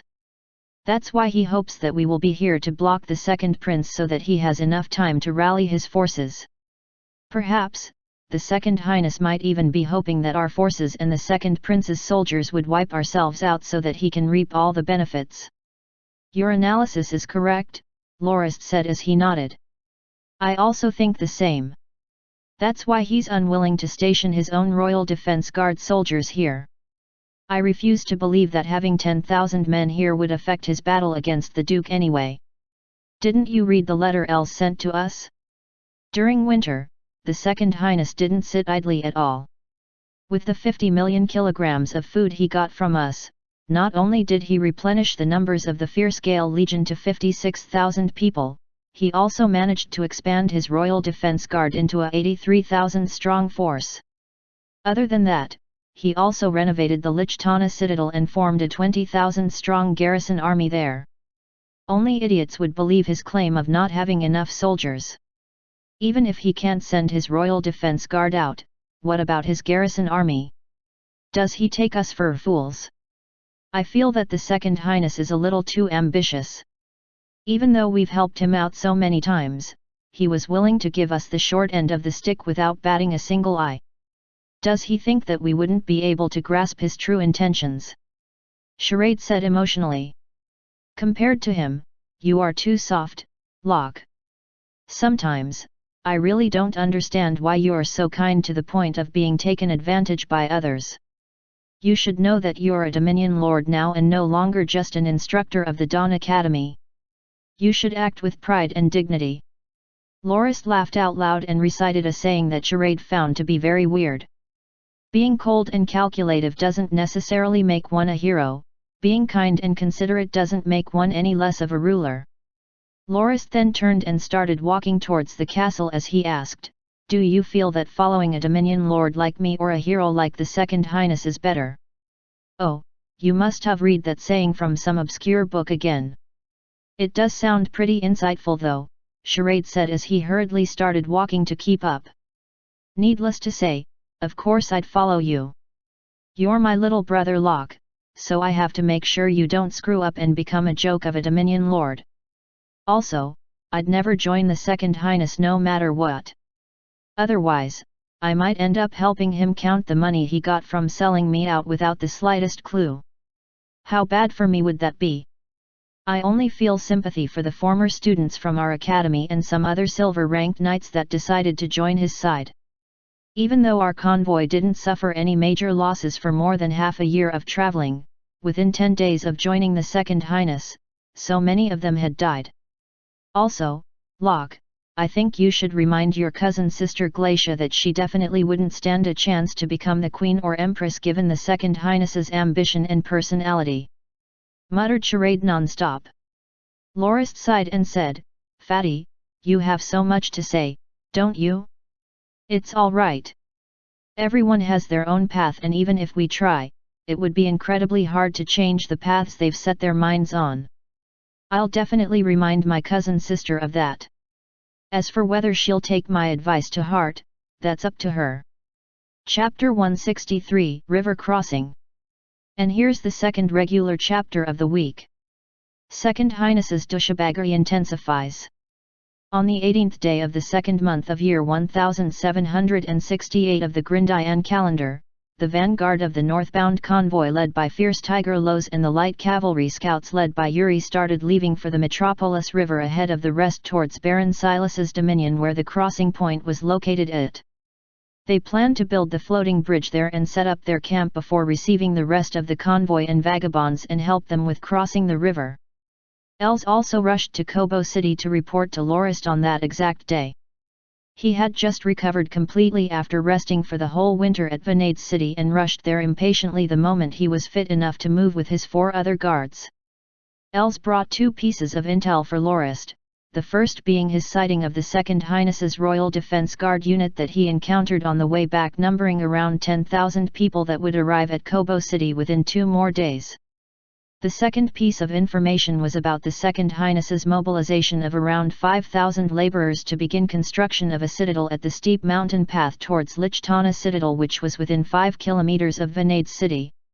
Lorist took a look at the map and felt that something was up. Charade, Potter Fang, and Terman proceeded to debate about the issue. Charade felt that the 10,000 plus soldiers that were heading to Kobo City must be waiting to receive control of it from the convoy. Given that Kobo City was the central location of Delamak province and is also a fortified city which was easily defended and difficult to take over, the Second Highness definitely wouldn't leave the city unattended. With the 10,000 plus Royal Defense Guard troops, he should be able to hold off the forces of the Iblaya Kingdom's second prince for a period of time. However, not one of them understood the intent behind the Second Highness's citadel construction project near Vanade City. Practically speaking, he should reinforce and fortify the defensive faculties of Vanade City instead and renovate it into a fortified city. As long as they occupied Vanade City, they would be able to control the transportation route there and maintain the attacking initiative on the battlefield, allowing them to advance or retreat as they pleased. In the end, they settled on Potter Fang's guess. He believed that the Second Highness's construction of another citadel was to ensure that he had another place to retreat to. Other than that, the additional citadel could aid in restricting the enemy offense in that they would be able to prevent Vanade City from being completely surrounded. Another advantage that citadel offered them was that even if their forces weren't able to hold Vanade City, they would be able to retreat to that citadel.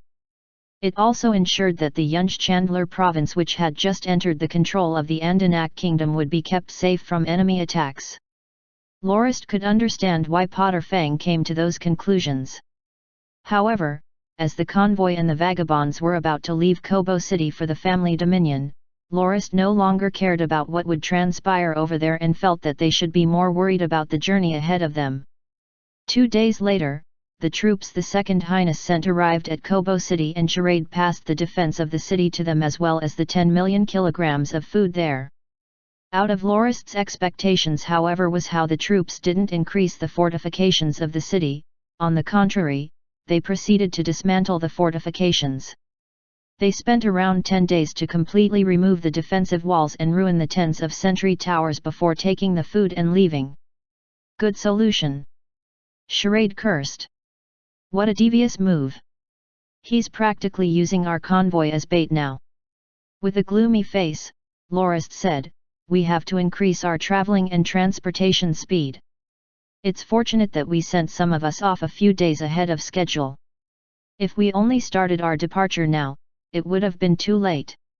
Order the light cavalry scouts to scan the area and watch out for the movements of the noble families within Delamak province, especially the ones near the southern border next to the Iblaya kingdom. Transport the rest of the people and goods to the river crossing point. Nobody would have expected that the Second Highness would actually send his troops to render the strongly fortified Kobo city useless. The road from Kobo city to the crossing point was around 150 kilometers long.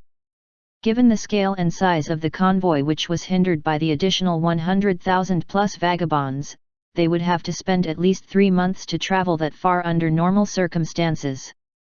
With the crossing of Metropolis River further bottlenecking their progress, it would take them even longer to arrive at the family dominion.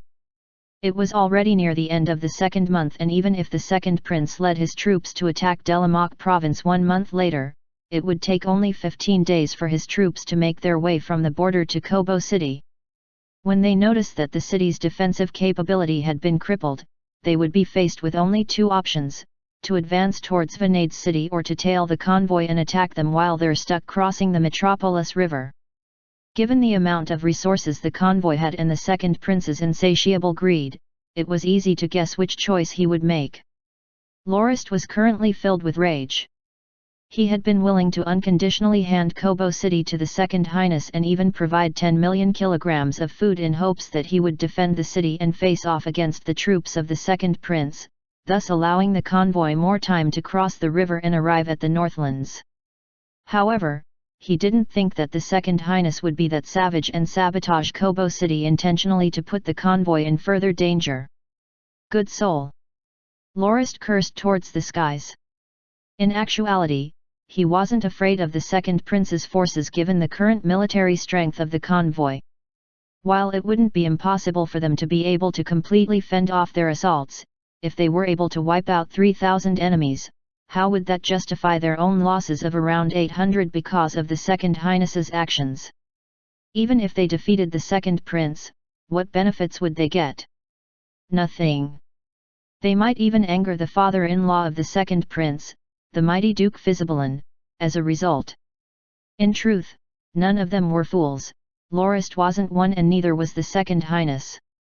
The reason Lorist wanted to make his way out of the Madras Duchy was so that he wouldn't be taken advantage of by the Second Highness in the first place. He could also head to his dominion and start developing it as soon as possible.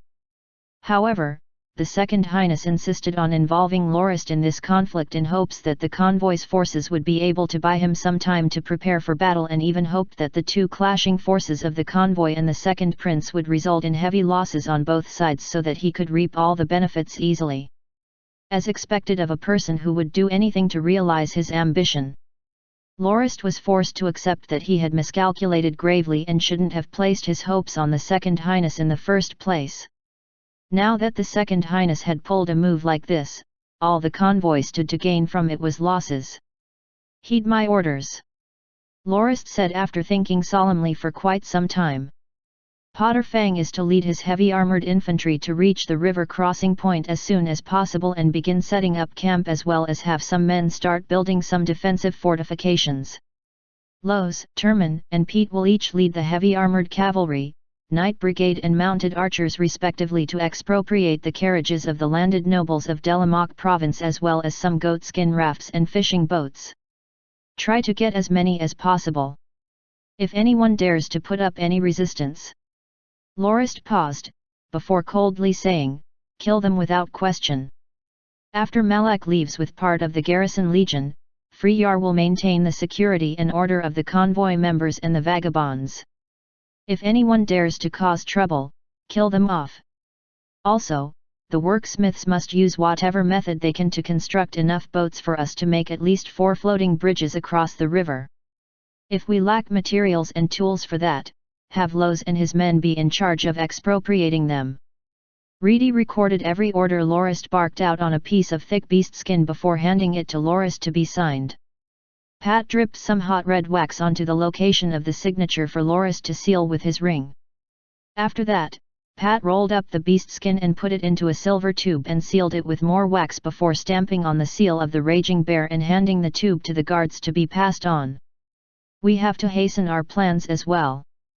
By the end of this month, no matter what, we have to finish moving the food within Kobo City and leave this place, Lorist said as he turned towards Charade.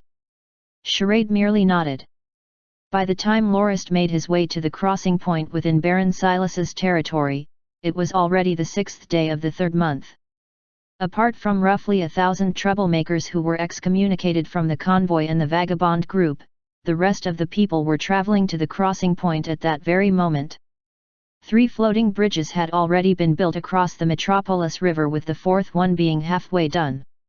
On the opposite shore, a convoy camp could be seen, and the convoy members who had arrived were already crossing the river using 2 of the floating bridges. The 3rd floating bridge was being used to transport the resource-carrying carriages to the other side. The coachmen carefully led their horses and carriages across the river from the bridge. "My lord, you should go rest at the Bastide nearby," Potter Fang said as he approached Lorist. Lorist looked at the direction Potter Fang was pointing in and understood that he was referring to Baron Silas's Bastide. He then asked, "Where's Baron Silas?" "Who?" Potter Fang asked curiously. "I was talking about the local Dominion Lord," Lorist replied. Potter Fang revealed a surprised look and pointed towards the port as he said, "He's over there." Lorist turned his head to look, only to see a high wooden frame where 4 to 5 corpses could be seen hanging in mid-air. "Whose work is that?" "Yuri and Lo's," replied Potter Fang. "Why? That Dominion Lord didn't allow us to build the floating bridges and said that 100 kilometers within the range of the crossing point was his territory and that we had to pay if we wanted to cross the river." Angered, Yuri and Lo's hung him up right away and occupied his Bastide in the meantime. Lorist was speechless as he thought, "Yet another fellow who has a death wish. Is he blind? Did he not notice the number of soldiers we had? He still thinks that it is peacetime within the Empire and that nobody dared to offend nobles. To think that he insisted on collecting toll instead of withdrawing back into his Bastide to defend it. It's his own fault for being so money-minded to the point of being willing to risk his own life for it." Yuri and Lo's were not the most diplomatic if Lorist's men. One was among the earliest followers of Lorist since the days of Dawn Academy, and the other was a person who had just been given the moniker of Fierce Tiger by Lorist. Given that they had hung more than 100 nobles as they travelled through the Andanak kingdom, they had long lost all respect they had for nobility. Since Baron Silas was considered to be a subordinate of Duke Madras, he was considered to be an enemy, and Yuri and Lo's didn't have the slightest reservation about sending him to the gallows. "Whatever. Get him down from there and bury him. Since we knew each other, it wouldn't be right to leave him hanging so unsightly like that." "Yes, my lord." After another 10 days, Lo's, Terman, and Pete returned. It was already their 3rd expropriation run and they had long taken whatever they could from the nearby territories. So, they had to venture further this time around and brought back around 1,000 huge carriages as well as more than 100 goatskin rafts and tens of small fishing boats along with 200 or so resource-filled carriages. These were all the loot they obtained from wiping out 3 noble families that dared to resist. Lorist noticed that the rafts and boats they got as well as the ones the worksmiths constructed were sufficient for 6 floating bridges, so he stopped the passionate Los and gang from any further expropriation attempts. He also allocated more carriages to Charade so that he could increase the rate of sending the rest of the people to the other side while also letting the soldiers rest for 2 days. After that, they only had to make the wooden planks to quicken the construction of the floating bridge. On the 18th day of the 3rd month, Yuri rushed to the port and told Lorist something surprising. On the 12th day of the 3rd month, the king of the Iblaya kingdom, also known as the 2nd prince of the former empire, Krisan Iblaya, proclaimed that on the grounds of sending reinforcements to the Madras Duchy to defend them from the Andanak kingdom's invasion, he would send his 70,000 strong force to attack the Andanak kingdom's forces through the land of the Madras Duchy. This time, the second prince borrowed 3 armies from his father-in-law, Duke Fisibulan. Combined with his own garrison army as well as the subordinate nobles' soldiers, he managed to rally up 70,000 men and led them into the Delamak province. Soul, where did he get so much food to sustain an army like that? Aren't they only beginning to harvest the winter wheat? Lorist asked curiously, before he came to an instant realization. Darn! They're getting more cunning one after another. He's planning to rob the food of his enemy's forces to sustain his own army. However, Lorist wasn't too concerned about the second prince's army because the construction of the 5 floating bridges had already been completed with the 6th already in the works. The convoy members and the vagabonds that were still on their way no longer had to wait and could cross over to the camp on the opposite bank to rest right away. The only thing that troubled Lorist was the 60 million kilograms of food. If each 4-wheeled carriage carried 1,000 kilograms of food, then 10,000 of those carriages could only transport 10 million kilograms of food each round, meaning that they had to make 6 trips to and fro the river to completely ship everything to the other side. Lorist called for Potter Fang and had him lead the heavy armored infantry soldiers to the opposite bank first so that they could guard the camp over there. As the people and supplies they had increased, it was already beyond the ability of Terman's Night Brigade and 1 company of light cavalry scouts to maintain security over there. Potter Fang however expressed his worries on how he wouldn't be able to defend against the second prince's forces' attacks after he moved the heavy armored infantry to the other side of the river. Lorist merely laughed out loud and said that there was currently no need to worry about the second prince's forces as the second prince was planning to get more food to sustain his own army, so there's no way he would be able to catch up to the convoy at the river so quickly. Even if he did send some forces over, it would only be a small squad at most. With Loz's 3 regiments of heavy armored cavalry guarding the place, the small group of cavalrymen the second prince would hypothetically send posed no threat whatsoever. Also, when you cross the river, conquer the town on that side as well. Get that Viscount? What was he called again? Something Wolf. Well, just hang him in front of his town, instructed Lorist. If I may ask, my lord, why? It's just a shabby old town, Potter Fang said curiously. Ever since the convoy arrived and started building the floating bridges and transported their supplies across, the people of that town merely stayed cooped up within without even bothering to send someone over to ask about the situation, causing Terman's Night Brigade to not even bother to go check that town out. The messengers you guys sent from the convoy were accused of being bandits and most of them were killed by the garrison soldiers of that town with only 5 of the messengers managing to escape. Back when I crossed the river to seek out the convoy the last time, I've already hung the garrison soldiers that were collecting toll at the customs point nearby. Today, I feel like pulling out the roots of that damned place once and for all, Lorist explained. Your will is my command, my lord. The moment Potter Fang and his troops crossed over to the other side, they launched into a full-on charge and managed to conquer the town without a single casualty. After half an hour, Potter Fang grabbed a horse and rushed back without delay. My lord, that shabby town didn't have many people there at all. I heard that Viscount Darwolf brought the men of his town to join up with Duke Loggins's forces to attack the Norton family. I believe that transpired more than a month ago. What did you say? Lorist was so shocked by the news he almost jumped in response. Was the Duke unable to accept his loss? Did he start plotting against us again?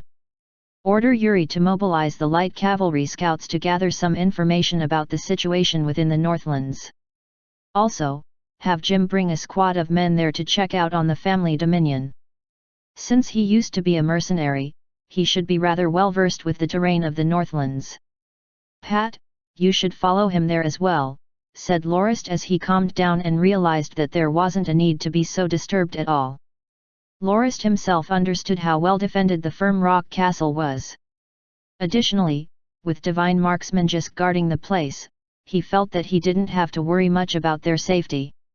Additionally, the route heading towards the middle of the dominion that the Duke's men used previously had already been destroyed, so there was no way for them to attack the Norton family dominion without first going through Firm Rock Castle. Is the Duke seriously going to challenge Firm Rock Castle with the farmer soldiers of his junior nobles? Hee, what a joke. Lorist felt that he should first get a better understanding of the situation and come to a decision when the rest of the people and supplies get sent over to the other side. I definitely have to give that dogshit of a Duke a serious slap in the face. For him to dare to provoke me again. Does he think that I would only defend without taking the initiative to attack? This time, Charade employed the same method he used to send the people from Vanades City to Kobo City. He set up multiple convoy camps spread out 50 kilometers from each other along the route to Metropolis River from Kobo City that acted as interchange stations, and the carriages only had to travel to and fro between their stations to transport the people and resources to the next stop. Before long, they were able to begin crossing the river right away. On the third day of the fourth month, the light cavalry scouts sent to check out on the Second Prince's troops had returned with the news that the Second Prince's forces were busy harvesting the winter wheat while suppressing the resistance of the nobles within Delamoc province. So far, only a fraction of the nobles in that province still survived. Most others had already been hanged by the Second Prince on the basis of collaborating with the Andanak kingdom and refusing to send reinforcements to aid Duke Madrasa's ally, the Second Prince himself. On the fifth day of the fourth month of year 1768 of the Grindayan calendar, Lorist himself was one of the last people to cross the river, and he ordered for the 6 floating bridges to be destroyed. Thus, the convoy and the vagabonds finally made their way to the Northern Highlands. Chapter 164 Conditions and Request. Hi guys, here's the first sponsored release of the week, also by Sebastian S. of Germany. There will be one more sponsored this week, and I hope I'll be able to get it done during the weekends. Within the wide tent, everyone present was listening to Lorist speak as he pointed towards the beastskin map of the Northern Highlands. So far this is the situation of the Northlands. Given that Duke Loggins covets the riches of our family but lacks the military force to take it, he has rallied up the various nobles of the land and managed to gather a force of 50,000 plus men to attack Firm Rock Castle. So far, the soldiers have been there for about 1 month and has attacked our castle 3 times, sustaining heavy losses without any substantial gains in the process. The nobles who lost much of their soldiers are already quite frustrated, and it seems that they're even trying to avoid attacking the castle by using a ballot method to decide which one would be the next to send their forces ahead. Everyone within the tent laughed out heartily at that comment. Lorist stopped laughing as he continued, "We have already contacted Nightjisk, who is defending Firm Rock Castle, and he said that we shouldn't need to worry about those shambled and disgruntled nobles, and that even if they had another 100 years to prepare, they wouldn't be able to take down Firm Rock Castle. He's also really glad that our convoy has already arrived at the Northlands and expressed his anticipation finally meet the rest of us. Right now, we are at the western part of the Northlands, and it will take us 5 days to travel to the family dominion on horseback. If we're traveling on foot, I believe the time required will be longer than that, and given the scale of the convoy and the supplies it is transporting, it will still take us more or less 1 month to arrive. On the way, I've decided to conquer this place over here," Lorist said as he pointed to a point on the map. "Count Spensate's dominion. It is half a day of travel on horseback from Firm Rock Castle, and it's a great transit point for the convoy members, vagabonds, and supplies. What troubles me is how erratically Count Spenside has been behaving. To be honest, they've been rather good neighbors to our family. Even though our relationship was not too amiable, our 2 families have always maintained an unspoken mutual respect. I don't understand why this time the Count has so passionately responded to the Duke's call to arms and was even the first one to lead his forces to attack our castle. This really just came out of the blue." Lorist scratched his head and continued, "Well, we don't really need to know the reason anyway. Since he's willing to become the enemy of the Norton family, then he must be prepared to receive our retribution as well.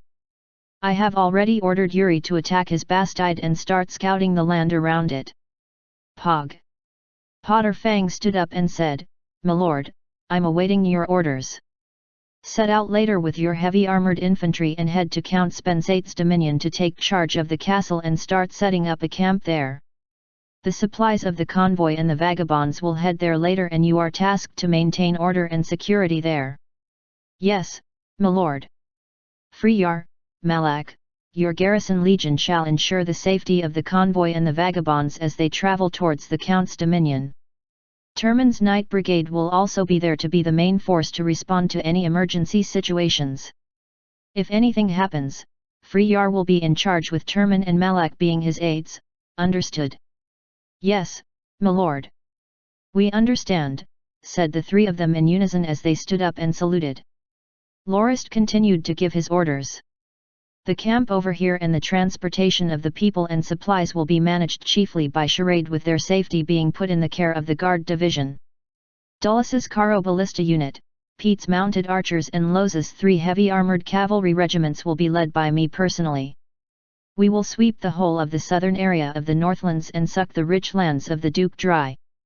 I want to let him understand the consequences of offending the Norton family. Finally, we will gather up at Count Spensate's dominion before we give the idiots attacking Firm Rock Castle a huge surprise and taste of our family's military might.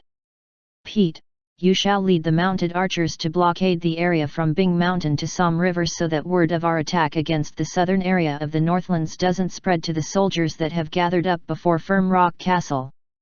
I will order Yuri's light cavalry scouts to cooperate with you on that matter as well. Yes, my lord. Loz, you will bring 2 of the heavy armored cavalry regiments over to the Hendliffe Suspension Bridge's crossing point where Frist Castle is located and force the soldiers defending it to turtle up within the castle. Originally, that area is defended by 4 regiments of the Northland Army numbering around 10,000 soldiers. However, the Duke has mobilized around 2 regiments of 5,000 men with him to attack Firm Rock Castle, leaving only 5,000 plus men facing off against 2 regiments of our own heavy armored cavalrymen. You can try to bait them out and eliminate them, but do not besiege the castle under any circumstances. I don't want our soldiers to be sacrificed for no good reason, understood? Your will is my command, my lord. I won't disappoint you, Fierce Tiger Loz said as he stood up straight. The remaining heavy armored cavalry regiment and the Caro Ballista unit will be commanded by me personally. Coupled with another squad of guards, we will begin our attack against the dominion of the Duke himself. I want to move everything from riches, food, weapons and equipment, carriages, Northlander horses and various kinds of livestock to farmers, worksmiths and artisans to our own dominion. Confiscate the riches of the nobles, and we will also expropriate all the goods of merchants for half of the market price. Charade, you will also need to prepare a small convoy to ship all our loot from there, Lorist said as he made the decision to deprive the Duke's dominion of every resource he could get his hands on. My lord, please wait. You seem to have forgotten that there is a unit of the Duke's army stationed there. I'm a little curious why all 5,000 soldiers of the Northland Army would be stationed at the manor at the Duke's Dominion's border. The 2 other bastides and 7 towns within the Dominion are each only defended by a squad of Northland Army soldiers. Even the Duke's own manor is policed by a mere company of men. Could it be that there is a trap waiting for us there instead? Potter Fang asked. Lorist laughed out and tapped on the spot Potter Fang mentioned before, saying, "It's my fault for not explaining it properly to you. In actuality, this unit here no longer obeys the Duke's orders. The leader of this unit is Knight Hennard.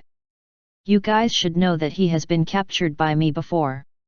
Due to the Duke's insane outburst and accusation of Hennard for not shipping the riches they obtained after the massacre of Wild North Town back, he attributed the fault of the loss to the 2 knights. Even though Knight Shivani died in battle, Duke Logan still resorted to exiling the knight's family members and tossed his corpse into the wilderness. This action caused some soldiers of the Northland Army to revolt. Additionally, the Duke even wanted to get Hennard back by paying a reward fee for a convict instead of the full price of a knight's ransom. I couldn't stand the obscenity of the Duke's actions, so I released Knight Hennard and the other silver-ranked knights. According to some reports, when Knight Hennard returned to the Dominion, he relied on the other silver-ranked knights to contact the subordinates of Knight Shivani who were not happy with how their dead leader was treated and proceeded to take over 2 regiments of soldiers on his own and conquered this manor for themselves and began to ignore the orders of the Duke completely. The Duke couldn't do anything about that situation either and was forced to accept the status quo. Even though they're still technically part of the Northland Army, Duke Loggins no longer holds any power over them. Otherwise, he wouldn't use the soldiers he stationed at the Hendlif Suspension Bridge and Frist Castle to attack Firm Rock Castle. I plan to visit this conquered Bastide tomorrow and meet Knight Hennard to try to convince him to just sit by and allow our forces to roam through the Dominion without resistance. If he doesn't know what's good for him, I'm pretty sure our forces will be able to wipe his men out completely in an open field battle.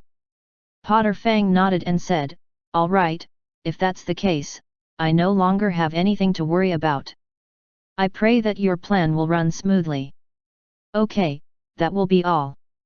Let's all make our respective preparations to make the flag of the Norton family known across the Northlands and show the Northlanders how the roaring raging bear vents its anger." "Yes, my lord," shouted the rest within the tent energetically before they left. Cherry Blossom Ridge was the name of a manor which was located at a place of impeccable scenery. It was said that the 3rd Duke of the Northlands had built the manor there to be used as a vacation house because he loved the view of the cherry blossom trees. However, at this moment, 2 groups of soldiers were in confrontation with each other at that location.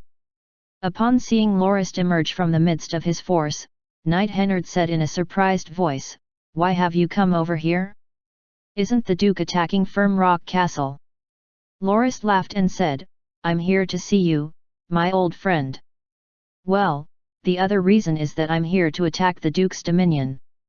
However, I'm a little concerned by your troops which are stationed here. If you can pretend that you don't know what is going on outside your territory, then I will be relieved. Tell me, Knight Hennard, what conditions do you have so that you will not interfere with my forces?" Without answering Lorist's question, Knight Hennard said, "Lord Baron Norton, you should refer to me as Baron Chizan. Last year, I inherited the barony of my father and he has already retired from the position as well." Using his finger to point at another direction, he said, "That is where my dominion is it." Surprised, Lorist said, "Oh, congratulations, Lord Baron Chizan. Well, you can call me Hennard like usual. That's what I like my friends to call me." "Hee, then please call me Locke as well, friend." Lorist gave it some thought before he asked, "Why didn't you bring your troops back to your dominion?"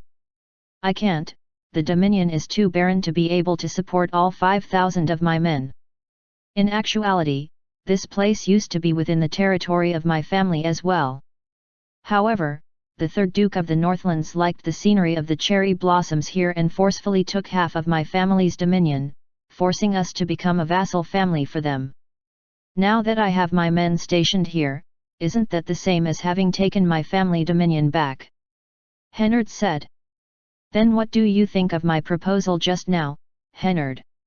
Lorist asked. Revealing a sly smile, Hennard said, "Locke, you've brought up a tough call for me to make.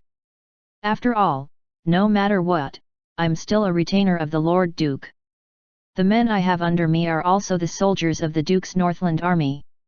If I sit still and allow you to ravage the Duke's dominion, how would I uphold my honor as a knight?" Lorist furrowed his brow and said, "Are you saying you want to engage in a battle with me?" Shaking his head, Hennard said, "I'm not stupid. Look at your men's equipment and the leather armor my soldiers are wearing. I'm not a big fan of smashing an egg against a rock. How about this? I'm sure you wouldn't want to fight against us either, right? Just accept 3 conditions of mine and we'll think of a way to prevent conflict between us. Tell me those conditions of yours then. First, don't touch this manor as well as Evanson town nearby here. My men rely on these 2 places for sustenance." "Agreed," Lorist said as he nodded. "Second, I want to send some of my men along with you on your operation. They want to move their family members back to my dominion so that my soldiers can truly become part of the Shizan family's forces." Lorist pondered for a bit and said, you're saying that the Duke is threatening you with the lives of the family members of your soldiers. Hennard nodded and replied, after I inherited the land and title of my father, I wrote the Duke a letter to inform him that I was no longer his family knight but a vassal noble of his now.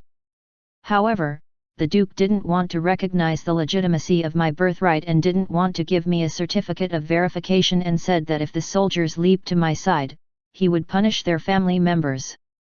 That's why we're currently at a stalemate. If a family knight of another family was granted a title by his own family, then he would no longer remain a family knight and his status would change into that of a vassal noble instead. In Hennard's situation, as he had inherited the noble title and land of his father, he no longer had to unconditionally obey the orders of the Duke. Hennard's father actually made the decision to pass down his title to his son so that he wouldn't be labeled a rebellious knight by the Duke, allowing Hennard to resign himself and become a vassal noble instead. Leaping was a term for a knight who left his dominion lord to become a wandering or freelance knight due to disagreements in policy. Becoming a vassal noble to leave the position of a family knight could also be considered leaping. Then, didn't the Duke ever think of sending his soldiers to attack you? Lorist asked curiously. Of course he did, but he couldn't do it. My men are still technically part of the Northland army and nobody would be able to fight against their own. Even if Duke Loggins gave that order, nobody in his army would bother to obey it. That's why he diverted his attention against your Norton family. Why aren't you worried about the situation at Firm Rock Castle and came here to attack the Duke's dominion instead? Hennard asked Lorist. Hehe, I'm sure you've seen the defensive fortifications at Firm Rock Castle yourself. Do you seriously think that the Duke's soldiers and the personal forces and farmer soldiers of the noble families he rallied up would be able to pose so much as a threat to us? You do have a point. So, do you accept that condition of mine? Sure thing. You can send your men to escort their family members back, Lorist said. What's your third condition? I want to send a regiment of soldiers to join your men and disguise themselves as soldiers of the same unit so that I can launch a joint assault on the Dominion as well. I want half of the loot we get, Hennard requested audaciously. Buzz of. You'll get 10% at most, Lorist bargained. Come on, don't be so stingy. The 5,000 plus men of mine who defend this place only have their bare necessities satisfied and don't have any additional benefits at all. No matter what, I have to consider the future of my subordinates, right? You can't swallow up all the benefits for yourself, you know. If you consider me a friend, you should leave some for me, Hennard reasoned. I have more than 10 times the number of subordinates you have. At most, I'll give you 20% of the cut. If you're not satisfied with that, it's better if we just fight it out, Lorist said. Hennard revealed a look of surprise and said, You're just bluffing. I don't believe you have so many men. However, as he noticed Lorist's gloomy expression, he agreed reluctantly and said, Fine, 20% it is. I agree. However, I have one final request. Angered, Lorist said, Is there even an end to your requests? I'm sure it'll be much simpler if we just fought it out. Hennard hurriedly waved his hands and said, This is a personal request of mine. It's fine if you don't agree to it. Fine, let's hear it, Lorist said in annoyance, before he saw Hennard fidgeting around in an embarrassed manner. Ahem. Locke. I was wondering if you'll be okay with sending Mina, Honey, Glyce, and Molina back to me. I've been missing them for the past half year. Wait, who are those people you just mentioned? How would I know who they are? I don't recognize any of those names. Lorist said in confusion. Well. Back during that night when I was caught by you at Wild North Town, they were the 4 women who were in the room with me. I really fancy them a lot. You must have kept them for yourself to warm your bed, right? Can you return them to me? Hennard explained. Thinking hard to recall that moment, Lorist did in fact remember seeing a few women during the night of Hennard's capture. Shaking his head, he said, I didn't take them as my concubines. They must be with the other women we rescued from Wild North Town. I even ensured that they wouldn't be bothered by anyone else. However, I am quite curious how you are able to take fancy to them even though you killed their fathers and brothers. Aren't you afraid that they would kill you in your sleep for revenge? Hennard clicked his tongue and said, I wasn't the one who wanted to kill their family members. It's the Duke's orders and it has nothing to do with me. In fact, it was me who protected them from being ravaged by the other soldiers and it was them who wanted to thank me for my benevolence with their own bodies. I'm quite glad that you didn't lay a hand on them, Locke. You're really the best brother one could ever ask for. So, when can you send them back to me? You can go pick them up yourself as long as they're willing to follow you back. If they don't consent, you can't forcefully bring them back either. I'm sure you understand that nothing good will come from doing everything by force. Also, if you don't resist my forces as a vassal noble of the Duke, aren't you worried about what others might think about this? Lorist asked. That's a small issue. Just watch and learn, said Hennard as he turned his horse around and rode back to his camp before blowing the horn signal for battle preparation. He then drew his sword, pointed it at Lorist and announced loudly that he was going to declare war on them for the sake of the Duke's honor. However, when Hennard was charging forward on horseback, his mount fell head first and injured its rider, causing Hennard to be brought back into his manor by his subordinates to defend it and recover. Lorist and the soldiers of his heavy armoured cavalry merely stared in stupor as Hennard played out the battle scene he wrote and directed himself, including his glorious fall in battle and retreat into the manor. Is this really okay? What the heck was that? Lorist exclaimed. An excerpt from the War Chronicles of the Continent, Northlands chapter. On the 11th day of the 4th month on year 1768 of the Grindian calendar, the new lord and leader of the Norton family, Norton Lorist, led his men to attack the dominion of the Duke of the Northlands. The leader of the 5,000 Northland army troops, gold-ranked Knight Hennard, charged into battle gloriously to resist the enemy attack. In the midst of battle, Knight Hennard's mount lost control and caused him to fall off it. Despite being badly injured from the fall, the brave knight persisted and continued to fight until he was forcefully dragged back into the manor by his own subordinates, causing him to have no other choice but to defend the manor without being able to continue resisting the enemy forces. As a result, the Norton forces swept past the dominion of Duke Loggins and demolished the prosperous lands that the Loggins family had spent so long to build up and nurture. That event would eventually be known to historians as the plundering of the southern Northlands. Chapter 165 Plunder, Move, and Destroy. And here's the promised second sponsored chapter of the week courtesy of OnDL from the USA. See you guys next week. Kill anyone who resist. Kill anyone who resists! Roared the heavy-armored soldiers loudly all over the village. One poor farmer after another brought their meager belongings, farming tools, and livestock with them as they squeezed into the small carriages which brought them to an empty space within the village.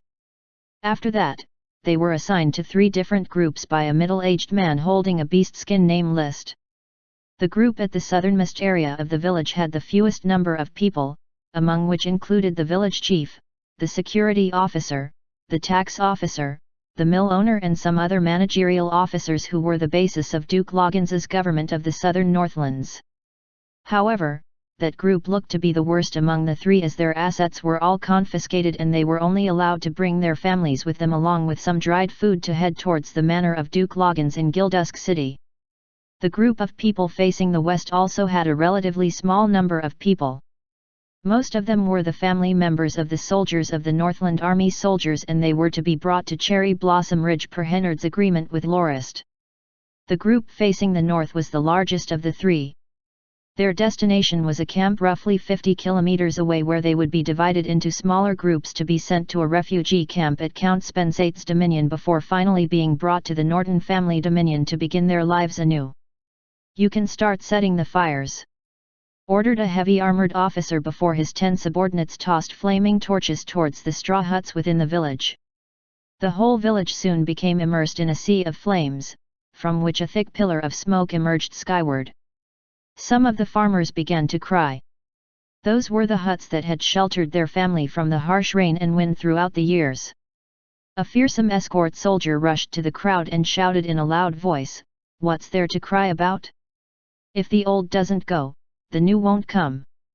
We've already told you that after we arrive at the family dominion, everyone will receive new farmland and houses which are much better than your pathetic straw huts." Countless pillars of smoke continued to rise from the dominion of Duke Loggins, which was considered to be the most prosperous area of the Northlands. Under the instructions of Lorist, they spent only 16 days to sweep through the Duke's dominion. The 2 manors of the Duke, the 6 towns and Gildusk City had already fallen into Lorist's hands. Within the whole of the Duke's dominion, apart from Hennard's soldiers who were defending Cherry Blossom Ridge and the nearby Evanson town, only around 5,000 soldiers of the Northland Army were guarding the Hendliff Suspension Bridge Customs Point and Frist Castle. The Duke's gold-ranked knight, Aordum, who led the troops, mobilized around 2,500 men to mount an attack against the Norton forces which were forcing the villagers to move away.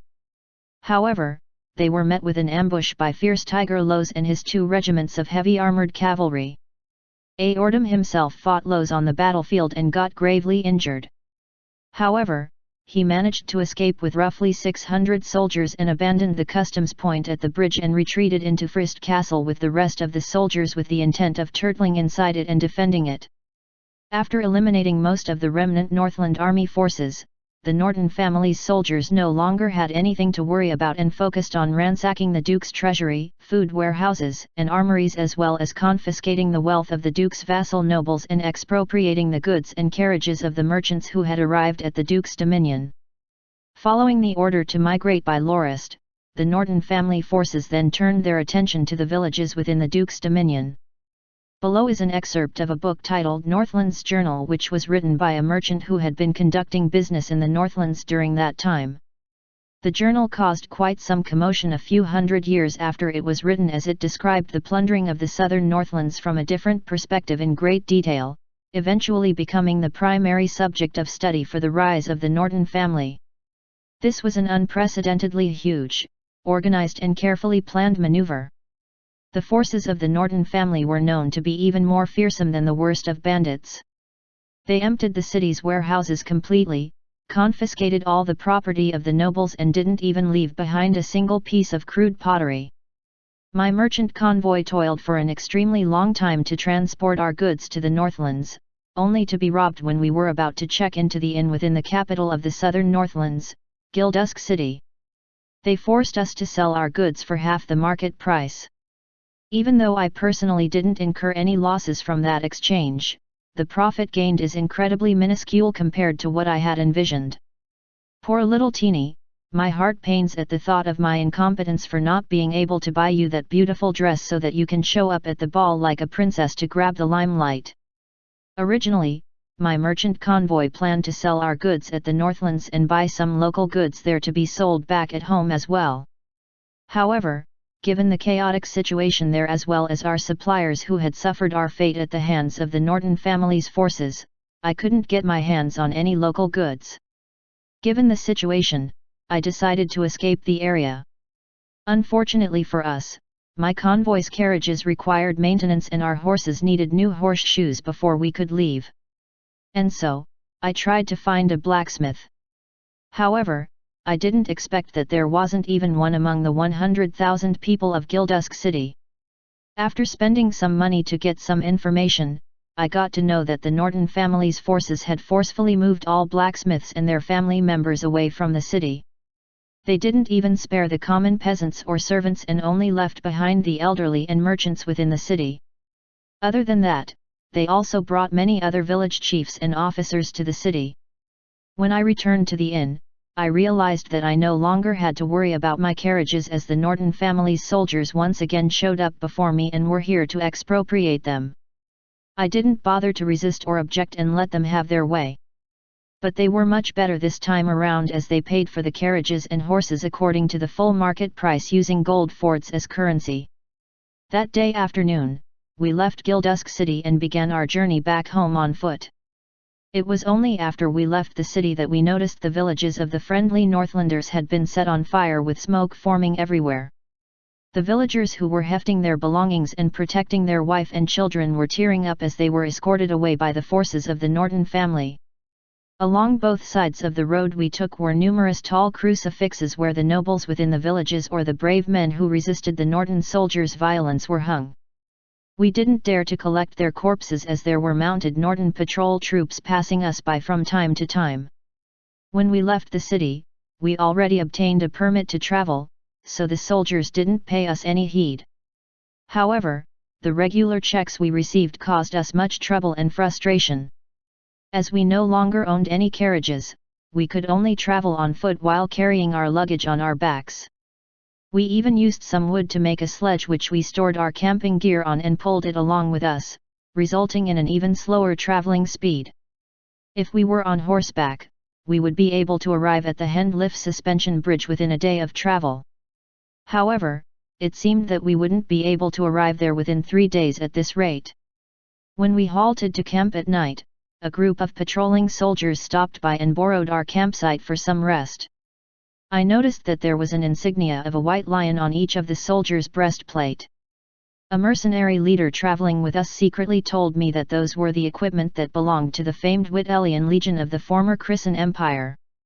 And so, I brought out a few bottles of fruit wine and treated those soldiers to some drinks and pretended be surprised and asked them whether they were the soldiers of the Wittelian Legion. Those soldiers merely shook their heads and said that they were the soldiers of Count Norton. I exclaimed that I thought that the head of the Norton family was only a baron and not a count.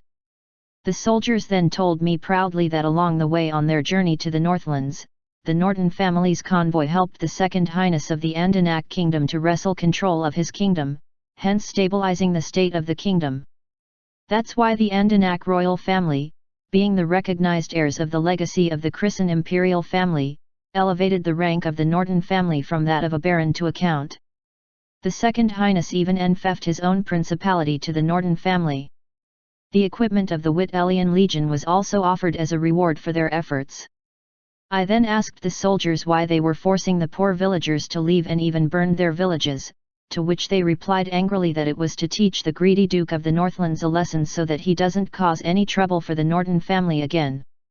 Due to wanting to develop the Norton family dominion into a haven during chaotic times so that its people would be able to live blissful and stable lives, the Norton family leader ordered that everything and everyone within those villages to be moved to the Norton family dominion, as well as the destruction of infrastructure within the Duke's dominion so that the Duke would no longer be able to recover his power to once again cause the Norton family and their citizens any more trouble.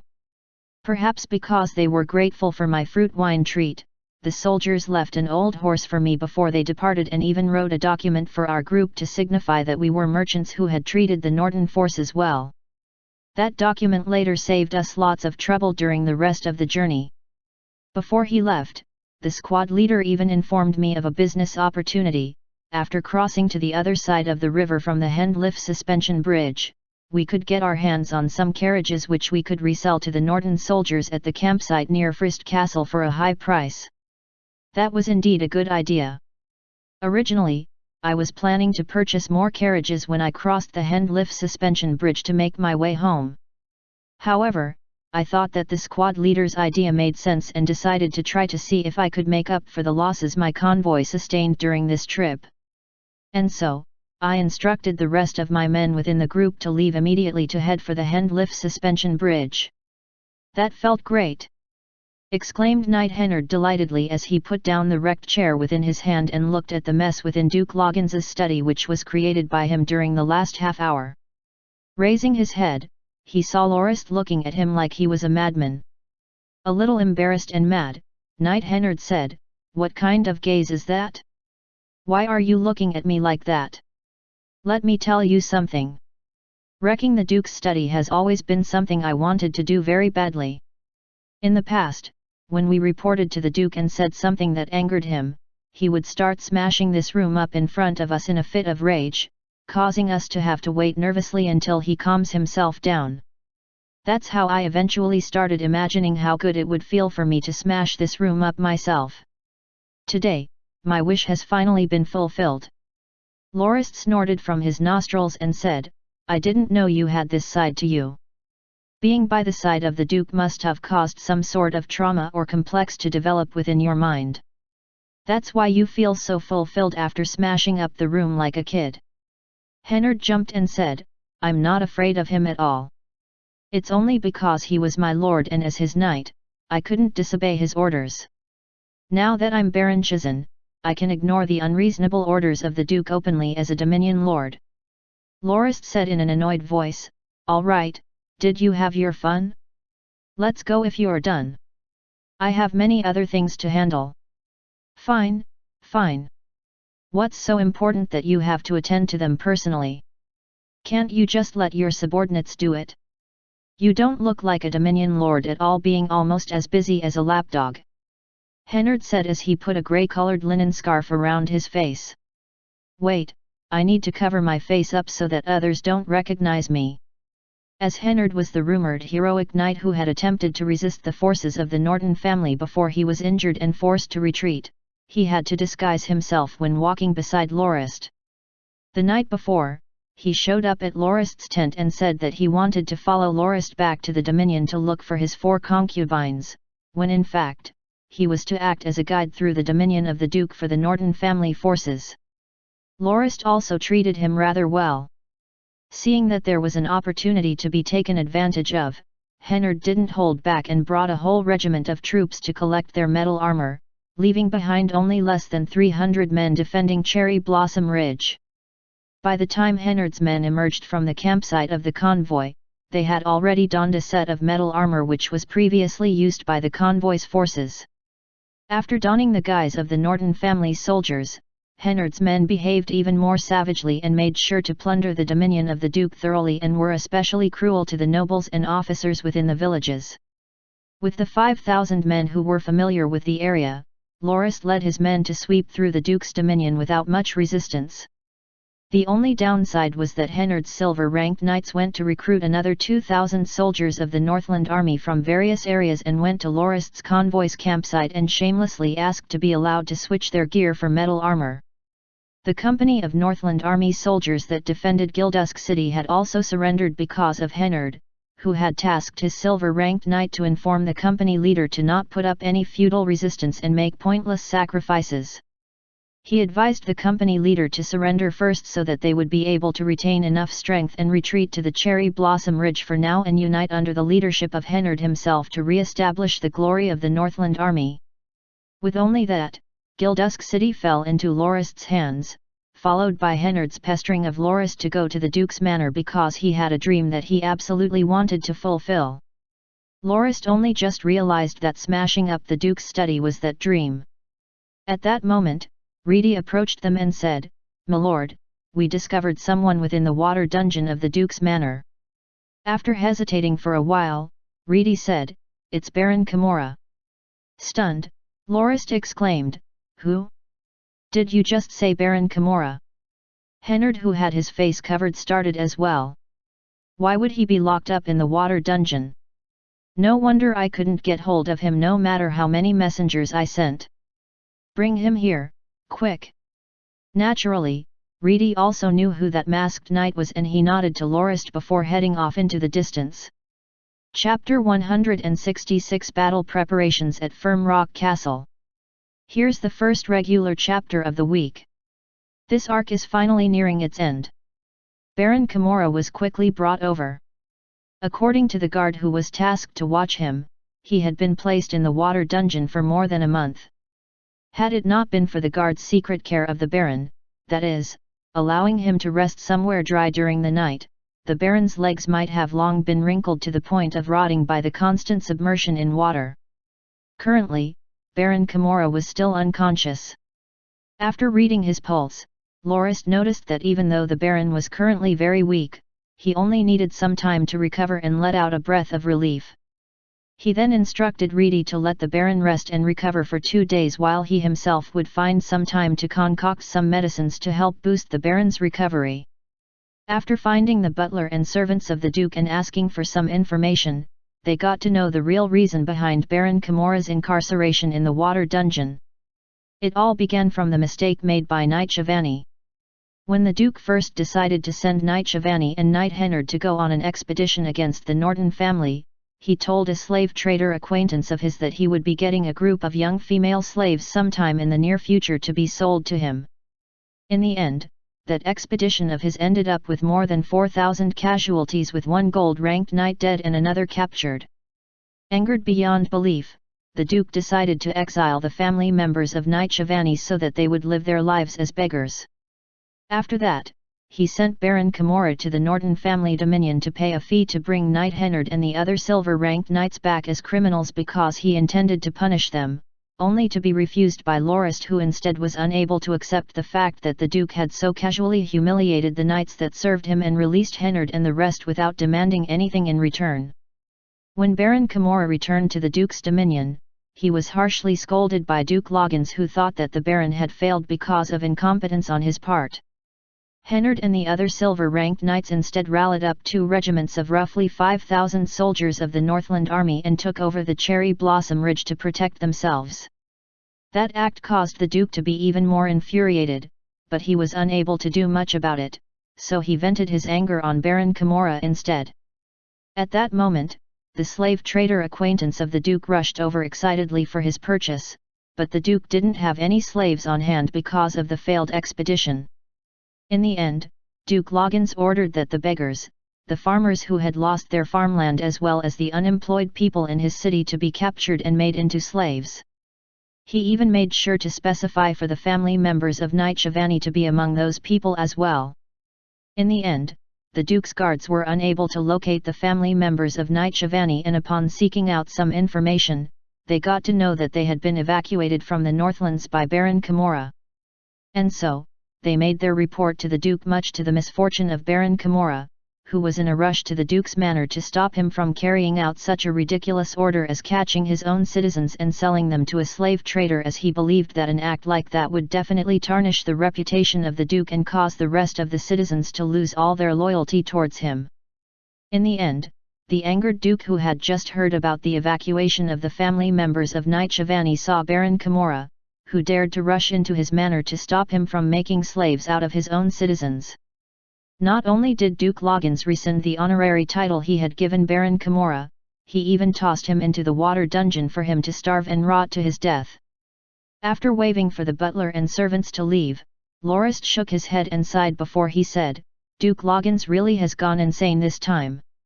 However, the guards of the water dungeon weren't lying about secretly taking care of Baron Kimura all this time.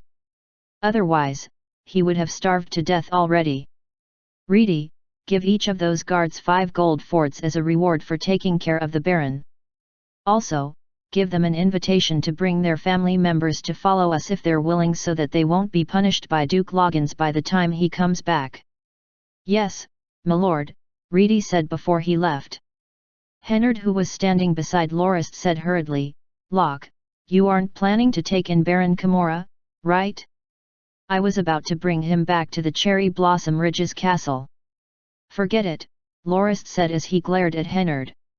"If he follows you, his talent and potential will be limited.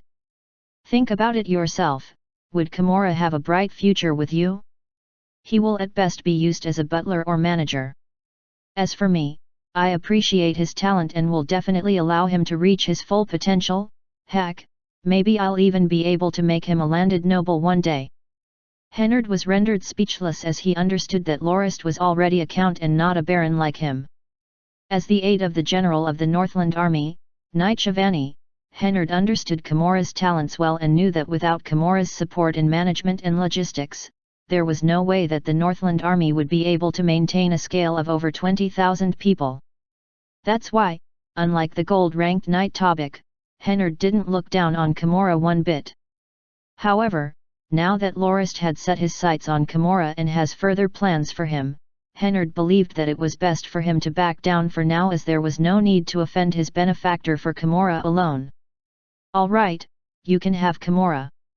However, I want some compensation for that," Hennard said with a dissatisfied tone. "Buzz off. You still want more compensation? Tell me how much benefits you have received from me so far. You even managed to get 2,000 more subordinates and had my force equip them with metal armor. Lorist said as he ignored Hennard's request. Hehe, we're friends, right? Good friends shouldn't be so calculative. I just want one person. Is one woman okay with you? Hennard said with a smile. A woman? Who else have you fallen for now? Lorist asked curiously. Hennard looked around his surroundings, and just as he was about to lean on Lorist's shoulder to whisper to him, "Hey, don't get too close. If you have something to say, be more candid about it. You're a grown man, so don't be so creepy like the way you're behaving now. Sheesh, I really don't know how a secretive person like you managed to become a proud and glorious knight," Lorist said as he pushed Hennard away. Fine. The one I want is the Lord Duke's most coveted mistress. However, I need you to help me out and send some men to kidnap her before I rescue her heroically as she passes through the cherry blossom ridge," said Hennard shyly as he shamelessly recited his plan for him to be the hero that would save the beauty and be thanked with her love and affection for his deed. "Soul, I bet you will one day die because of a woman. When Reedy returns, you can discuss with him how you want that little act of yours to play out. However, I must advise you to wait for a while for now. Don't forget that you're still injured and resting up within the cherry blossom ridge. There's no way you can be both an injured knight and a hero at the same time," warned Lorist even though he agreed. Elated, Hennard rushed away to look for Reedy instantly.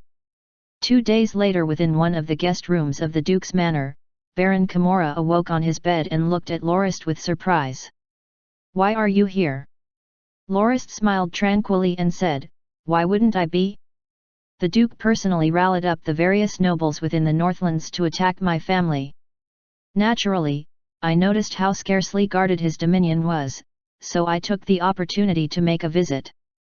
Baron Kimura laid back on his bed exasperatedly and said, "The Lord Duke is far too stubborn. I have warned him time and again to not disturb the Norton family. Why wouldn't he listen to me? You shouldn't bother worrying about that Duke of yours anymore. The sane can never reason with the insane. He even revoked your honorary title and tossed you into the water dungeon. Had it not been for the few guards who pitied you and fed you enough to keep you alive, I wouldn't be sitting here talking to you right now. Don't think too much about it. Just rest up and recover. In 2 days, I will gather my soldiers to meet that Duke of yours. I will also be bringing you along," Lorist said. Wait. Lord Norton. You have already conquered the Duke's dominion. Why would you leave now? This land is the most prosperous area within the Northlands. Are you really willing to give it up?" Kimura asked. Hehe. Lorist laughed before he continued, "Given the distance between here and my dominion, it would take 5 days for a messenger to be able to get from one place to another. In essence, occupying the Duke's dominion would be akin to splitting the might of the Norton family into 2. I am not that irrational. Before the Norton family builds up a stable foundation, there's no way that I will set my eyes on the rest of the Northlands. As for how this area is the most prosperous area of the Northlands, hehe. That's already a thing of the past. My lord, Knight Freyar has arrived," reported Reedy. "All right. Kimura, rest well and recover. When we return to the family dominion, there's quite a number of things that I would require you to help out with. If you have anything you need, just tell the guards and don't hold back," Lorist said before he waved goodbye and left. Within the lounge of the Duke's manor, Lorist asked, "Freyar, how are the workers and villagers that we have moved feeling? Are they causing you any trouble?" Lorist asked. Freyar shook his head and said, "My lord, the situation of the villagers are still fine. Instead, the skilled workers from the city are causing more problems relatively. Is there a reason for that?" "My lord, I believe you are unaware of this, but Duke Loggins collects 60% of the harvest of the farmers within his dominion. To the farming folk, the remaining 40% of their income is not enough to raise their family, so they usually have only 2 meals a day. To add to that, half of their livestock produce automatically belong to the Duke and the other half will be sold to pay the rest of the taxes, with the meager remains of that money being used to purchase other living necessities. They are definitely no stranger to hardship. However, this time we appeared and purchased their livestock with cash and even provided them with 3 meals each day during the migration process. That's why the farmers are the first to believe our sincerity and were the most cooperative of the bunch. Freyar sipped some tea before he continued, after receiving your orders for us to form another garrison squad to maintain order, Malak and I decided to recruit the men for the squad from the migrating villagers. Those villagers were also really eager to join, and we already have enough men for the new squad, and we have equipped each of them with a pike and leather armor, which will be more than enough to maintain security and order during the migration process. Lorist nodded and said, "You and Malak have done well. I am incredibly happy with the results. My intention for you to lead your 5,000 mounted garrison soldiers here was so that you can replace Loz and his soldiers who are stationed near Frist Castle. For now, Frist Castle still houses around 3,000 Northland Army soldiers who are still defending it from within. Knight Loz and his 2 regiments of heavy armored cavalrymen are stationed outside to suppress them. After this, we will be attacking the enemy soldiers who are attempting to take over Firm Rock Castle. That's why I need Knight Loz and his 2 regiments of heavy armored cavalrymen to be my main force for that operation. Your task is to make sure that the enemy within Frist Castle don't come out and harass our men who are busy with the migration process. Even though Knight Aordam, the leader of the Northland Army soldiers within Frist Castle, has already been injured, you shouldn't be careless, understood? Milord, please be assured that I will carry out my task properly," Knight Freyar said as he saluted. 3 days later, Fierce Tiger Loz brought his 2 regiments of soldiers and headed back to Gildusk City. "Let's go into the last battle prior to our arrival home," Lorist said to Els, Loz, Reedy and the rest as he mounted his horse. The disguised Hennard looked at the empty Duke's manor behind him and said, "Locke, why didn't you just set fire on that building like you did the rest? There's no need for that. When the Duke moves back and fills that place up with valuables again, I'll be able to loot it when I return. If I burn that place down, the Duke will no doubt move and it'll be troublesome for me," Lorist said as he laughed. Today was the day they retreated from Gildusk City. Lorist pointed with his horsewhip towards the distance and said to Knight Hennard, "On our way there, we will pass through the dominions of 7 noble families. Since they have decided to side with the Duke to declare war with the Norton family, we don't have to spare them either. We will sweep past their lands as usual. Hennard, I will leave the bastides and towns of these nobles for your men to occupy, and I will also have Dullus's Caro Ballista unit provide support for your men." Knight Hennard merely nodded. For this operation, Lorist would lead 3 regiments of heavy armored cavalry himself, Dullus would lead the Caro Ballista unit and Els would lead a company of guards. Compared to Hennard's 1 regiment of men who were pretending to be the forces of the Norton family, they were definitely not ideal for the task of taking over the towns and bastides. 7 days later, Lorist brought his troops and arrived at Somme River. The Somme River was a small river within the Northlands which connected to the Metropolis River at the south, with its origin being the Bing Mountain. After crossing Somme River, one would arrive at Firm Rock Castle within 1 day of travel. Yuri and Pete stepped forward to deliver their reports. "During the past month, you have done really well and managed to stop the enemy from noticing our recent exploits. What is the situation of the enemy camp right now?" Lorist asked. "Milord, we didn't do as well as you said we did. Before the end of the 4th month, many of the letters of the 37 messengers we captured were love letters of some knight, with only a small fraction of them being official documents. The Duke did write a few letters himself to reprimand some nobles who did not send any troops to join him on his expedition against our family and demanded for them to come right away. However, we managed to intercept these messengers without issue. During the 5th month, however, the enemies seemed to have begun suspecting something. During the past few days, some of our scouts encountered 10+ enemy scouts whom they battled but weren't able to stop completely. 4 of them managed to escape in the end, and I believe the enemy is now aware of our presence," Yuri said with his face facing the ground. It's fine, Lorist replied as he patted on Yuri's shoulder. With our victory already at the horizon, it would make no difference even if they discover the truth. Don't worry, they are no longer able to turn the tables on us. What of Potter Fang's side? Yuri replied, My lord, Sir Potter Fang already left with the heavy armoured infantry army yesterday. Following him are Turman's Knight Brigade and Malak's 2nd Division of the Garrison Legion. They will rendezvous at noon tomorrow at Firm Rock Castle. Also, Sir Potter Fang sent a message saying that he had captured Count Spenside and his 100+ men who were attempting to return to their dominion. Count Spenside?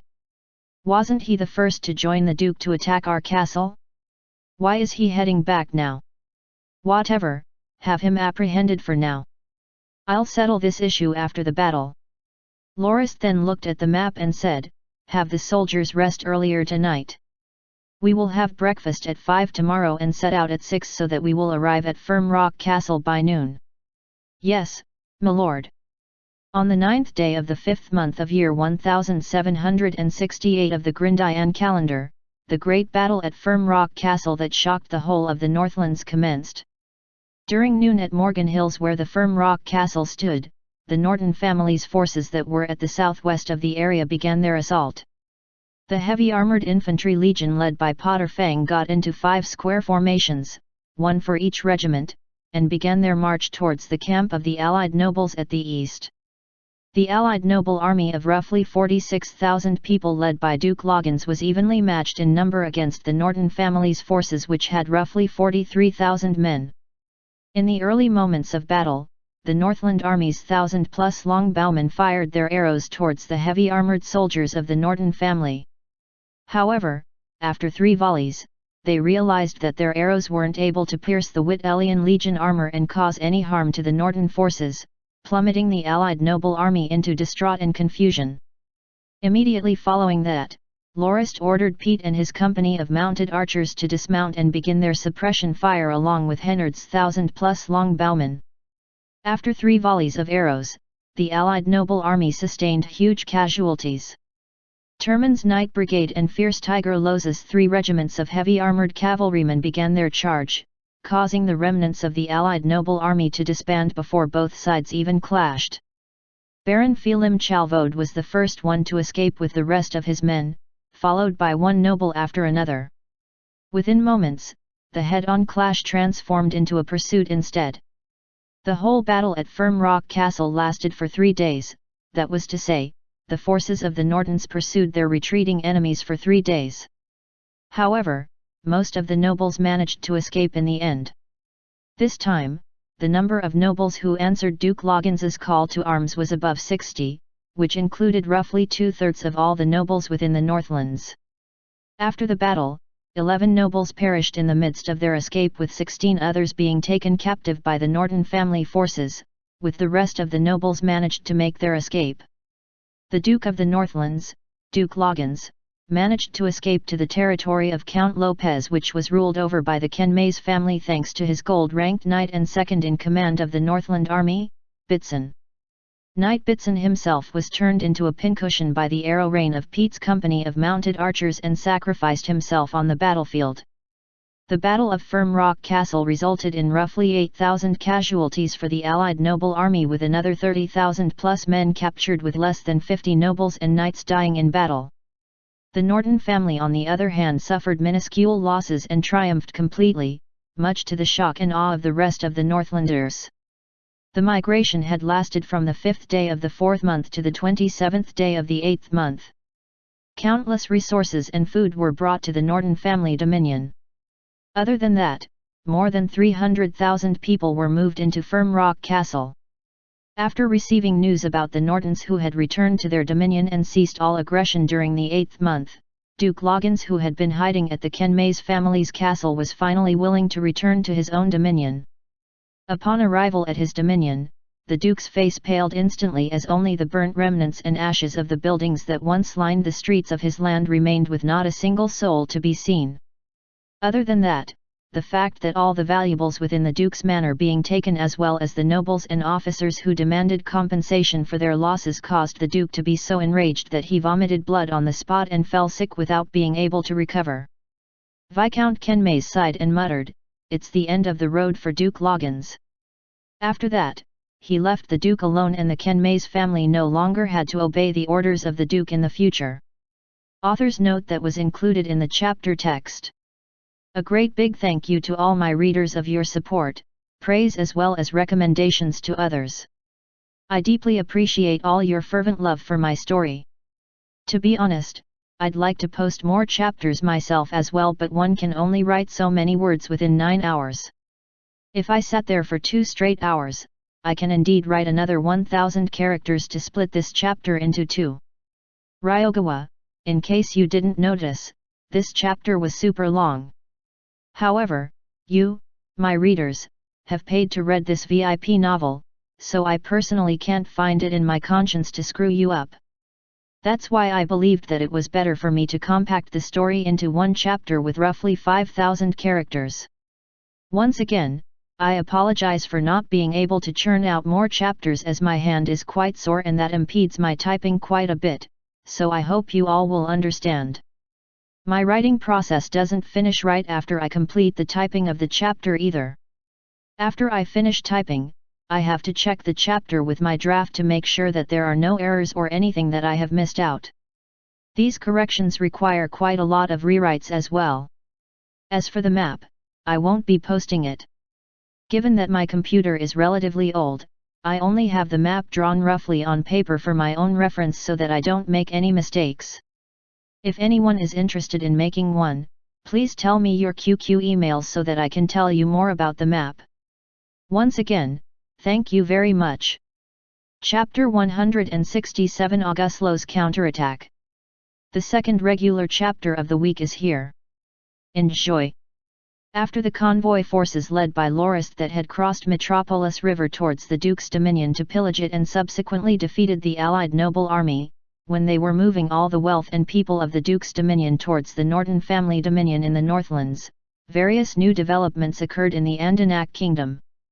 On the 25th day of the 4th month of year 1768 of the Grindian calendar, the king of the Red Lees kingdom, the first prince of the former Chrisen Empire, Chrisen Red Lees, announced that the crown prince of the Andanak kingdom, Second Highness Auguslo, was a vile person who had went against his own brother and made his father a puppet leader and said that he would punish the Second Highness on the grounds of tarnishing the name of the Chrisen imperial family.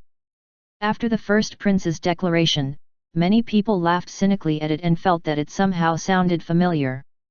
After someone did some research and checking, they found that the third prince of the Chrisen Empire, then the regent ruler of the empire, had used the exact same reasoning as justification to act against the first prince at that time.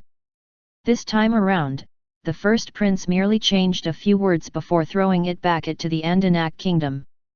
Even though that declaration was treated as something of a joke, the first prince's 70,000 soldiers were not fooling around.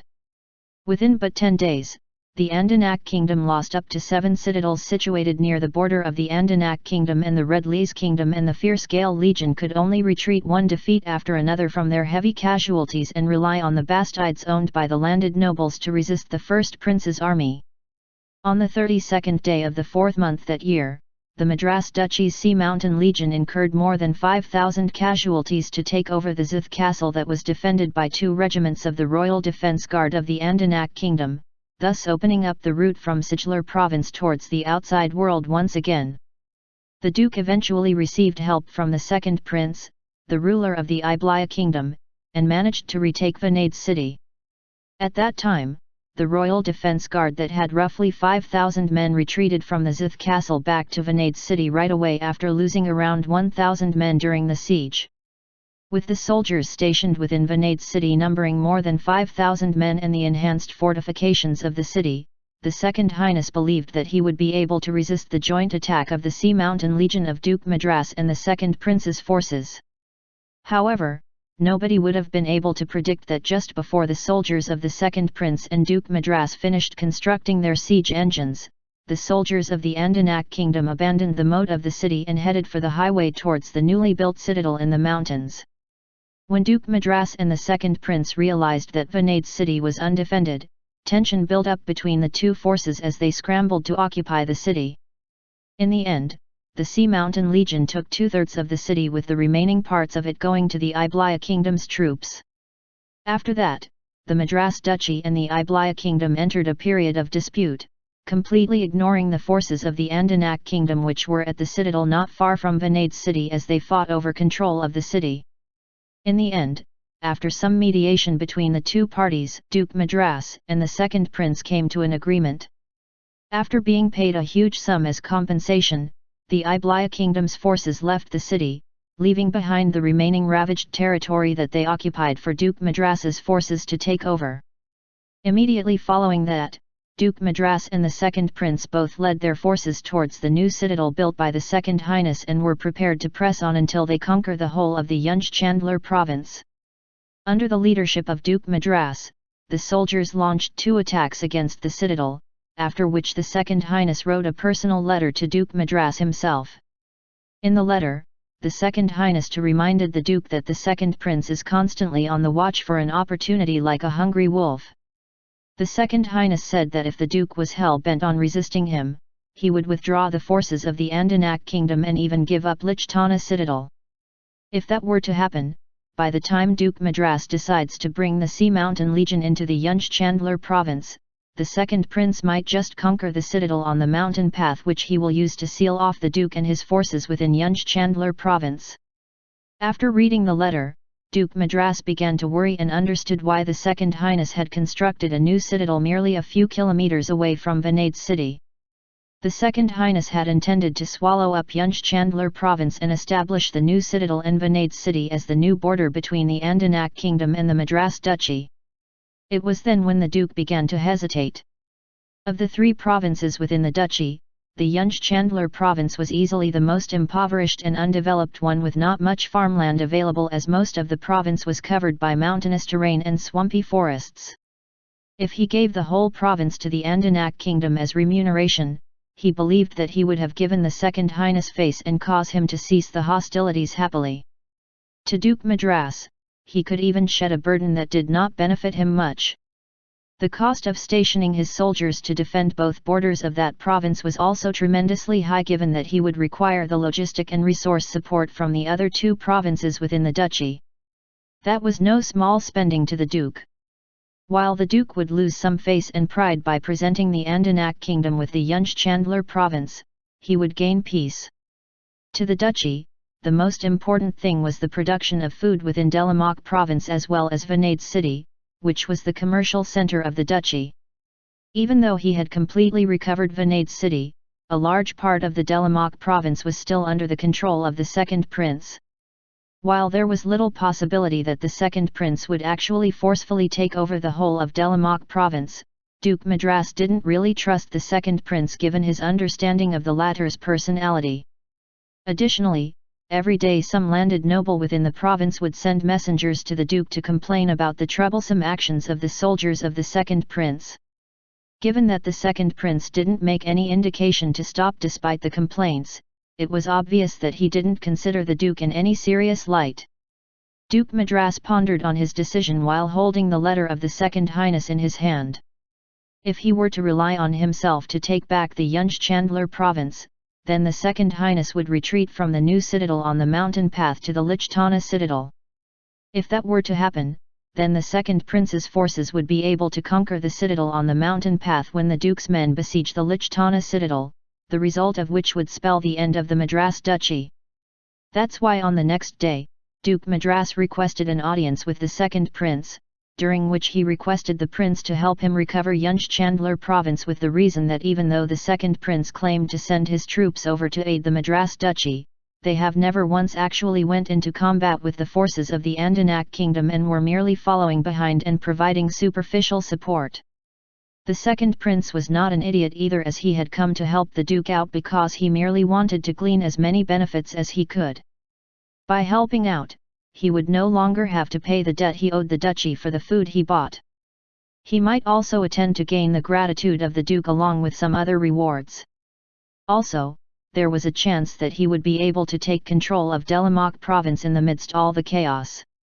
However, he was quite unhappy with how the Second Highness didn't defend Zith Castle properly and allowed the Duke's forces to leave Sigilor province, causing the second prince to only be able to conquer half the area of province as a result of the Duke's timely intervention. If both the Delamoc province and Vanade city fell into the second prince's control, Duke Madras would have lost his standing, as there was no way that he would be able to pay the appropriate ransom to regain control of the conquered areas, thus allowing the income generated from those areas to fill the second prince's pockets. That was also why the second prince was pissed to hear Duke Madras's request for him to attack the mountain citadel to retake the Yunch Chandler province. He instantly refused the Duke's request and pointed out that he merely brought over a support army and not a vanguard force. He mentioned that his turn would only come if the forces of Duke Madras were completely defeated. After hearing that, Duke Madras felt an immense urge to cull the shameless and thick-skinned second prince with a stroke of his sword. Even though the second prince was obviously trying to take advantage of his predicament, he worded it in a way that it made it seem legitimate. However, after remembering the fact that he was currently within the army camp of the second prince's forces, he resisted that urge and took his leave. "Haha, there's no way that I would fall for that guy's sly trap," said the second prince to his general audibly for the Duke to hear. After that, the second prince truly got the full brunt of the Duke's rage. Nobody would have expected that Duke Madras would lead his soldiers on an assault against the army camp of the second prince, completely crushing the 30,000-strong force of the prince in the process. Apart from a few nobles and the second prince as well as some knights who managed to escape, the rest of the forces of the Iblaya kingdom was wiped out completely. That event was known as the Daybreak Assault.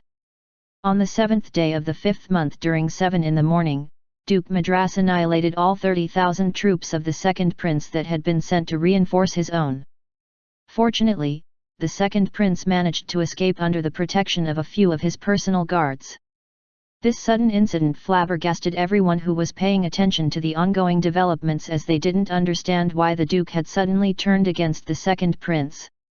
However, Duke Madras later claimed at a later date that the second prince had conspired to entrap him and swallow up the duchy for himself as a justification for his turning against the second prince.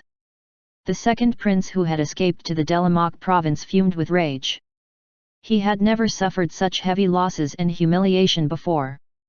Apart from the complete defeat, his own 20,000 soldiers that he gathered from his various vassal noble families, a division of the Frontier Legion that his father-in-law Duke Fizibalan had lent him, was wiped out as well. And before he could even say anything, Duke Madras had painted the second prince in a wrongful light and accused him of many other transgressions as well. In the end, it could only be blamed on the second prince's personality that didn't inspire any others to trust him. On one hand, he appeared to be helping out Duke Madras, while in actuality, he was always ready to take advantage of the Duke should an opportunity have presented itself. Enraged that the Duke had shaken him off so blatantly, the second prince announced that he would not let Duke Madras off scot-free and said that he would summon more soldiers from his kingdom and allow the men he had left stationed within Delamoc province to start pillaging and destroying the surrounding settlements. At the same time, Duke Madras strengthened the defences of Vanade city and Zith Castle, while also rallying the other nobles within his duchy together to form an alliance whose purpose is to chase the ravenous second prince and his bandit soldiers out of the duchy as soon as possible. It didn't take long for those two sides to completely neglect the forces of the Andanak kingdom that were stationed at the citadel of the mountain route during all the conflict that ensued. At the same time, when Duke Madras was about to turn the tables to his advantage, however, the Andanak kingdom's Bolamo citadel, which was at the border near the borders, got conquered by the troops of the Red Lees kingdom led by the first prince. The Fierce Gale Legion's gold-ranked knight commander, Knight Nedram, and 5,000 other Fierce Gale Legion soldiers died heroically on the battlefield, taking almost 20,000 casualties among the first prince's forces with them before their deaths. Nevertheless, upon conquering the citadel, the rest of the expedition of the first prince would sail smoothly without obstruction. The first prince led his 30,000 soldiers gleefully towards the imperial capital. Little did he know that just when his forces were around 50 kilometers away from the imperial capital at Floater Creek, the first prince and his 30,000 troops fell into the trap set by the Second Highness, who had long been anticipating their movements. Near 70,000 warriors of the Royal Defense Guard circled the soldiers of the first prince. While they managed to surround and entrap the first prince and his forces, they didn't launch any attacks and merely took a defensive approach, using the terrain to their advantage with the aim of waiting for the supplies and resources of the first prince's men to run out, which would no doubt lead to the eventual starvation of all 30,000 men. It ended with the Second Highness's complete victory at Floater Creek after he commanded his recently expanded 70,000-strong Royal Defense Guard using a passive-aggressive approach by exploiting the terrain to defeat the 30,000 soldiers of the first prince within a month, with only a casualty count of roughly 20,000 men. The first prince, on the other hand, managed to escape by casting away his armor and helmet and donning an old, torn farmer outfit as a disguise to sneak away through the mountain paths with his 2 attendants. On the 3rd day of the 7th month, the Red Lee's kingdom's 70,000 soldiers had been completely decimated, followed immediately by the Second Highness leading 40,000 Royal Defense Guard soldiers straight to the Red Lee's kingdom to fight against the landed nobles there. Under the leadership of the Second Highness, the Andanak kingdom's forces managed to rush unabated all the way to the capital of the Red Lee's kingdom, the royal capital of Frederica. On the 15th day of the 8th month, at the royal capital of Frederica, the Red Lee's kingdom and the Andanak kingdom signed a peace treaty, with the first prince handing the 2 southwestern provinces of his kingdom to the Andanak kingdom as compensation for being the side to take up arms first. With hostilities ceased on both sides, the Second Highness brought his soldiers back to his kingdom. On the 21st day of the 8th month, the Battle of Kobo saw its end. That battle had occurred within the Delamoc province at Kobo City, involving the 50,000 allied noble army led by Duke Madras and the second prince's 40,000 soldiers that had invaded the duchy. The second prince was forced to retreat from the duchy with his forces in utter shambles. Against the wishes and objections of his vassal nobles, however, Duke Madras signed a peace treaty with the Andanak kingdom after recovering Delamoc province, and allowed the Yunj Chandler province to become under the jurisdiction of the Andanak kingdom in exchange for the tolerance of the Andanak kingdom and 5 years of peace. Immediately following that, Duke Madras began to construct defensive fortifications within his 2 provinces on a large scale. Not only did he construct multiple citadels at the border of the duchy and the Iblaya kingdom, he even erected a long barricade roughly 50 kilometers away from the deceased Baron Silas's ferry port near Metropolis River, thus sealing off the Northlands from the Madras Duchy completely. In the historical records of the Grindia continent, the conflict that had begun with the assault of the Andanak kingdom's Royal Defense Guard and the Wittelian Legion, which were in fact the forces of Lorist's convoy unbeknownst to many on the continent, during the 10th month of year 1767 lasted up to the 8th month of year 1768, which was the month when the peace treaty between the Madras Duchy and the Andanak kingdom was signed. The events that spanned that year would be henceforth known as Augustlo's counterattack. The series of battles have shown the military and strategizing prowess of the Second Highness Augustlo. Not only did he manage to stabilize the Andanak kingdom from within, he also managed to cause strife between Duke Madras and the second prince and force the Red Lee's kingdom and the Madras Duchy to cede some land to the Andanak kingdom for reconciliation, effectively doubling the territory of the Andanak kingdom and allowing it to become a local superpower. The reputation of the Second Highness instantly skyrocketed, causing him to be known throughout the continent as one of the most brilliant military minds of the new generation. Chapter 168 Female Unit. Hey guys, this is the first sponsored chapter of this week and it came a little late. So I think I'll have the second sponsored chapter of the week come out next week before the first regular chapter. This chapter is brought to you by OnDL from the USA, thank you as always for the support. Lorist currently felt that he was the biggest idiot in the world and was trying his best to resist the urge to give himself 2 harsh slaps on the face. When he made that order back then, he couldn't care less about anything else and didn't consider the consequences. Only now did he understand that having too many people with him did not directly translate to more power, in fact, they became a huge burden for the moment. When Lorist ordered the people of the Duke's dominion to be moved to his own dominion, he only thought about how taking them all was soon to giving a slap to the Duke in the face so that he would know the true power of the Norton family, while also turning the so-called most prosperous area of the Northlands into nothing but a wasteland so that Duke Loggins wouldn't forget the lesson Lorist wanted to teach him. What Lorist didn't expect was that his soldiers completed their mission in perfect fashion. Coupled with the support of Hennard's Northland army soldiers that were disguised as Norton family soldiers, the total number of people moved from the Duke's dominion was more than 280,000. By the time Lorist got to know the actual figure, he was shocked into a daze. He has neglected to consider the scale of number people he was moving when he said, "I want to deny that dogshit Duke from finding even a single smith to make his weapons, a coachman to drive his carriages, a farmer to plant his crops, a tailor to mend his clothes and a servant to pour his drink. Apart from his old vassal nobles and officials as well as the merchants, I want every else to be brought away from his dominions so that he wouldn't have anyone serving him." The northbound convoy had around 70,000 members and the vagabonds from the Andanak kingdom added up to around 100,000. Combined with the 280,000 people moved from the Duke's dominion as well as the 30,000 plus captive soldiers as well as the citizens within the dominion, there was an estimated population of more than 500,000 people. It wasn't that space would be a problem for them either. The area of the Norton family's dominion could easily accommodate another 1 million people if needed.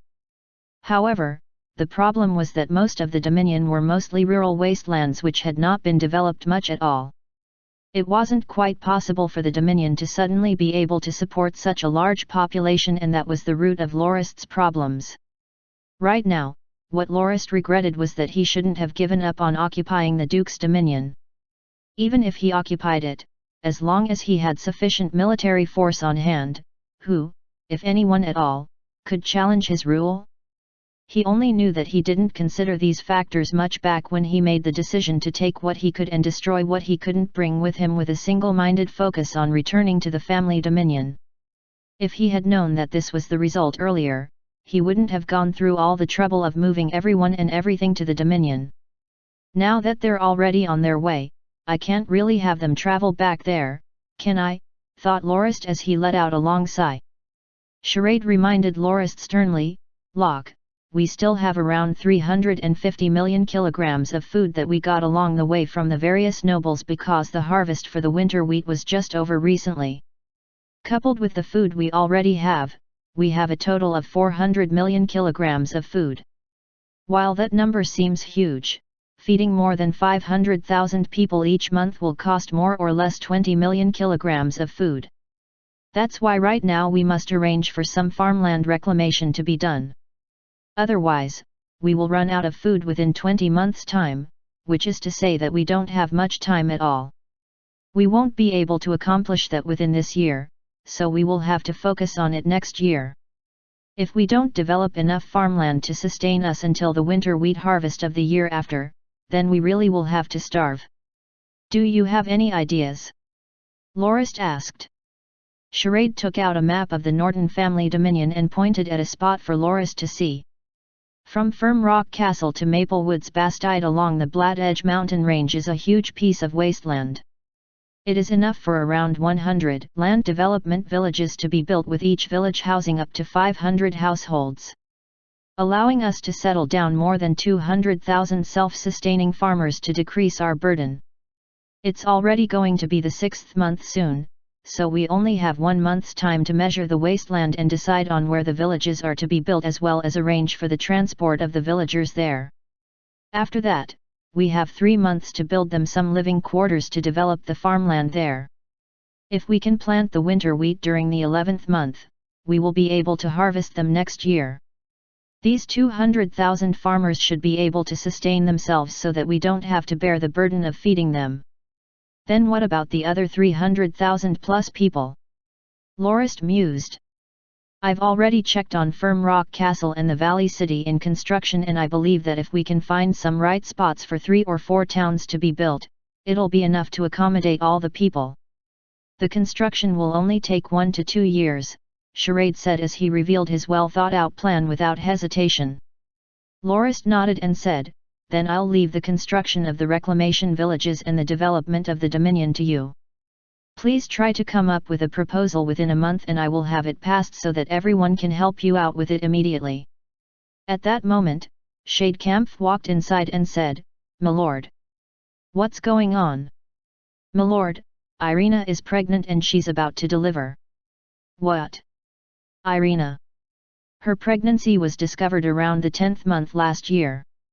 However, my lord has already went to search for the convoy at that time and we weren't able to contact you. It seems that she's going to give birth within another few days," explained Shadekampf. Lorist fell into deep thought and realized that Irina might have gotten pregnant during the 2 days when he laid with her back at the Maplewoods Bastide after he had defeated the 4,000+ soldiers of the Northland army the Duke sent. Lorist was starting to get a little restless. Since the 9th month of the previous year, he had went on a journey to seek out the northbound convoy and only returned during the 5th month of this year. After more or less 9 months of absence, his first child in this world was going to be born. "Charade, I'll be leaving you in charge of everything and heading back to Maplewoods Bastide right away. If there's anything urgent, just send someone to notify me about it," Lorist said as he prepared to mount his horse and rush back. "Yes, my lord. Also, congratulations!" shouted Charade as he watched Lorist ride off. Irina was only Lorist's maidservant and her child would only be Lorist's illegitimate son or daughter. Even so, regardless of status, the child would still be the first offspring of Lorist. On the way to the Maplewoods Bastide, Lorist encountered a messenger that was on his way to send some good news. Irina had birthed a healthy boy after 9 months of pregnancy during dawn that day and both the mother and child were in stable condition. "Why is it only 9 months? Shouldn't it be 10? After pondering it for a while, Lorist realized that in Grindia, each month had 35 days and Irina's pregnancy of 9 Grindian months was already slightly on the long side. The moment Lorist returned to the Bastide, he rushed to check on Irina and the newborn. However, the two of them were fast asleep from fatigue. Not wanting to interrupt their sleep, Lorist left the room on light steps after taking a hurried look at the child. In the courtyard nearby, Belnik was waiting for Lorist. As he approached, Belnik saluted and said, "My lord, your knight awaits your commands." Surprised, Lorist hugged Belnik and said, "Brother Beck, you're already a gold-ranked knight." Belnik nodded and said, "Yes, my lord. I broke through to the gold rank during the 2nd month this year and have already been waiting to serve you for 3 whole months." Back when Lorist first returned to the Dominion, one of the first things he did was to check on the injured Belnik who had been recovering within Wild North Town. He realized that Belnik had been secretly poisoned over time by the town herbalist, Master Dunbarson, causing his injuries to take far longer than needed to recover. The reason the 4 great families had chosen to do something like that was so that the Norton family would lose their only 3-star silver-ranked knight. But Lorist had foiled their plans and brought Belnik back to his quarters at Maplewoods Bastide. Not only did he treat his injuries and detoxify Belnik, he even gave him a high-ranked wood attribute battle force for him to practice and break through to the gold rank to serve the family when he recovers. Roughly 1 year had passed since then and Belnik was already a gold-ranked knight, meaning that Lorist had yet another high-ranked fighter under his command. There's no rush at the moment. The family dominion will enter a development stage and there will be more than enough opportunities for you to serve the family, Lorist said. Before he finished, however, Supervisor Spiel rushed over and said, "My lord, the old butler wants to see you." After the passage of 1 year, the old butler had aged yet again. He stopped Lorist and nagged him for quite some time. However, he wasn't concerned with how Lorist defeated the Duke of the Northlands or the amount of resources and people he had brought into the Dominion.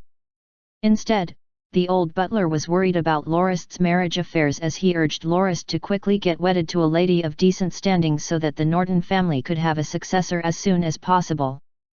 Only managing to shake away the old butler after much difficulty, Lorist sought out Spiel and asked, "What's up with Grandpa Glaze?"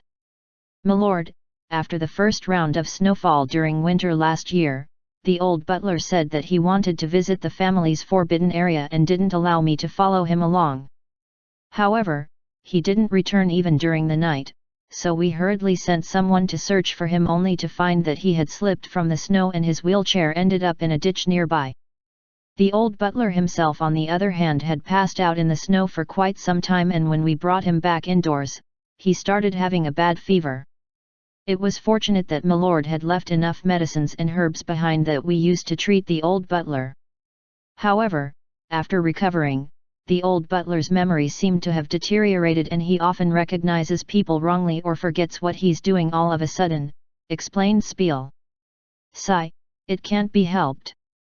In the future, don't bother him if there's nothing urgent and let him have the time he needs to rest, Lorist said with a heavy heart. Just last year, the old butler was still quite witty and cunning like an old fox. However, right now, his mental state seemed to have regressed to that of a child and he would forget anything he said himself rather quickly, causing him to often repeat himself. Before they finished the conversation, the old butler even asked Loris to wed Pesha and said that they had been engaged for a long time already. It was apparent that the old butler had mistakenly thought that Loris was the deceased first young master, Norton Abelid.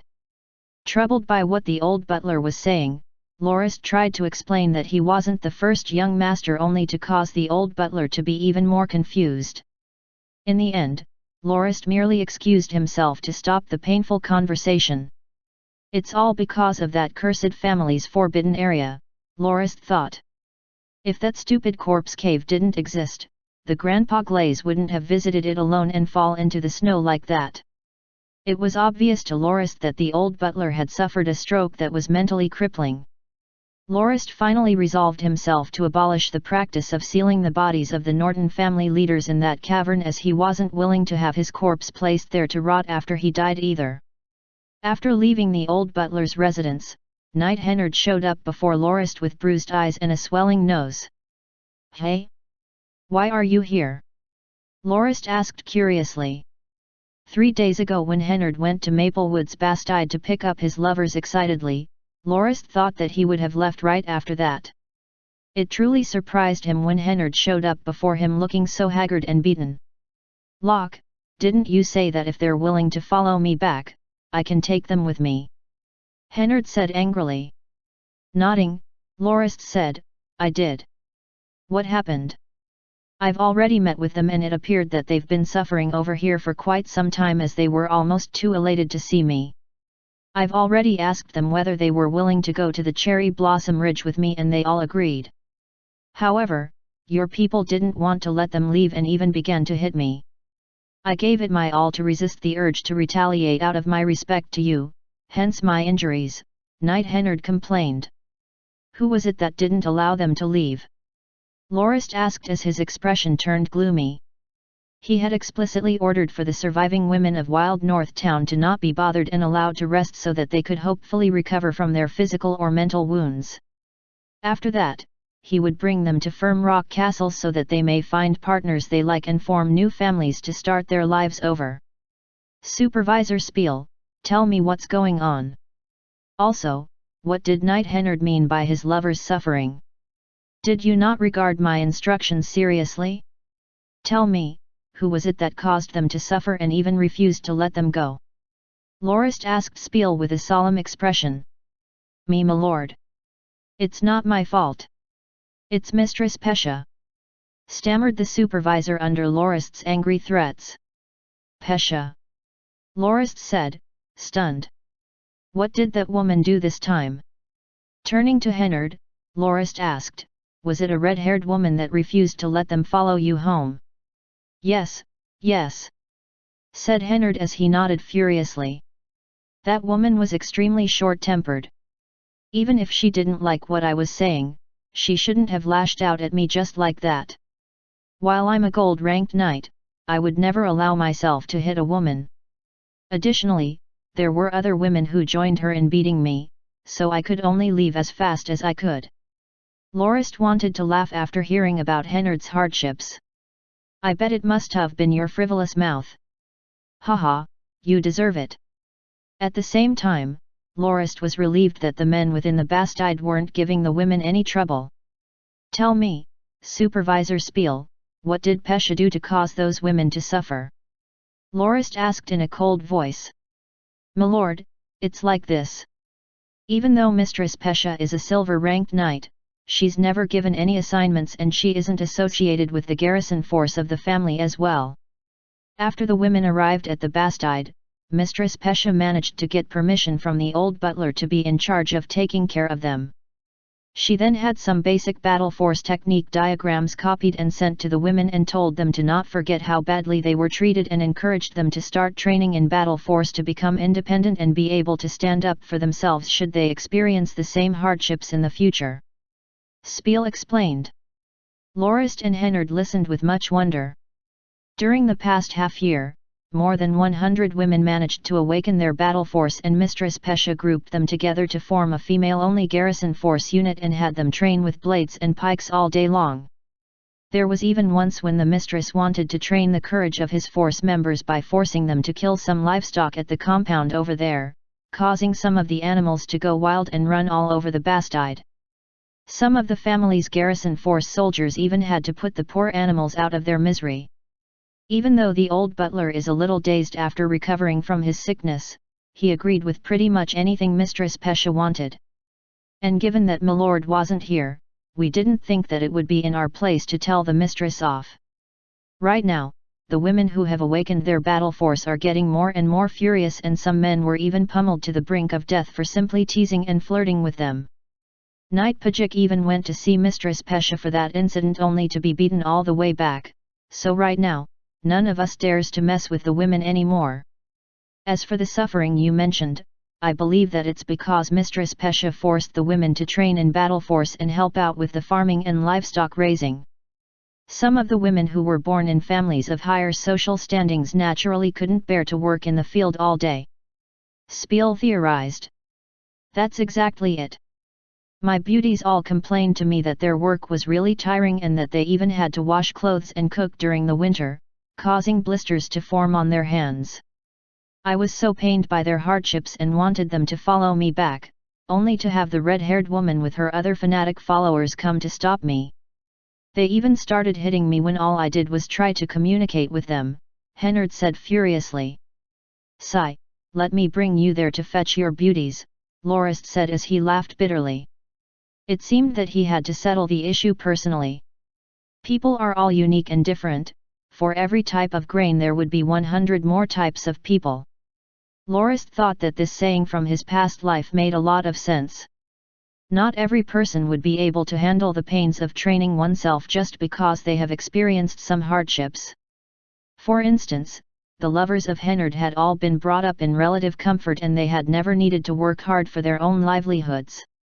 It was merely a pipe dream of Pesha's to convert them into independent people overnight. The female survivors of Wild North Town were situated at a courtyard at the northern part of the Bastide. There was a wide open space in front of it which the women used as a training ground. Led by Spiel, Lorist arrived at the courtyard and instructed the women who were standing guard to gather everyone together and said that he had something he wanted to announce. Pesha was the first one to rush out only to be stunned at the sight of Lorist. "Stand aside, Pesha. I will see you after I settle the issue here," Lorist said coldly. In response, Pesha bitterly stepped to the side. It didn't take long for all the women to gather within the courtyard. While Lorist didn't speak in a loud voice, all the women were able to hear everything he said clearly. "As some of you may recognize, I am Count Norton Lorist. From my point of view, you are all relatives of the traitorous people of Wild North Town and I have all the right to sell you off to the slave traders and treat you how I will. However, considering that your husbands and fathers have banded together and let the wolf that was Duke Loggins into the Dominion and ultimately caused their own demise and your suffering, I am extremely sympathetic of your experiences and decided to forgive you for your mistakes. From today onwards, you are free people. As for your future, you are free to choose from the following choices. You may rely on your relatives within the Maplewoods Bastides or try to make a living for yourself here. Alternatively, you may choose to follow me to Firm Rock Castle and find a partner there to start a family and begin your lives anew, or choose to become maidservants of the knights of my family or find some other kind of work. As for the third option, I have decided to officially form a female garrison unit for those who have awakened their battle force to join if they want to. Their treatment and benefits will be the same as that received by the garrison force soldiers of our family. Naturally, even those who haven't awakened their battle force will be welcome to join that unit. However, they will only be given food and living quarters and won't receive the full benefits of being a garrison force member unless they manage to awaken their battle force one day to qualify as a formal member of the unit. I will give you all 3 days to decide which path you want to take and have Supervisor Spiel record your choices. You can also ask him should you have any further questions. Alright, that's all I have to say. You may disband.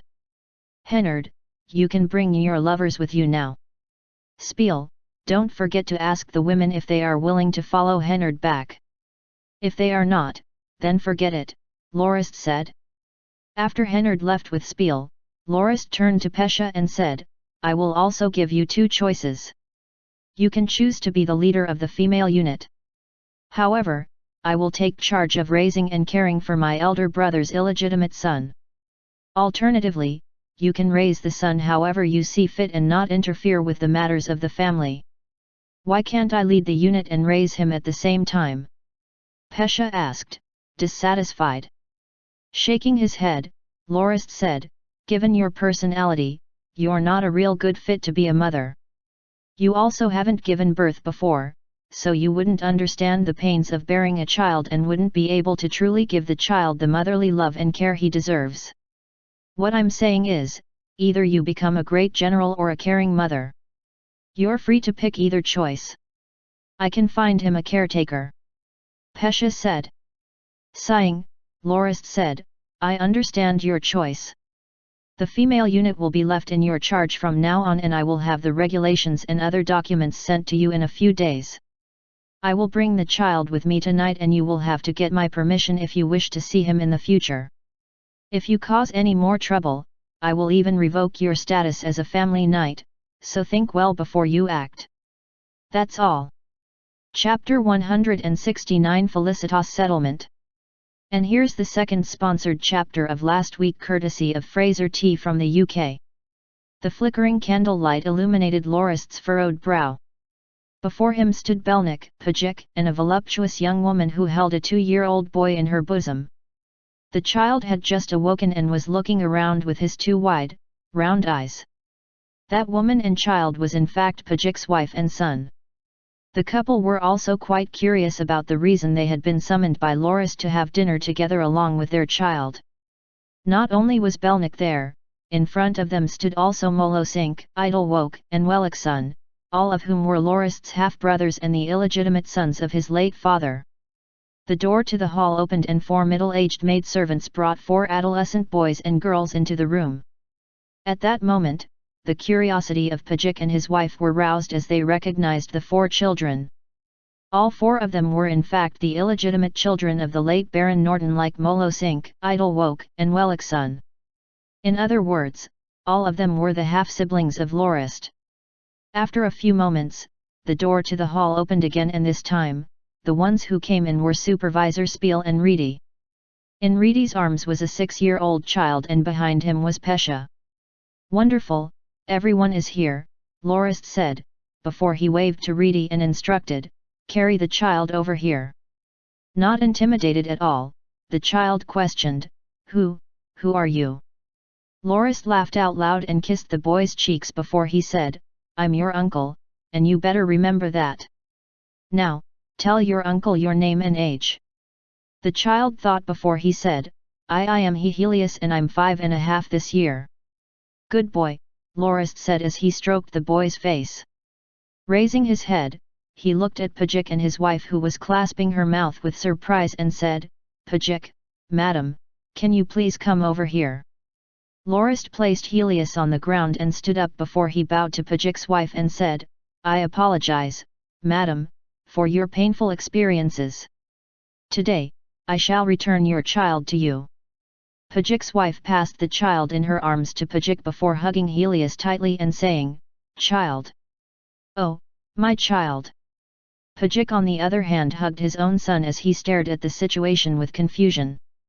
"Knight Pajik, may I request you to be the stepfather of Helios?" Lorist said towards Pajik solemnly. "My lord, this is..." Pajik didn't know how to respond. He knew that his wife was previously the maidservant of the first young master and had birthed him a son whom Pesha took to be raised as her own son, forcing Helios to be parted from Pajik's wife. Pesha was also the one who established their marriage. This was why Pajik usually didn't dare to act against Pesha. In the beginning, his wife missed her son dearly and often cried herself to sleep in the middle of the night. However, she gradually recovered after giving birth to her and Pajik's son. Even so, her first child was still Helios and no mother would ever forget their firstborn. "Knight Pajik, in my eyes, you have always been an upright person who upholds his oaths. Helios is the sole offspring my elder brother left behind and I hope that he can obtain the love and care of a father and mother that a child like him deserves as well as siblings for him to grow up with. The reason I want you to be his guardian is because I hope that you will be able to raise him into a trustworthy and noble person. When he reaches 12 years old, I will fetch him back and begin training him into a magnificent knight like his father," Lorist said. Pajik passed the child that was in his arms back to his wife and saluted towards Lorist. "My lord, I will gladly become the adopted father of Helios. Since my wife is her mother and the first young master had also treated me well, I will definitely raise him as I would my own son and won't let my lord down." "Thank you, my knight," Lorist said as he bowed towards Pajik gratefully. Pajik and his wife stepped aside with the two children and Lorist returned to his seat before he said, "Molosink, Welixun and Idle Woke." The three of them stepped forward and bowed towards Lorist to show their respect. "Honestly speaking, I don't really mind your statuses. To me, the blood of the Nortons also flow in your veins and you are my brothers by blood. However, due to the customs and traditions of the family, I am unable to let you train in the hereditary Crimson Blood battle force technique. However, I've gotten you these," Lorist said as he took out 3 high-ranked battle force manuals. "Molosink, your battle force is of the earth attribute, right? This is for you. Welixun, since your battle force is of the metal attribute, this one is for you. As for Idle Woke, I believe that you are quite talented in battle force training. Within only 1 year, you managed to train up to the 2-star bronze rank. I hope that you will continue to strive hard. This Fire Attribute Battle Force Manual is for you. Other than that, all 3 of you will also be receiving training in Noble and Knight Etiquette. This is the least I can do for you as your brother. I hope that all of you will continue to train hard and break into the silver rank to become knights of the family, after which you will be allowed to bear the Norton family name. When you rake in enough achievements for the family, I will also make you all landed nobles so that you can form branch families for the Nortons. I look forward to the arrival of that day," Lorist said. The 3 of them once again saluted Lorist as they said in unison, "Thank you, my lord." Lorist then waved to the 4 middle-aged maidservants to bring the children forward.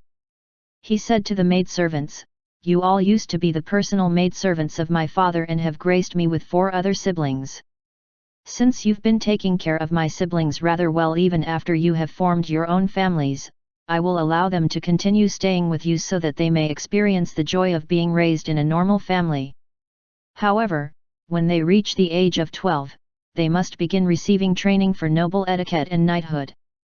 As long as they are hard-working enough, they will definitely have the same prospects of their 3 brothers here. You will also be receiving a yearly sum to improve the quality of life within your families so that my half-siblings will be able to live better lives."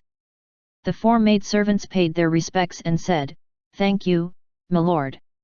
"You may return for now," Lorist said. When the maidservants left with his half-siblings, Lorist said, "Pesha." Pesha stepped forward without any fuss. She felt that Lorist behaved rather differently tonight and got the same vibe she received when she looked at the late Baron Norton in the past, strict, confident and dominating. "Pesha, since you have chosen to become the leader of the female garrison unit, I hope that you will give it your best to fulfill that role and obey the regulations of the family and become a fine female knight. However, you must remember that without my permission, you are not allowed to act as you please and change the organization or regulations of your unit, understand?" Lorist said as he stared at Pesha. She merely nodded painstakingly. "Today, with Brother Beck, Knight Pajik, and Supervisor Spiel as witnesses, I will entrust you with the responsibility of being the leader of the female unit. Similarly, you must uphold the promise you have made to me. Otherwise, don't blame me for being ruthless. Also, if you receive an invitation, you may go to Pajik's home as a guest to visit Helios. However, I forbid you from going there on your own accord to disturb the calm and harmony of their lives. Remember my words well. You may leave now. Irina, thank you for birthing this wonderful child. He's so cute." Lorist said as he hugged his son gently as the child narrowed his eyes quietly, wanting to go back to sleep after being breastfed. At that moment, Irina was leaning on the bed and looking at Lorist hug the child lovingly with the warm smile of a new mother on her face. Reedy silently opened the door and whispered from the outside, "My lord. What's up? The Pentasword mercenary crew leader is here to collect the rewards. He heard that you were back, so he wanted to pay you a visit." Lorist nodded and placed the child back into Irina's bosom. "Shhh, be careful. He's asleep." Irina rolled her eyes at Lorist jokingly and said, "I know, just go." The Pentasword mercenary crew had brought their family members and friends from their village over to Firm Rock Castle during the first round of snow on the 11th month of the previous year, and they were settled down at Wild North Town by Supervisor Keaton. The tale of their migration was rather dramatic. They used the opportunity during the celebration of the 36th day of the 9th month when everyone else was heading to Windberry City to participate in the Harvest Festival and travelled by river and carriage to the Northlands. Using the cover as immigrants which the Kenmays family were bringing into the Northlands to develop their dominion, they managed to pass the customs point at Hendliff Suspension Bridge within the Duke's dominion and headed for the Norton family's dominion right away. The crew leader Doboff respectfully greeted Lorist before he was invited to have some tea together. This time around, Doboff and his various subordinates brought more than 50 heads of the mountain barbarians to claim the bonus from Supervisor Spiel and also requested for some support in terms of weapons and other equipment. Doboff reported the developments of the past few months starting from the 3rd month to Lorist. During the time the Pentasword mercenary crew defended the intersection point at the 2 mountain ranges near the border of the Norton family dominion and the magical Dragon Mountains, they have encountered the cavalry of the barbarians a number of times. In the beginning, the mountain barbarian cavalry units numbered less than 10 and eventually grew in number to a few hundred. Doboff expressed his suspicion that they would be facing a large-scale barbarian attack sometime in the future. Lorist agreed to Doboff's request for weapon and equipment support right away and also promised that each mercenary of the crew would receive 1 metal armor to increase their defensive capabilities. Incredibly grateful, Doboff thanked Lorist 3 whole times before bidding his leave. Lorist then spent another month of bliss with his child before receiving an urgent letter from Charade that called for his presence at Firm Rock Castle. Currently, Lorist, his family knights and other administrative officers were gathered within the White Hall within Firm Rock Castle, which was only used for the first time since the completion of the castle.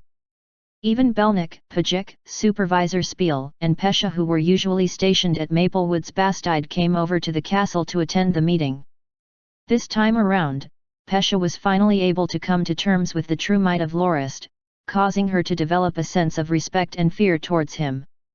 As the only female knight within the family, she also received curious stares from the other family knights, and when some knights came over to introduce themselves, Pesha instantly hid behind Belnick shyly. Lorist and Charade then entered the hall, followed behind by Reedy and Pat, who were both holding a wooden rack and a huge beast-skin scroll in their arms. The chatters in the hall gradually quieted down as everyone understood that the fate of the Norton family's 500,000-plus subjects would be discussed during the meeting. Pat and Reedy placed the rack firmly on the ground and hung up the beast-skin scroll, which was in actuality an enlarged version of the map of the Norton family dominion.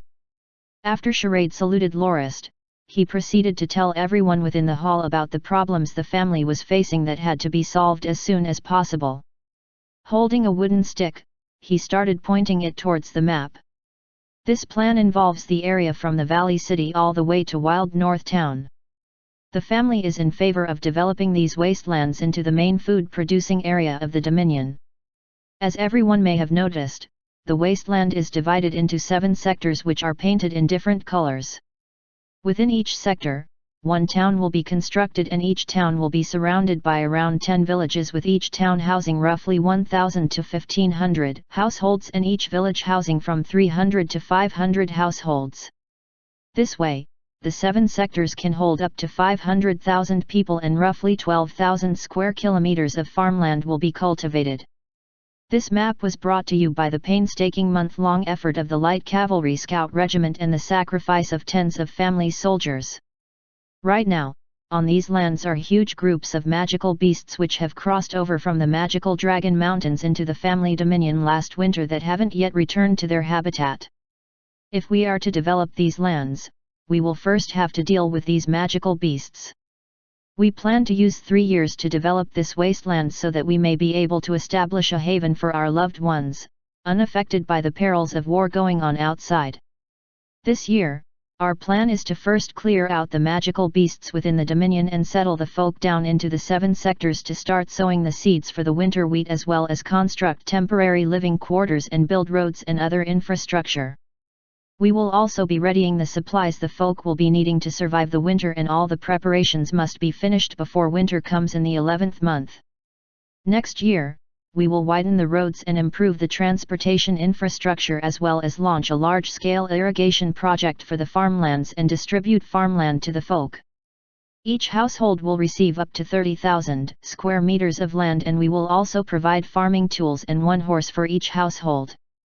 In the future, our Lord will fulfill his promise and construct new stone houses for each household so that all the people who have followed us back to the Dominion will be able to live in warm, safe homes.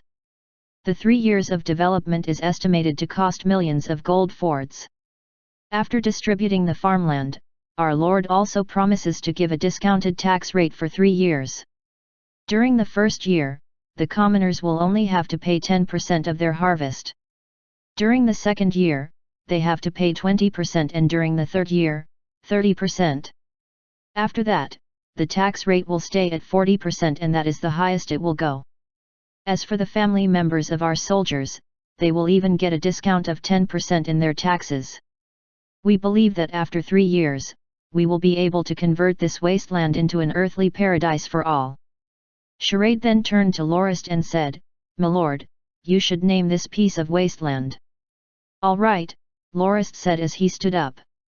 "In hopes for the plentiful harvests produced by the land and the bliss of those who settle within, I will name this place the Felicitas Settlement."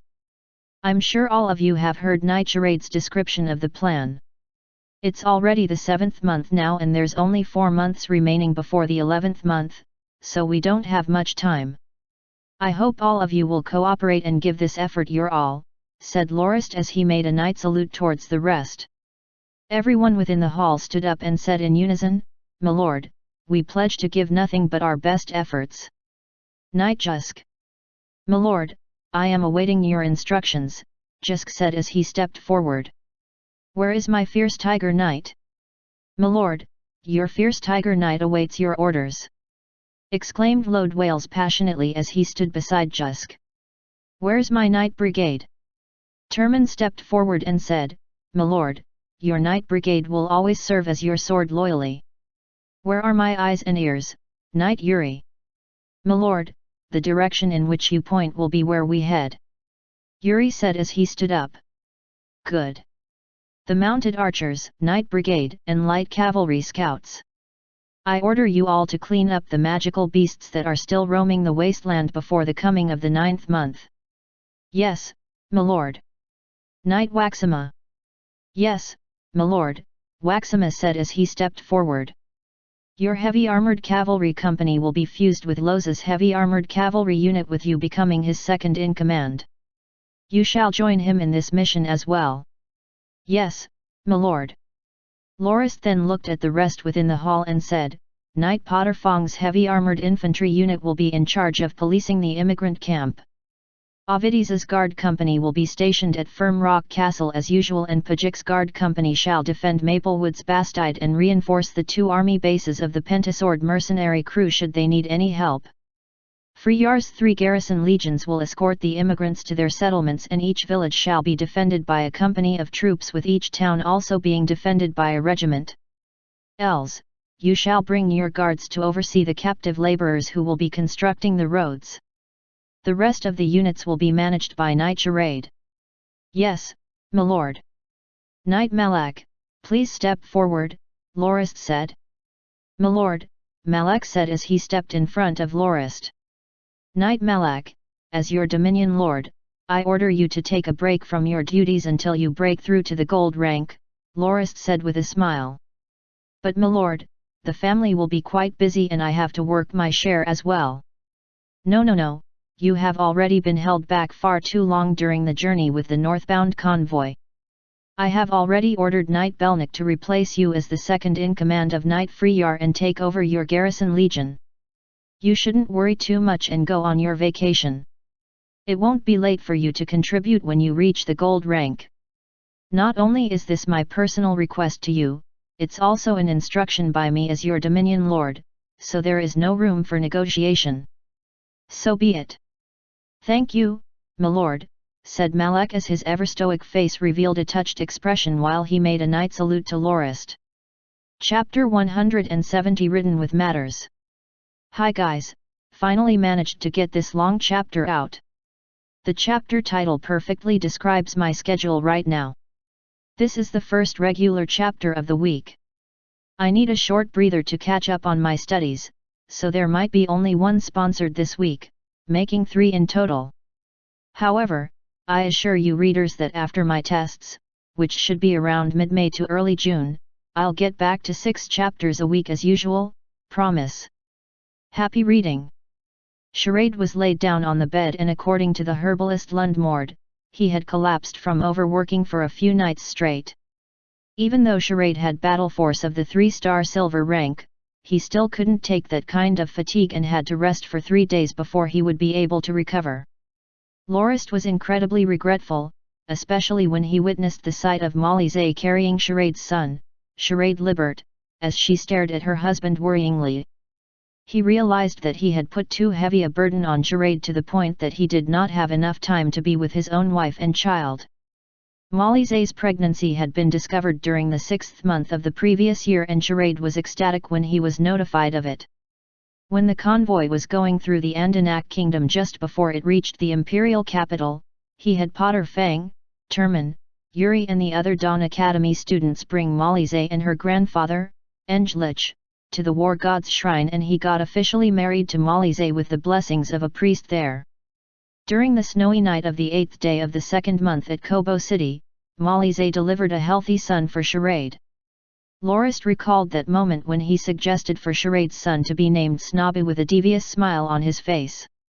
The others who were unaware of what it really meant praised that it was a good name.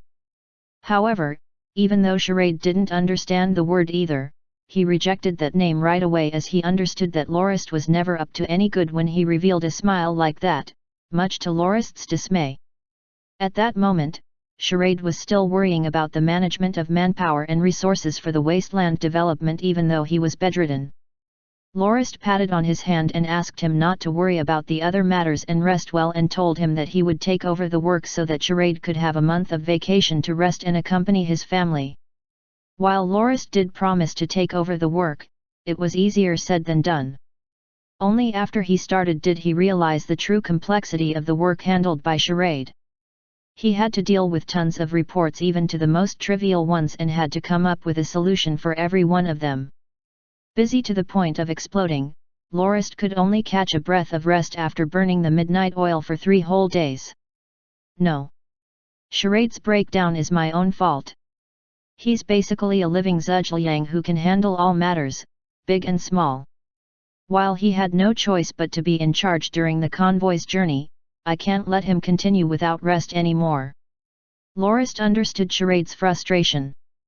Given that they only just arrived at the Dominion and were short on time, Charade couldn't afford to familiarize himself with the officers within the family Dominion and could only make do with the ones he had worked with during the northbound journey, which was a very limited number of people, causing him to eventually collapse from fatigue. As the Dominion Lord himself, Lorist wasn't as attentive and adept at working long hours as Charade, and his eyes were already bloodshot from working for 3 days straight. Right now, the only thought on his mind was how he could lighten his burden. He notified Supervisor Hansk, Supervisor Keaton, Supervisor Spiel, Butler Boris, Shadekampf and a few other officers that used to work for Charade within the convoy to gather for a meeting. During the meeting, Lorist got to the point straight away and said that he would form a development committee for the Felicitas settlement comprising everyone present. The committee would be made up of multiple departments, with Hansk being the manager of the allocation department, which would approve requests for resource and manpower. Spiel would be the manager of the finance and resources department and would be in charge of managing and distributing said resources.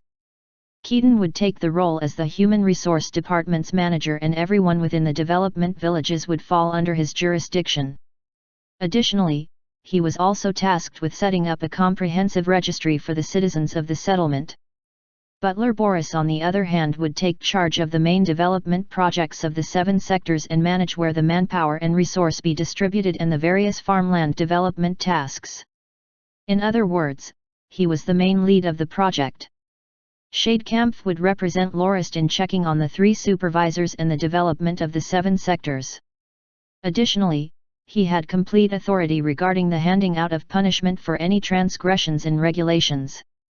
Apart from having to report anything he deemed deserving of a death penalty to Lorist, he was free to hand out any other punishment or solution he pleased. As for the other officers who worked for Charade during the days of the convoy, they would be allocated to the various departments according to their respective capabilities. Lorist gave them 3 days to set the departments up, after which they would begin the development according to Charade's plan. In the end, Lorist clapped his hands and encouraged for them to work hard and said that he awaited the completion of the settlement, which would be only the first of the many good things that would come.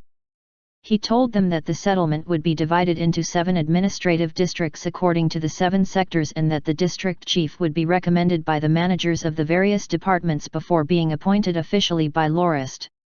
He also said that as administrative officers, they would be given an honorary noble title if they performed their duties well, so that they may enter the ranks of nobility.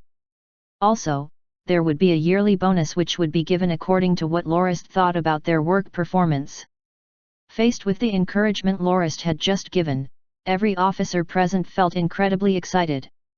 They quickly bowed and pledged that they would give it their all for the family and the successful development of the Felicitas settlement, and assured Lorist that they wouldn't give up regardless of the difficulties involved, and asked him to be assured and wait for their success. Lorist then returned to his quarters and slept for a day and night straight. After waking from his long sleep, he leisurely sipped on some tea as he read some books before he entered his office during noon, only to find that a stack of beastskin documents had piled up on his desk. What's going on? Why are there so many documents? Didn't I allocate the workload already? Which department are these reports from? Lorist thought as he picked up a few documents in annoyance. The first beastskin document was actually submitted by Supervisor Keaton, and according to him, there wouldn't be enough beastskins within the whole family dominion to make a registry for more than 500,000 citizens, and also noted the extreme costs involved. That's why one of the subordinates of Keaton suggested that thin wooden sheets be used temporarily instead until the beastskin requirements could be fulfilled. Keaton suggested in his letter for that subordinate of his to be awarded 5 gold fords, and also submitted an estimate of the cost of making the thin wooden sheets, which included the building of a factory and the cost of paying the woodworkers. It would amount to roughly 100 gold fords a year, and the proposal had already been submitted to Supervisor Hansk. Hansk was of a similar opinion that the solution was a good one. However, he didn't dare to make the decision himself and waited for Lorist's approval. What's there to hesitate about? I can only have 5,000 beastskins made within a year for 100 gold fords, whereas I can have 15,000 wooden sheets made each month with that money. That's obviously the better choice. Lorist then signed the document, indicating his approval before stamping it with his seal, thus resolving the problem of the registry. Lorist felt that the remaining few documents were mostly trivial matters. Some of them were merely reports of things that had already been settled, while others were decisions that the departments hesitated to make, which was sent to Lorist for the final say. Even though the number of documents was easily half there previously was, Lorist still felt rather frustrated for having to deal with all that paperwork. Soul, why is such an important matter stuffed all the way down here? Lorist exclaimed angrily. That was a report about Lowe's, who was cleaning up magical beasts in the wasteland. Jisk and the rest submitted that report that stated that they had already swept their way to the third sector and killed many magical beasts in the process, with near 10,000 carcasses already piled up. However, most of the beasts were herbivores like magical bulls and goats, and they submitted the report because they wanted a solution to manage the animal carcasses so that they don't rot to waste from the harsh tempering of the natural elements. To Lorist, the so-called magical beasts were not much different from animals. While they had some amazing powers according to the legends, with the end of the magical civilization, the magical beasts had also lost many of their amazing magical abilities. The surviving ones to this day only retained their bestial ferocity along with their tough hide and stunningly aggressive physical features. The reason they were still distinguished from normal animals was because of their aggressive tendencies. Putting the carnivores aside, even herbivore magical beasts would attack right away the moment their territory was infringed upon. Reedy, call the 3 supervisors to come over, Lorist said angrily. The 3 of them soon arrived at Lorist's office. Lorist tossed the report to them and asked, "Tell me what's going on with this. Why hasn't a report as important as this been seen to already?" "Milord, we haven't even seen this report before either," replied the 3 supervisors in unison. "Hey!" Lorist mused, before he took up the report and checked the date once again, only to notice that he had made a mistake. The report was submitted only 3 days ago, when the departments had yet to be formed, and it wasn't weird that they didn't get to know about its existence. Lorist had missed the report because he was too worn out from 3 straight days of work previously. "Fine. Then, do you have a solution in mind?" Lorist said hurriedly to change the subject. "Milord, we should mobilize any workers with butchering skills to deal with the carcasses right away. We might also have to allocate some female leather workers as well as those well versed in meat preservation to handle them, as the beasts can also be a good source of food for us," suggested Hansk. "Not bad. The 3 of you should prioritize dealing with this for now, especially with the mobilization of resources and workforce to the 3 sectors.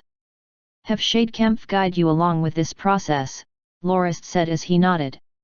"Milord, we might not be able to mobilize any of our family's forces as escorts," noted Keaton worryingly.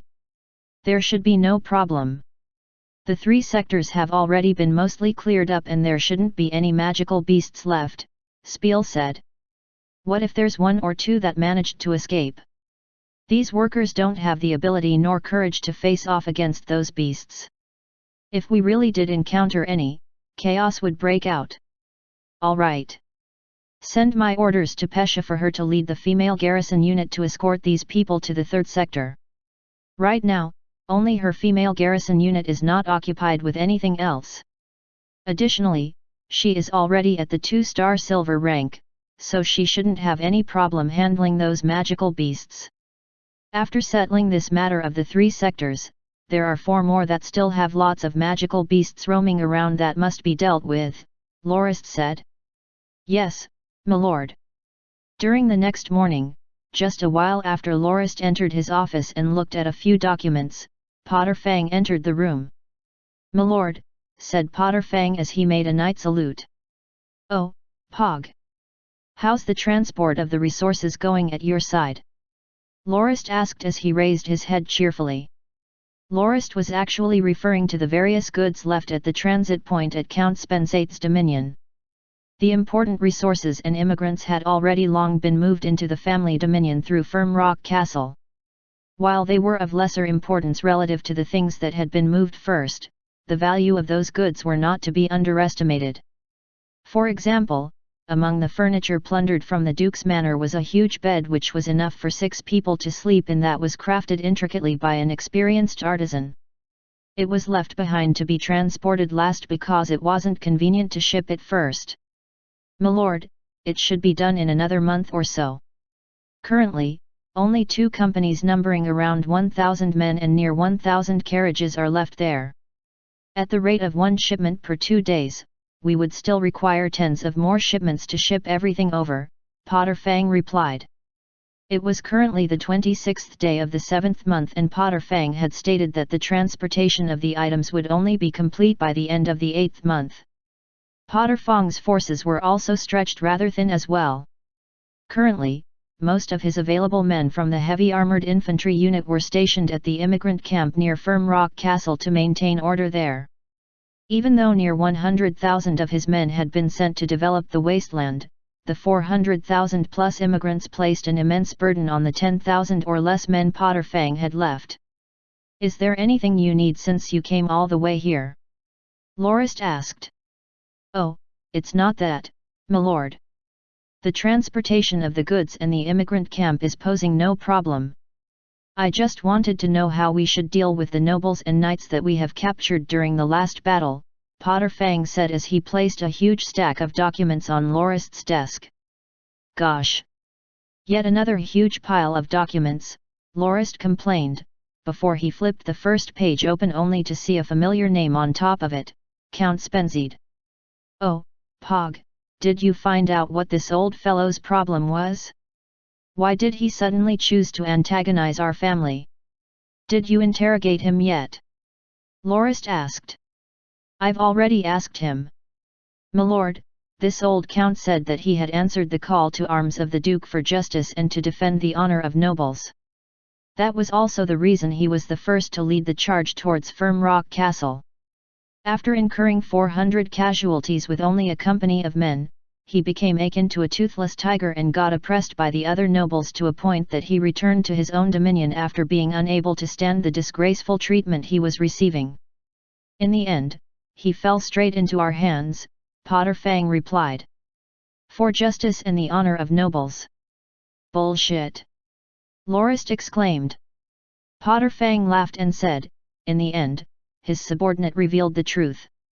"Milord, didn't you hang a person called Baron Farid for harming our messengers?" Lorist nodded and said, "Oh, come to think of it, I did." The butler of the Count said that Baron Farid had always been really respectful to the Count, and he even wanted to wed his daughter to the Baron.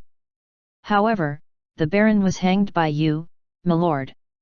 Angered beyond his wits, Count Spenzide believed that you didn't have the right to punish another fellow noble for the sake of a few messengers.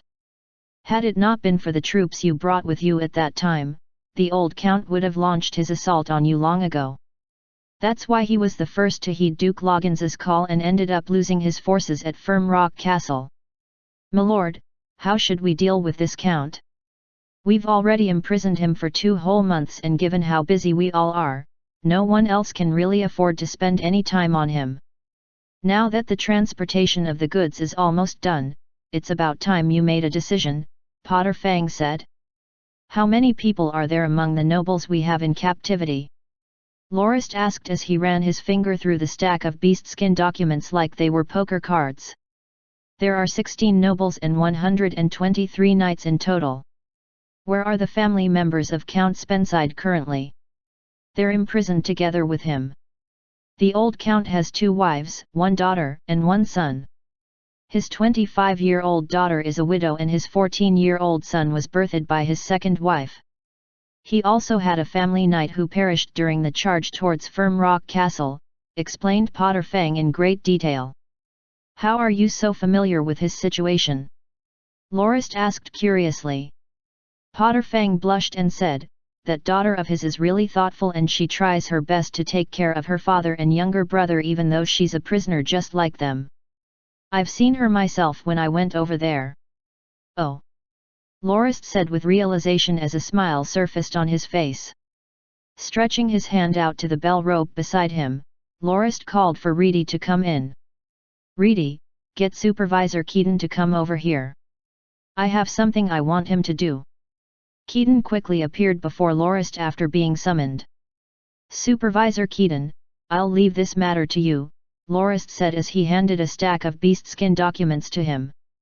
After that, he took out Count Spensate's file and said, go ask this old guy's daughter if she's willing to become the maidservant of our very own Knight Potter Fang. If she's willing, we'll let her parents and brother return home. Keaton revealed a smile and said, congratulations, Knight Potter Fang. Sweating with embarrassment, Potter Fang thanked Lorist shyly. Thank you, my lord. However, the Count won't be able to return home as their castle and town walls have already been taken apart by us with everything of value taken, including their citizens. What? Why would we take apart their castle and town walls? Who made that call? Lorist said as he thought, I would understand if they took the valuables, but I really don't get the point of taking down even their town walls. It was Shadecamp. He said that the construction of the 7 towns within the wasteland will definitely require a lot of rectangular-shaped rocks. Seeing that the soldiers stationed at the Count's dominion had nothing to do, he ordered them to dismantle the castle and town walls for the stones to be shipped back to be used as building material. Right now, almost nothing is left but a piece of flat, empty land, Potter Fang said in a troubled fashion. He personally felt that the matter was going too far as well. Soul. Shadecamp is even better at being a miser than Charade now. Oh well. Supervisor Keaton, tell the Count's daughter that if she agrees, we will provide them with a residence within Firm Rock Castle and pay them 100 gold fords yearly as reparation. If we are able in the future, we will once again construct a new castle at their dominion or move his dominion to another more prosperous area. That will be it for now, Lorist said. My lord, a few other nobles' dominions have also been ruined by the passing of our convoy, Potter Fang reminded. Have those poor misers buzz off. Why would we waste food on feeding them? As for the rest, if they are willing to pay a ransom, let them go. If they don't have money, they can trade some resources instead as well. Settle this matter as soon as possible. Pog, you should follow Keaton there lest he gets the wrong person, Lorist said as he laughed. My lord, said Potter Fang with a flushed face. Understood, my lord, Keaton said as he saluted respectfully before he left. Chapter 171 Female Secretary. Here's the second, albeit late, regular chapter of the week. I'll whip up one sponsored chapter by the end of this week before next week's first regular chapter. Enjoy the read. My lord, Old Man Bok is here, Reedy said as he pushed open the door. Oh, have him come in, Lorist said.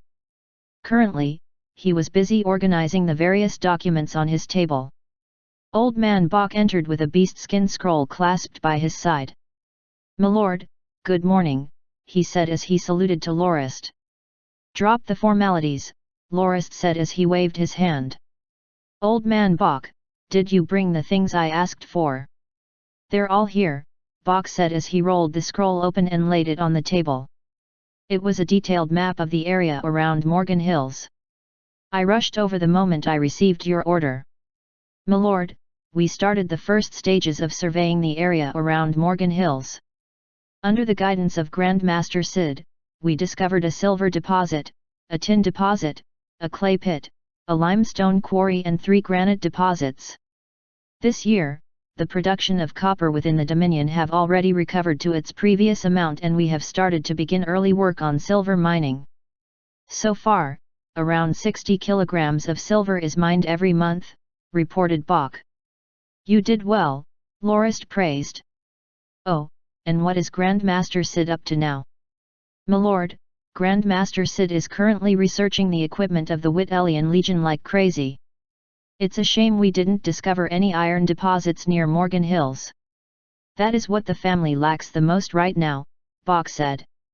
Nodding, Lorist said, originally we had 2 factories, one for armor making and another for ballistas.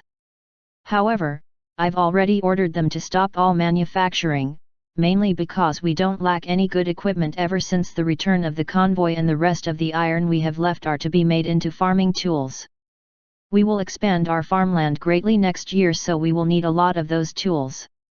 Since the equipment we make cannot rival that of the Wittelian Legion in quality, I don't plan to have them continue manufacturing either. I have already tasked Grandmaster Phelan to start research into new types of ballistas and longbows. Notify Grandmaster Sid that I am also willing to sponsor his research efforts so that we may one day be able to make armor of better quality than the Wittelian Legion ones we have now. The reason I asked you to come here today was to tell you that I intend to reorganize all the factories and mines within the Dominion by setting up an industrial and mining department with you as its chief manager.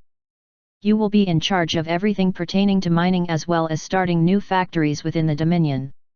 Take a look at this first, Lorist said as he passed a thick beastskin document to Bach.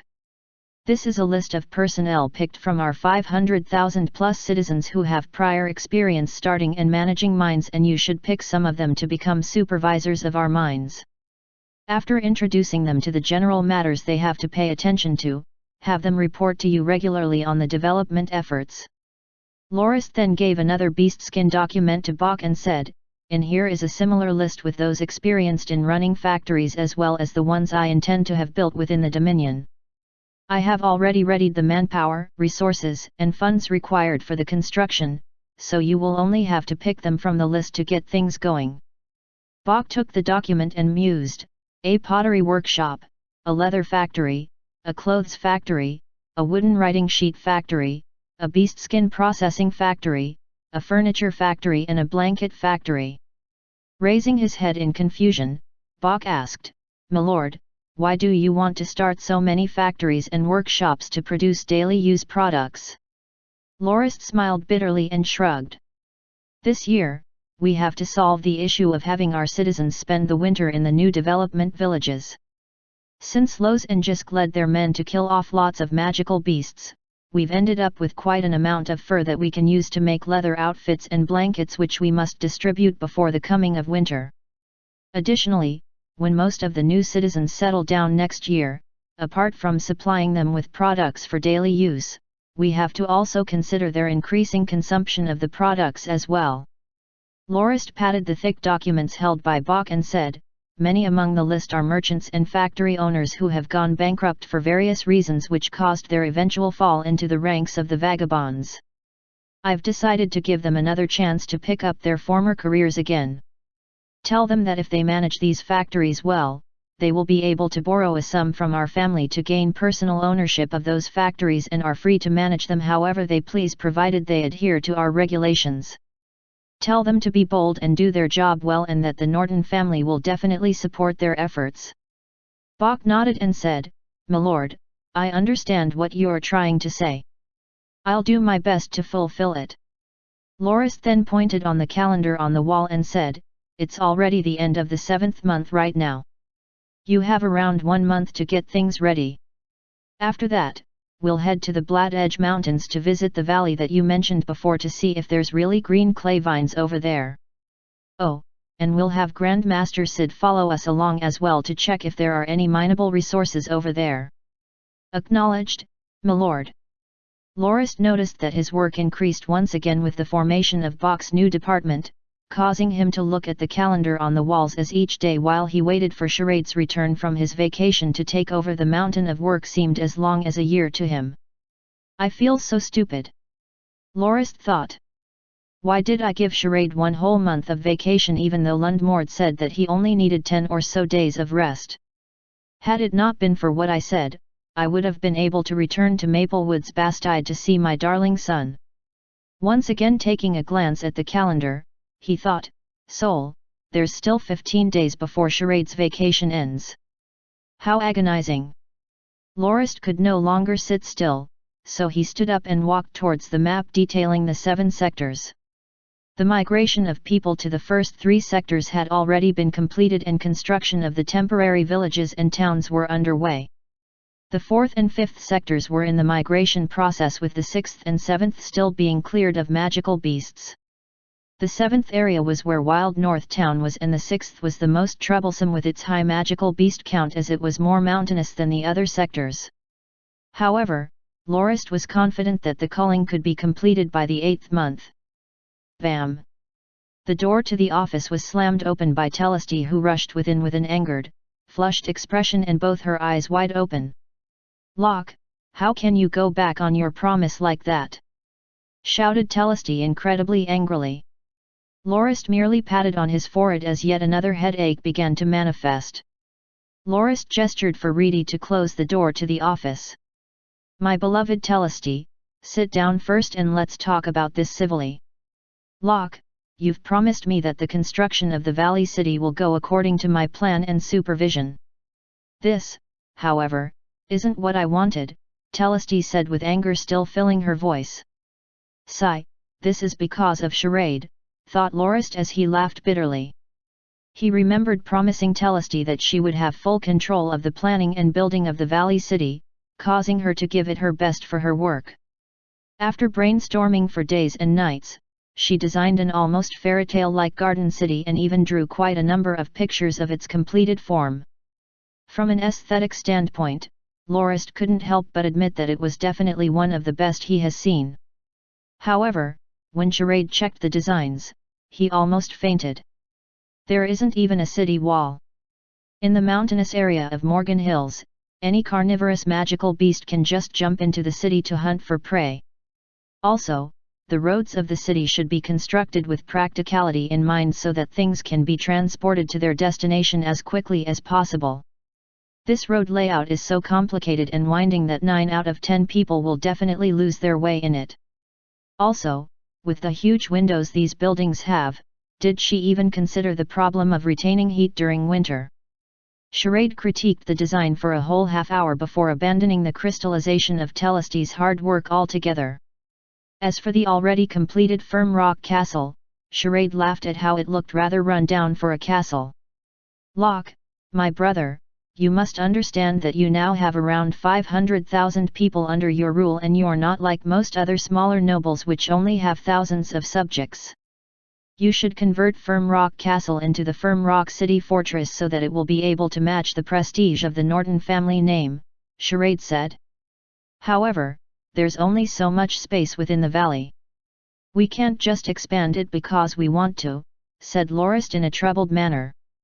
"That won't be a problem," Charade said as he took a map of the Firm Rock Castle and drew rectangles outside each of the 2 walls.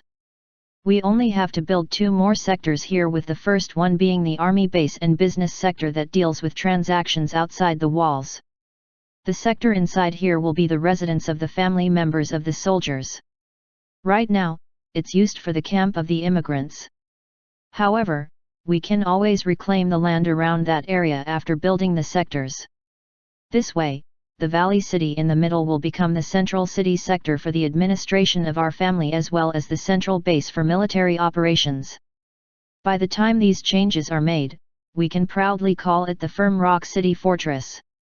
Lorist had to admit that Charade made quite a lot of sense, and he allowed him to redesign the layout of the city and reallocated all the personnel of Telesty to him.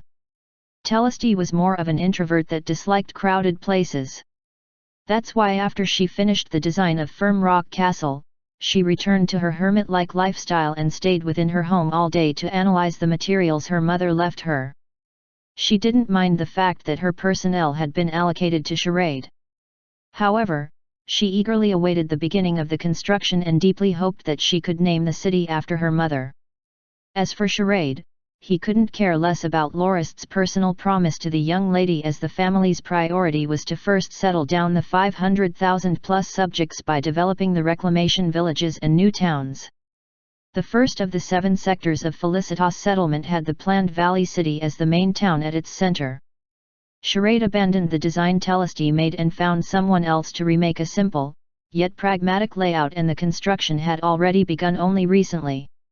That's when Telesty noticed the changes and stormed to Lorist's place for an explanation. Recalling that Charade had tossed Telesty's design up to the top of the nearby shelf, Lorist got a stool and used it to reach out to the dust-covered plans. Seeing her painstakingly drawn design thrown in a corner doing nothing but gathering dust, Telesty started to cry with droplets of tears streaking down her face. "Sigh, don't cry. I was just about to tell you the reason we didn't use your design," said Lorist hurriedly in an attempt to console her. Lorist repeated every one of Charade's reasonings that he could remember, only to be refuted by a single line of Telestes. But, Grandmaster Siroba himself said that my design was brimming with spirit and genius, and even said that he looked forward to its completion. He also thought that my reputation as a designer of the city would skyrocket after its completion. Miss Teleste, Grandmaster Siroba was praising you from an artistic standpoint. While it is definitely a beautiful piece of work, the family has to first settle down 500,000 of its subjects. Do you think that we can afford to appreciate your artistic talent? What we need now is to settle them down as soon as possible. Simple and quick is what this city needs to be. I'm really sorry about this, Miss Teleste. As the Dominion Lord, I have not been able to fulfill my promise to you. However, I didn't have a choice in that matter as well. Lorist pointed at the documents stacked up in his rooms and said, "Look around." Charade had already collapsed from the burden of his duties, and it's up to me now as the Dominion Lord to make the decisions based on the torrents of documents coming in every single day. I'm really worn out as well, but I have to endure it so that we can pass this hurdle for the sake of the future of the Norton family. I truly apologize for my inability to fulfill my promise and hope that I can make it up to you when the situation of the family dominion is stabilized. Teleste wiped her tears and looked around the office before she said, "I can see that you're quite busy. Then, how do you plan to make it up to me?" Lorist stepped towards the map of Felicitas settlement and pointed towards the 7 sectors. "Look. These 7 towns will be completed in 3 years. By then, I plan to build a basic school within each of these towns to train people to read and write. I also plan to have an academy built within the Dominion. If you are willing, we can name the academy after your mother. That will be my compensation to you, is that all right?" Teleste's face flushed with excitement once again. My mother was a scholar, and to her, using her name for an academy is the most honorable thing she can dream of. "Thank you, Locke." Teleste then propped her feet up to kiss Lorist on the cheek slightly to express her gratitude. Lorist quickly turned his face around and planted his lips onto Teleste's before using his tongue to push open her mouth and began sucking. At the same time, he ran his hands all over her body, causing her to slump powerlessly in his embrace. They were currently within Lorist's personal office and not Teleste's operating headquarters.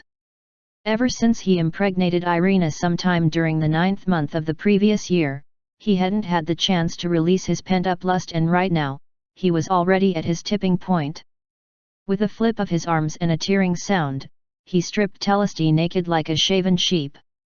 With her clothes torn open, Teleste snapped back from her daze and attempted to push Lorist away, only to have her body once again twitch involuntarily as Lorist lowered his head to suck on her pink, ripe strawberries, sending her into stupor from Lorist's fervent teasing.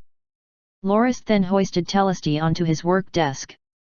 With a sweep, the thick stack of beast-skin documents fell to the ground before he placed Teleste onto the table and pushed her 2 fair legs apart. He then inserted his member deep into her forbidden zone gently. With a slightly pained moan, a crimson-red flower bloomed on Lorist's work desk as Teleste finally parted with her pristine, maiden state. When their bodies parted, Lorist breathed heavily with Teleste reprimanding him in a worn-out manner, "Locke, you're taking advantage of the situation." Lorist merely continued to lick on the 2 peaks on Teleste's chest before the humping resumed. "Locke. You're so despicable," muttered Teleste, who was currently sweating all over.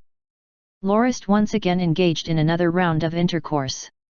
Having given up with a teary look on her face, Teleste said, "Locke. My lower body feels a little numb. Help me out." Lorist embraced her and massaged her gently with his internal energy.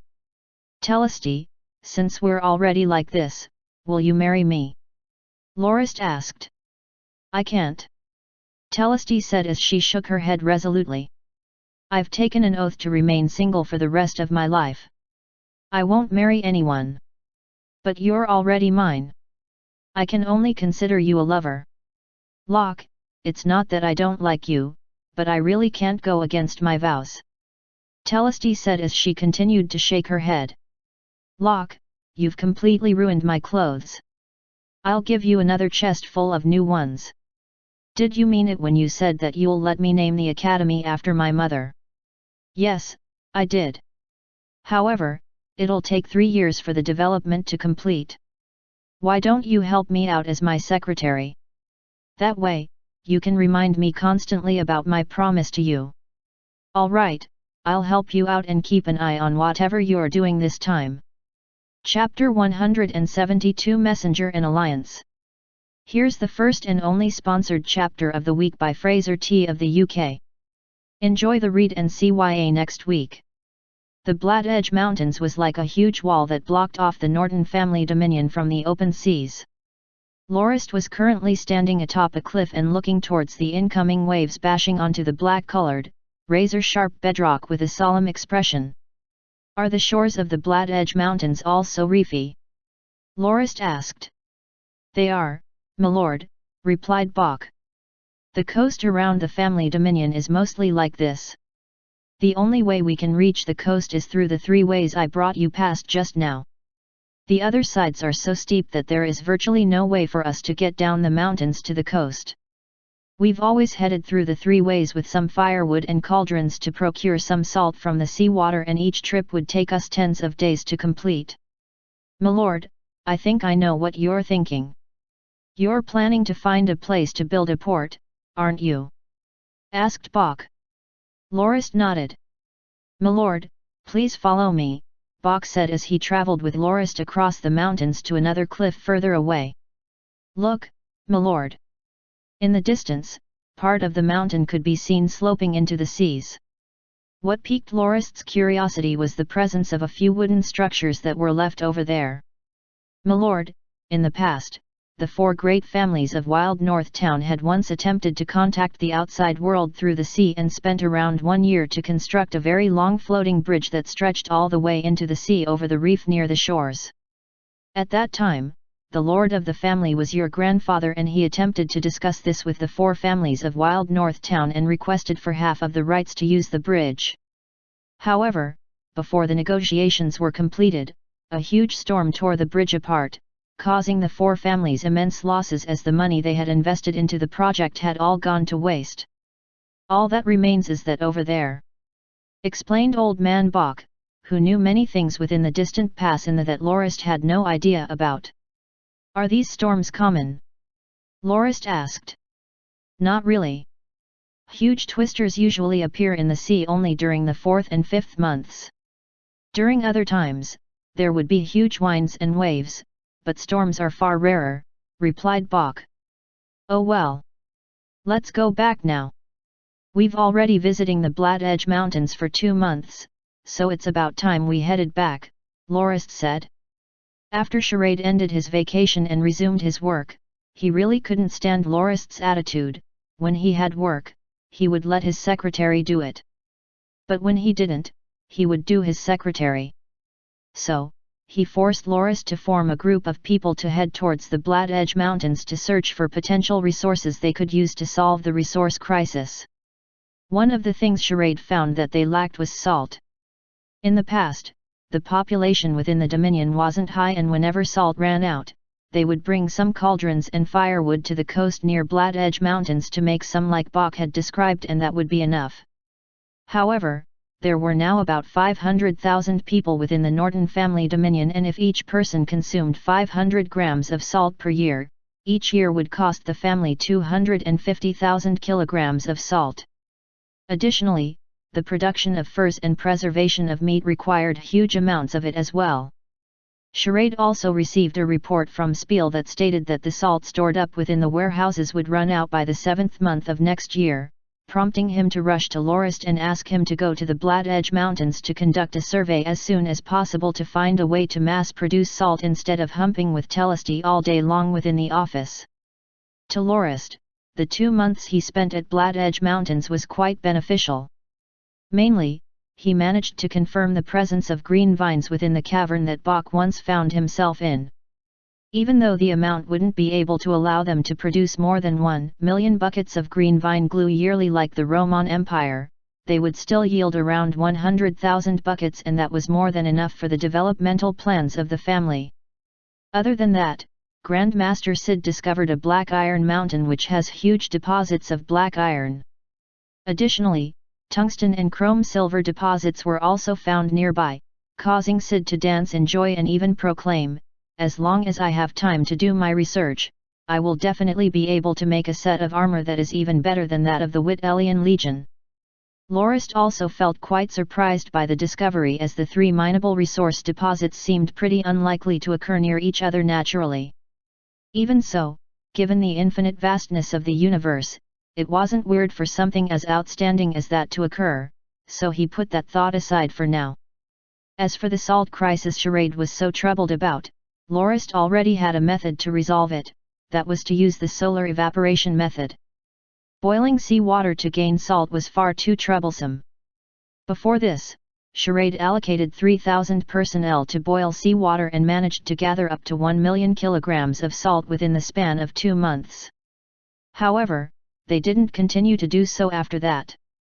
While Lorist didn't personally work in salt production before, he understood the basic procedures and concepts and chose a wide valley and designed a layout for salt evaporation pools to be handed for Bach to manage. While the cost of setting up the infrastructure for the first time was rather high, it didn't require too much manpower at only 100 or so people. However, this method would allow them to produce an estimated 50,000 kilograms of salt monthly, solving the shortage of salt within the Dominion considerably. Also, the salt evaporation pools must first be pressed tightly with mud before applying a layer of green clay to flatten them. When the tide rises, open the valves to allow for the seawater to flow into the pools. After letting the seawater to evaporate for roughly 3 days, transfer the thick salt water to be cleansed with spring water and allow for the impurities to settle at the bottom. After that, filter the solution for impurities and empty it into the evaporation pools on the next level and allow them to continue to dry. What remains will be edible salt, Lorist explained to Bach one last time. Bach had asked quite a number of questions, as for the past thousands of years, no such method for salt production was ever used. This method also allowed for huge savings, as no firewood had to be brought to the coast to boil seawater, and the problem of transporting the wood there didn't have to be considered either. The Black Edge Mountains was not an easy terrain to tread, and only smaller plants and grass grew without any trees within the vicinity. Even if there were, they would have long been cut down to be used as firewood for seawater boiling. After descending from the gentler slopes, people would be greeted with one tall cliff after another and had no choice but to circle around them to leave the Black Edge Mountains. Currently, Telesty and her young maidservant Vinnie were at a slope picking flowers to make a flower crown. They jumped around joyfully as if they were innocent, young children. Since Lorist had intercourse with Telesty for the first time, she began to shed her introverted lifestyle and showed more interest in the matters between men and women. That was especially the case after she discovered that her cramps no longer hurt as much as they did before. She even began to seduce Lorist of her own accord and did it within the confines of their office. One thing that troubled Lorist was that no matter how many times they make love or try out new and exciting stuff, Telesty wouldn't agree to marry him no matter how hard he tried to convince her. While she wouldn't mind being his lover, becoming his wife was out of the question. Originally, Telesty wasn't so keen on going along with this trip to the Black Edge Mountains. However, Lorist told her that walking thousands of kilometers was always more enlightening than reading hundreds of books. He then supported his argument by reminding her that her mother frequently visited ruins and ancient forests in person and didn't stay at home all day long merely doing some reading, thus convincing her to come along on the trip.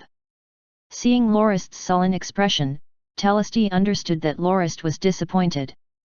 That spot was the end of the stretch of the Black Edge Mountains, and beyond that was the Black Mud Marsh. Lorist still wasn't able to find a suitable location to build a port. Lightly kissing Telesty on the face, Lorist said gently, "Darling, we should head back. To be honest, I was surprised you were able to last 2 whole months during this trip here. You must have gained quite a bit from the experience." As opposed to finding a port location like Lorist, Telesty was busy checking out the flora and fauna within the area as well as the geography and herbs of the Black Edge Mountains. Humping proudly, Telesty said, "I'm not just another soft, weak girl, you know. I can do whatever my mother could." Holding Lorist's arm as they descended the slope, Telesty continued, "Locke, to be honest, after 2 months of research over here, I formed a hypothesis that I'm quite confident about. The terrain of the Black Edge Mountains couldn't have been formed naturally. It was as if the gods used their divine power to build a dam facing the sea to stop the stormy weather and the other dangers they may come with. It is nothing short of miraculous." Lorist smiled and merely listened quietly as he thought that his lover had quite the imagination from all the reading she did. By the time they returned to Firm Rock Castle, it was already the 28th day of the 10th month. Lorist had considered stopping by Maplewood's Bastide for a day or two to check out on his son. However, he didn't expect that a few messengers were there waiting for Lorist's return and notified him to go to Firm Rock Castle as soon as possible. The last trip Lorist made to the Black Edge Mountains lasted up to 10 days, and within that period of time, various messengers had gathered up within the Bastide. The gist of their news was that many ambassadors from various noble families were at Firm Rock Castle. Among the more noteworthy ones included the ambassadors of the first and second princes. On another note, Viscount Kenmays also paid a visit to the castle and had already waited there for half a month. The first person Lorist met with after his return was Viscount Kenmays. After all, among the people who were there at Firm Rock Castle, he was considered a guest and thus had the highest priority. However, the Viscount himself advised that Lorist meet up with the ambassadors of the two princes first, as his matter wasn't urgent, and said that it could be left for later. The ambassador sent there by the second prince was a middle-aged noble who radiated charisma from the core of his being. He introduced himself as Viscount Zinderson and mentioned that he had arrived on the second prince's behalf to send Lorist a letter and requested Lorist to draft a personal reply without saying anything else. Lorist opened the letter curiously and noted its length, which spanned a few beast skins. The first 2 beast skins described the intimate camaraderie between the second prince and he Norton family and contained his condolences for the death of Lorist's elder brother on the battlefield. However, the last beast skin revealed the second prince's true ravenous intentions. The second prince said that the conflict between Duke Loggins and the Norton family was something that pained him deeply. He argued that the conflicts between nobles like that was the main reason why the Iblia kingdom wasn't able to gather the forces of all nobles to reform the glorious Chrisen Empire. The second prince stressed that he has punished Duke Loggins for instigating conflict, but also mentioned that he intended to punish the Norton family for pillaging the dominion of the Duke dry. First, the Norton family was to hand in the near 300,000 gold fords worth of property obtained from the Duke's personal treasury to the second prince as reparation for ravaging the Duke's dominion. In exchange, the second prince would forego the penalty for moving all the citizens of the Duke's dominion to the Norton family's dominion. Second, as the new leader of the Norton family, Lorist must head to Gildusk City where the Duke's dominion was located to pledge allegiance to the second prince, and said that he would consider elevating the noble rank of the Norton family as well. Third, the Norton family must also supply the second prince with 2 fully equipped armies so that he can stabilize the chaotic situation of the Northlands. He said that the Norton family must launch an attack against the Madras Duchy under his lead before the 7th month of next year to contribute towards the reformation of the Chrisen Empire. Lorist laughed out loud after seeing the conditions the second prince made. He had to admit that the second prince was far more despicable than the dogshit Duke. While the 3 conditions seemed really loose and didn't harm the Norton family's foundations on first sight, once he agreed to them, they would become a leash with which the second prince would use to drag the Norton family into the abyss. Lorist didn't even bother to think too much about the devious snake that was the second prince. Ever since his elder brother died on the battlefield in service to the prince, the second prince stopped caring about the Norton family and merely watched as they clashed with the Kenmays family and didn't even settle the territorial disputes between the Nortons and the Kenmayses. Lorist would rather believe that pigs would one day fly than the words of the second prince. Right now, Lorist's main priority was the development of his dominion, and he didn't have any intention of conquering more of the Northlands or restoring the former glory of the Chrisen Empire. Taking out a blank beast skin, he wrote only a few short symbols and after some deliberating, used his stamp as a count to seal the letter. After that, he rolled the letter up, sealed it in an envelope and handed it to Viscount Zinderson, who bid his farewell right after receiving it. He had already stayed at Firm Rock Castle for more than 10 days and was raring to return as soon as possible. After that, Lorist received the 8 ambassadors of various nobles. The ambassador of the Phelim family represented them to express their similar intentions, to purchase some weapons and equipments like ballistas and metal armor from the Norton family. Lorist agreed to the requests almost instantly and even said that if they didn't have enough money, they could trade for the equipment with food and other resources before asking them to discuss the matter of price with Charade. Finally, he invited Viscount Kenmays over and asked him why the nobles of the Northlands were so keen on purchasing weapons and other war equipment. The first thing he said to Lorist was, "The time of chaos of the Northlands has come."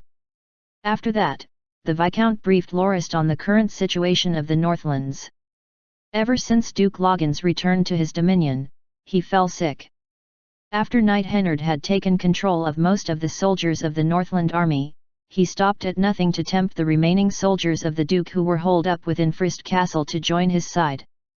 In the end, more than 3,000 men joined Hennard with less than 1,000 defending the castle and the customs point at the suspension bridge.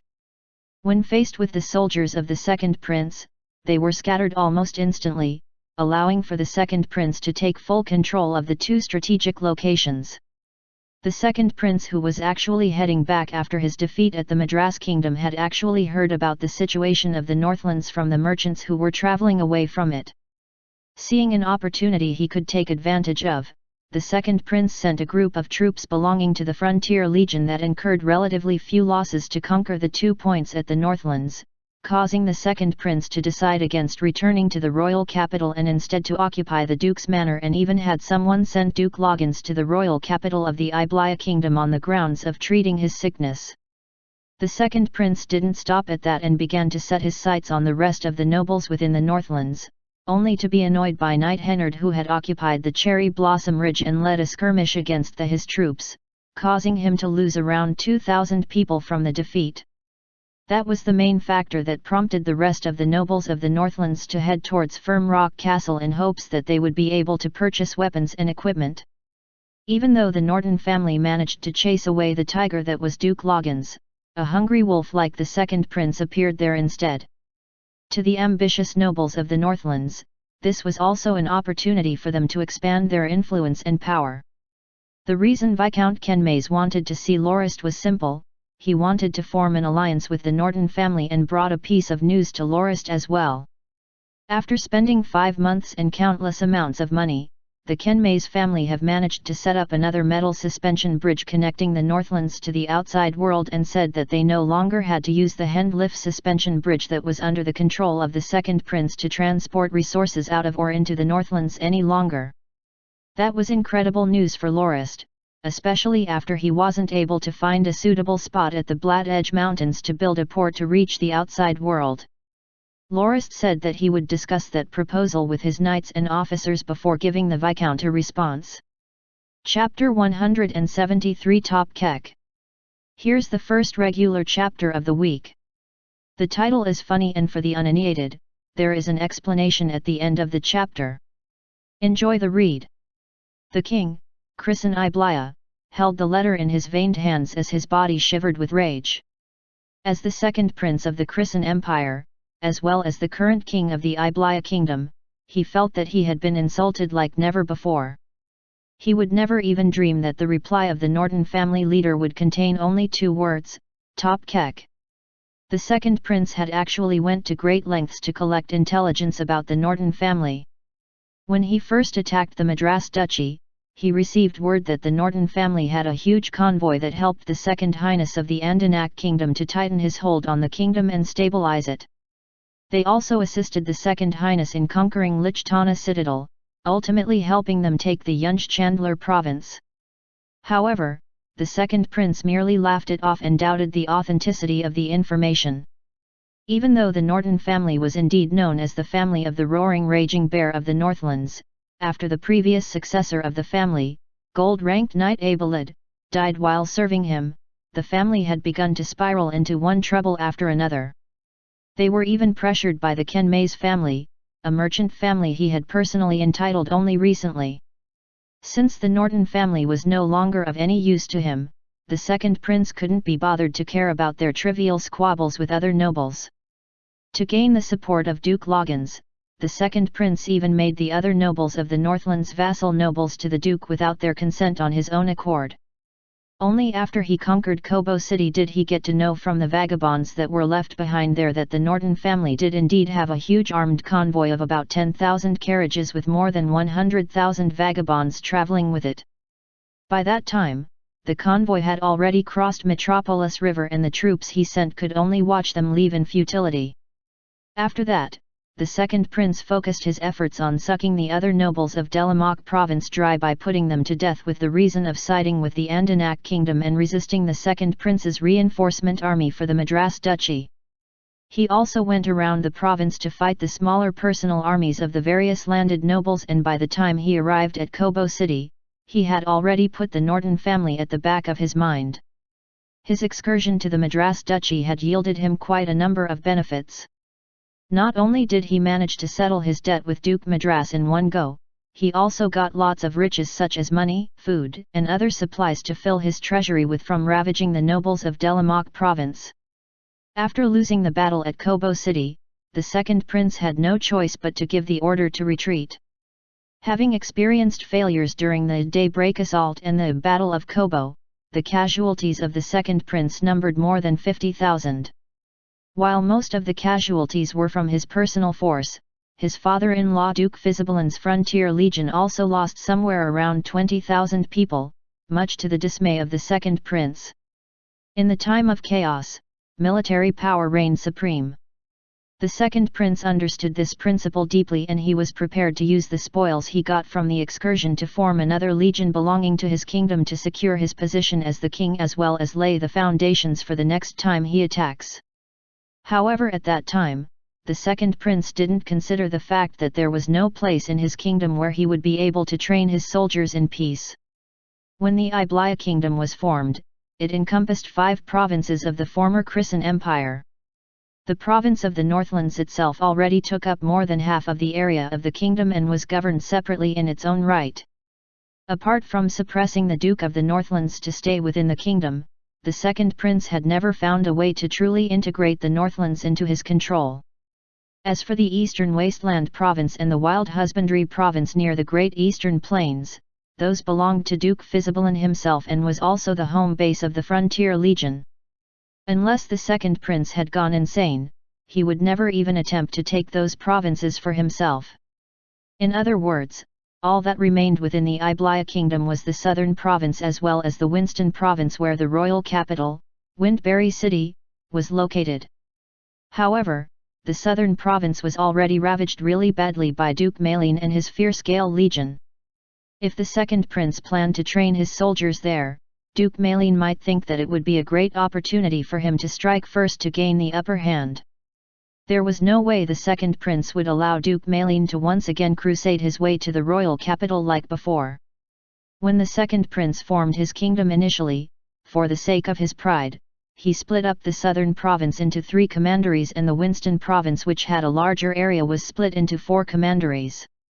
And to sustain his lavish lifestyle, he had long sold off his personal land to other nobles at a high price to the point that he wasn't able to find a place for himself to train his troops.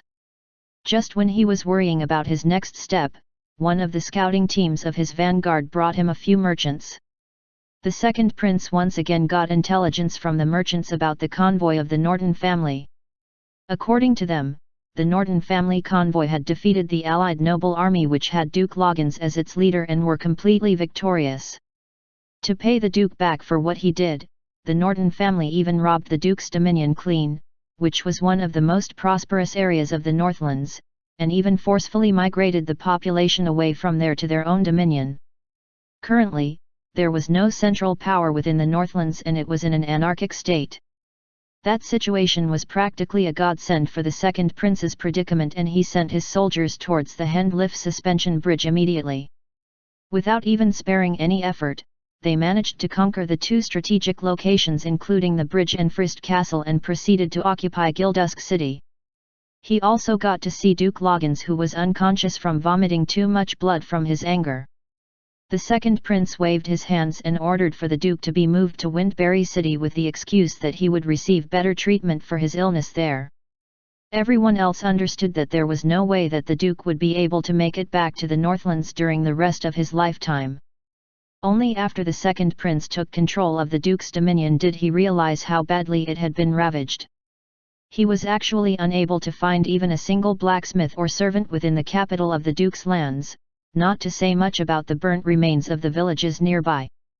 At that time, the second prince received a report that when his regiment of 2,500 soldiers and another 3,000 soldiers from the private armies of some nobles were about to raid the still intact Evanston town, their forces were assaulted by the former soldiers of the Northland Army that emerged from Cherry Blossom Ridge nearby, causing the second prince's forces to incur heavy casualties with more than 2,000 soldiers dead. Enraged beyond belief, the second prince mobilized his soldiers right away only to be faced with no less than 10,000 soldiers that formerly belonged to the Northland Army, with each of them mounted and equipped with a suit of metal armor. They were even led by two gold-ranked knights, one of them being Knight Hennard, the Duke's former family knight, who referred to himself as Baron Chizin, and the other being gold-ranked Knight Tobik. Being among the former 5 gold-ranked knights of the Duke, they knew the second prince rather well. In fact, they could even be said to be old acquaintances. Seeing his own disorganized men and the towering killing intent of Hennard's soldiers, the second prince understood that a battle would not go down well for him. So, he rode out from his troops and decided to talk. It was then when he found that Knight Hennard had actually inherited his father's title of a baron, and currently, Cherry Blossom Ridge was part of the dominion of the Chizin family. Tobik had also become the family knight of Hennard. Thus, the second prince could only apologize towards Hennard for the fact that his men had trespassed upon the territory of the Chizin family, and told him that because of the condition of the Duke, he had already taken over the management of his dominion in his place, and even extended an invitation to Knight Hennard to join him. Knight Hennard, the current Baron Chizin, also gave the second prince face and accepted his apology, saying that he was not mistaken as he was unaware of the situation. However, he said that he couldn't accept the second prince's invitation without the personal order of the Duke, and said that the Duke has done him a huge boon by giving him control of the Northland Army in a time of crisis like that. Not only did he allow Hennard to inherit the title of his father, the Duke also allowed Tobik to become his family knight, and Hennard said that he was infinitely thankful for that. That's why Hennard said that if the Duke personally willed him to serve the second prince, he would definitely do so without another word, and would even be willing to die for the second prince. Having had to endure his anger from listening to Hennard's excuse to not join him, the second prince returned to Gildusk City with the rest of his soldiers. The only benefit he got out of that trip was when he asked Knight Hennard curiously about the metal armor worn by his men. The knight then told him that he had traded them with the Norton family. And so the second prince once again began to gather more reports on the Norton family. By the time he had read various smaller reports and information, the second prince got to see the bigger picture behind everything. He found that the second young master of the Norton family, who had been exiled for 10 years since the age of 14, had actually learned a bunch of useful skills during his time away from the family. Even though his battle force was only at the iron rank, he was able to defeat gold-ranked Knight Tobik and caused him to spend 1 year in bed to recover from his injuries.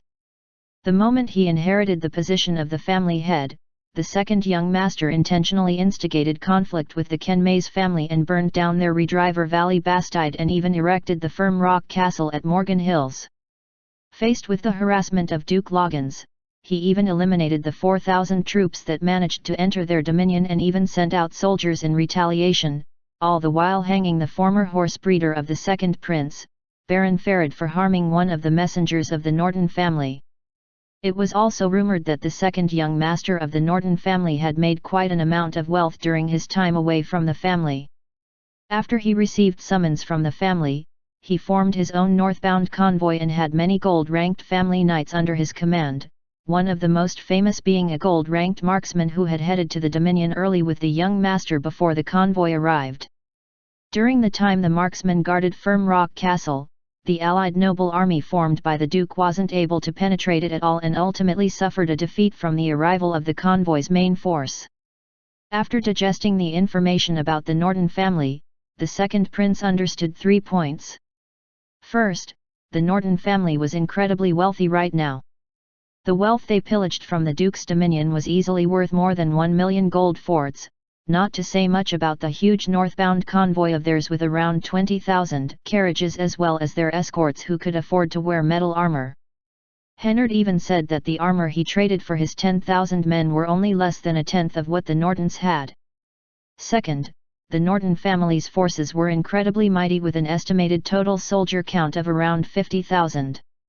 They were far better equipped than the soldiers of the Iblia Kingdom and the Frontier Legion. So far, the second prince couldn't afford to antagonize the Norton family and it was best if he could get along with them for now. The third point was one the second prince found most laughable. The new family head of the Norton family, the second young master, had zero ambition and only shriveled within the dominion to defend it. If it were anyone else who had the forces the Nortons currently possessed and the least bit of ambition, they would have long devoured the delicious meal that was the rest of the Northlands, unlike the current Norton family leader who retreated back into his dominion after defeating the Duke and taking his wealth. Looking at the map of the Northlands and the marker that denoted the Firm Rock Castle which segregated the Norton family dominion from the outside world, the second prince really wanted to laugh as he believed that the mighty roaring raging bear of the Northlands had turned into a cowardly tortoise that withdrew back into its shell. Even though their dominion was vast, most of it was merely wastelands. The second prince reasoned that they must be trying to develop the land based on all the people they recently just brought into the dominion. However, he merely felt thankful that the new Norton family leader didn't have any ambition. Had it not been for the fact that he had defeated the Duke and left the dominion unguarded, the second prince would never have been able to occupy it so easily. He didn't really mind the lack of citizens either as the 7 commanderies which he controlled within the Iblia Kingdom had more than enough refugees and farmers who had lost their lands. He had already ordered his men to have them brought over to utilize the farmland there properly. As long as the second prince was patient enough, by the time the refugees and farmers settled down, he would be able to convert the dominion of the Duke into a place that produced much manpower and resource. By occupying the Duke's dominion, not only did the second prince extinguish all chance of Duke Logan's breaking free from the Iblia Kingdom to form his own duchy, he was also granted a place to train his soldiers and generate wealth. Brimming with ambition, the second prince resolved himself to hold tightly onto this land and force all the nobles nearby under his command to one day aid in his plan for complete domination. However, the second prince believed that he still had time and didn't have to rush things all of a sudden. When it came to the Norton family which he couldn't afford to anger for now, he didn't plan to just leave them be. He believed that the cowardly leader of the Norton family wouldn't be able to resist his manipulation. He even thought that the Norton family leader would be even easier to deal with than the Duke of the Northlands. The letter he had sent was written after careful deliberation. The 3 conditions were also there as a test. The first condition, which asked for the wealth of the Duke worth 300,000 gold forts, was essentially a chance for the Norton family to legalize their raiding of the Duke's dominion. Of the 1 million gold forts worth of wealth they gained, the second prince felt that it was pretty reasonable for him to demand only 30% of that and believed that the Norton family would jump at that opportunity so that they can proudly hold on to the wealth they've obtained without having to be held accountable for the loss the Duke's dominion sustained. He was confident that the Norton family would gladly hand the 300,000 gold forts to him. The second condition asked the Norton family leader to pledge allegiance to the second prince as he had only just inherited his noble title in exchange for an elevation in his noble rank. This was both a good offer and a trap.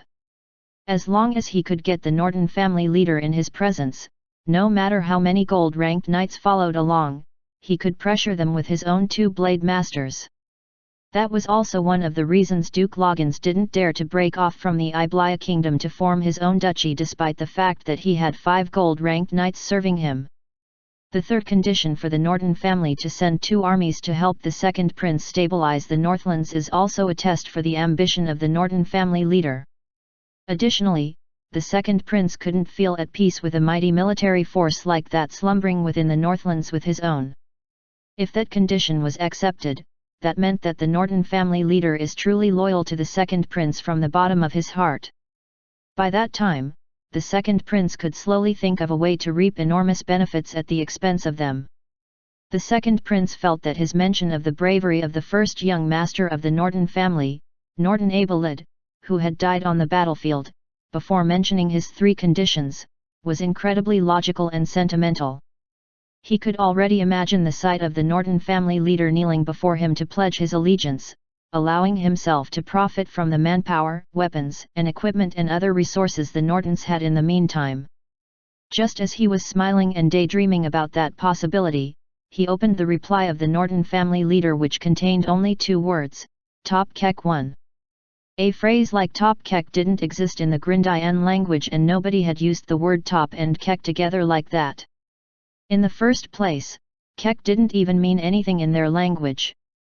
The letter didn't state fuck off or buzz off, but the second prince could feel the seething mockery behind those words in the letter, as if he had been slapped squarely in the face. The second prince slowly folded the reply. As a senior noble, he was sensible enough to feel the intent of the Norton family leader. Sending Viscount Zinderson away, he gritted his teeth and swore that he would definitely make the Norton family suffer through hell the moment he got an opportunity. After enough time for preparation, he would definitely force the new Norton family leader swallow the letter down his throat. Ever since his childhood, he had never received so great an insult given his exalted status. He made a mental note to remember those words firmly within his mind. 1. In actuality, the words Lorist wrote in his letter are, which is Chinese net speak for something along the lines of fuck off. It literally means roll and rough, and is also wordplay on the phrase which means roll out, of this place. Here's an explanation of the phrase in Chinese for those interested. Link. I used Top Kek as a replacement for that because it is an internet slang and it perfectly captures the thought of Lorist along the lines of what a joke. You think I'm going to agree to your conditions? Top Kek, LOL. A short explanation of Top Kek can be found. Chapter 174 Magical Beast Wave. Second regular chapter of the week out. This new arc is already turning out quite differently from the previous ones. It'll be quite refreshing. Dark clouds filled the skies, giving the atmosphere a pressing presence, causing Loris to think of a Tang poem he memorized in his previous life. Dark clouds encroach upon the city, threatening to enclose and overwhelm it. Snow clumps the size of goose feathers drifted all around them, and the mountains had already been covered with a thick, white blanket. Even though Loris wasn't able to see far with the sky being so gloomy and dark, he could hear the grunts and roars of the magical beasts not far away amidst the sounds of the wind blowing as well as the thudding of their steps as they crossed the land. Not long after, the wave of magical beasts encroached towards Maplewood's Bastide and headed towards the direction of the Felicitas settlement like a wave that crawled inwards to the shores of a beach. "My lord, it was our mistake. We neglected to take into account that every winter, the magical beast in the wildlands would cross over from the magical Dragon Mountains to the Dominion to seek food," Belnick and Pajik apologized. With a glum expression, Lorist waved his hand and said, "It's not your fault. Instead, it's mine for not doing proper research on this and rushing for the developmental plans to advance." Even though he said that, Lorist was still disappointed. It was only the first winter since the development of the Felicitas settlement, and he had already arranged for 300,000 people to settle down and spend the winter there within 83 villages and 7 towns. While the initial fortifications and walls have been constructed, there was still the risk of the magical beasts running wild and attacking the settlements. Given that the beasts had come from an area with little to no humans, they were rather aggressive. They hadn't seen humans before and didn't understand how terrifying they could truly be. That's why if a human being encroached on what the beasts considered to be their territory, they would attack right away and wouldn't stop until their last breath. According to the family records, the magical beast wave from the wildlands will cross the magical Dragon Mountains to the family dominion and travel all the way from the north past the family Bastide, now known as the Maplewoods Bastide, to the southern wastelands to feed. The herbivorous magical beasts would push apart the snow to consume the wild plants and algae beneath it, while the carnivorous ones would hunt the herbivorous ones for food, always seeking out the weaker or singled out ones who wouldn't be able to resist them. Every winter, there would be no less than 1 million magical beasts that cross the family dominion. As for why the magical beasts come here, the ancestors of the family believe that it's because the dominion is near the sea according to their research. While we have the Black Edge Mountain shielding us from it, the breeze from the sea carried its smell to blanket the dominion, causing the plants here to have a salty taste, thus attracting the herbivorous magical beasts over here. To prove this hypothesis, the ancestors even carried out an experiment by placing some salted algae with some animal feed. It was discovered that the livestock within the dominion first consumed the algae before moving on to the animal feed when the algae was finished. After that, they even captured some herbivorous magical beasts and prepared 3 types of food for it, namely, dried grass sprinkled with some salt, some algae obtained from the wilds, and the normal animal feed for the livestock of the dominion. The result was that the herbivorous magical beasts preferred the salted dried grass most, followed by algae, with animal feed being the least favored. That's why the ancestors concluded that the reason the magical beast wave comes to the dominion during winter was to sate their salt consumption requirement. This practice is so common over the years that it is already second nature to the magical beasts. Apart from eliminating the beasts that numbered at least 1 million, there is no way to prevent them from coming over during winter. This is also one of the reasons why the family wasn't able to reclaim this land for agriculture and settling. It's fortunate that these beasts only stay at the wastelands without going anywhere else within the dominion. Some beasts who are left behind after winter are also a good source of furs and leather for the family, which frequently organized hunting festivals that brought in much meat, fur, and leather. However, some carnivorous magical beasts also stayed behind as well, and their presence posed quite a risk to the hunting activities of the family. The family records also state that when Wild North Town was first built, it also suffered quite a bit from the magical beast wave. It was not until most of the land around it was converted into farmland that the magical beasts stopped showing up there. However, the first tens of years of the town's formation were the times when the beasts caused the most trouble, even almost driving the family dominion to a famine. The one who explained the family records was Telesty. This time along, she had accompanied Lorist to Maplewoods Bastide to spend the winter there, with her main goal being to read the records and writings of the Norton family about their understanding of the land. Even though she was snuggled in a large, leather cloak with only her face revealed, her face was chilled red as she was currently standing on the topmost floor of the castle. Even though Lorist wanted to cry, he didn't have the tears for it.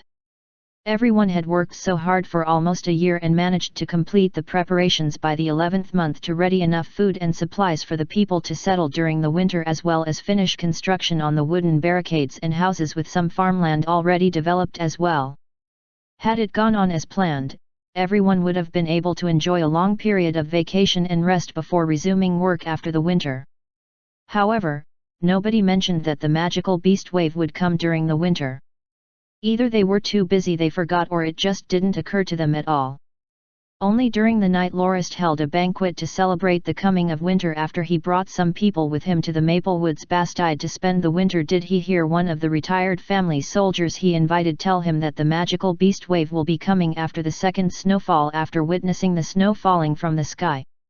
It was then when the elders of the family realized that they had missed out on such an important issue, with Lorist being no less surprised.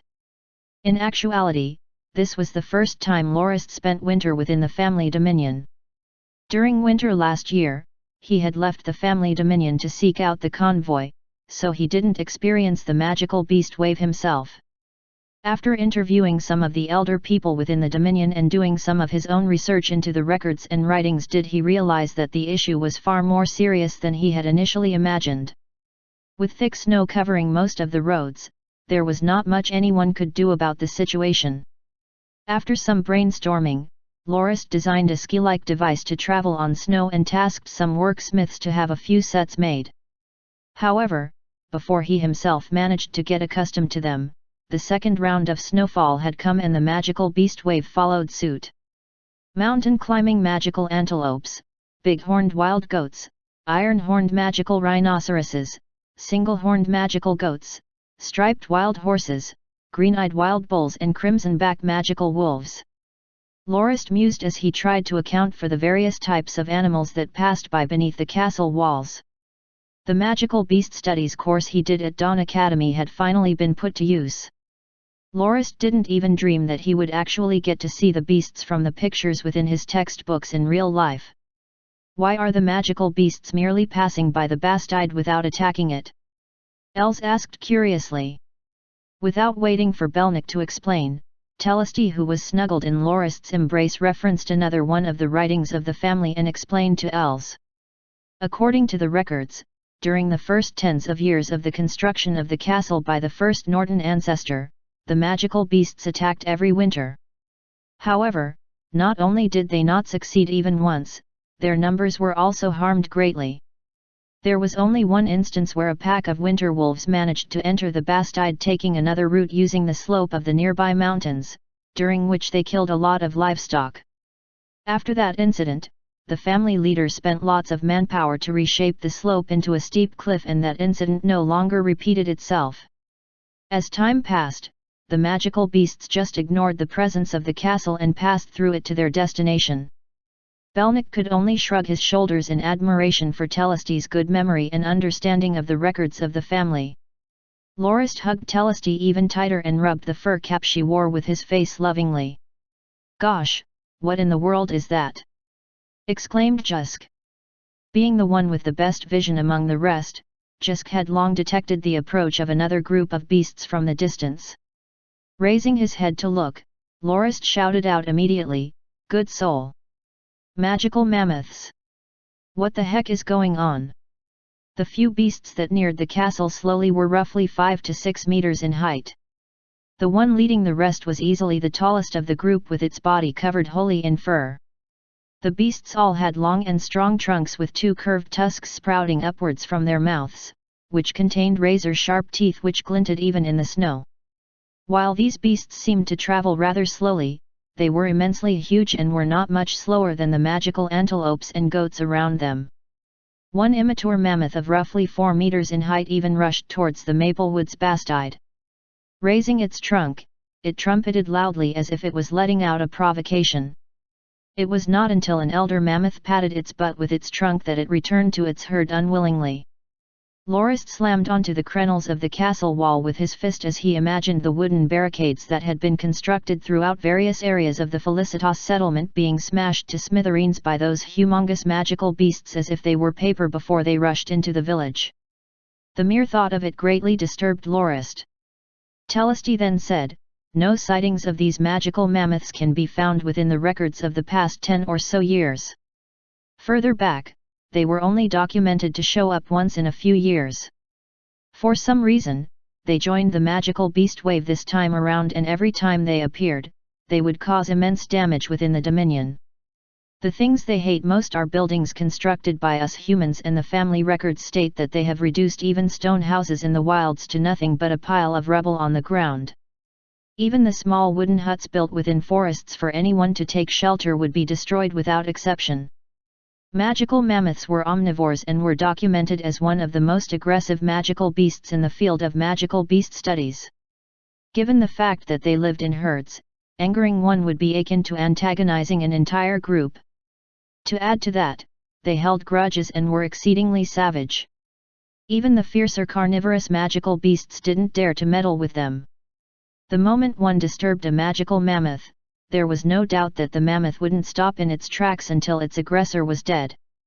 Among the various adventure records of the Grindia continent, a rather notable one recorded the exploits of a famous mercenary crew that had accepted a mission to hunt a few mammoths for their tusks. They ambushed a herd of tens of magical mammoths in the wildlands and successfully completed their mission.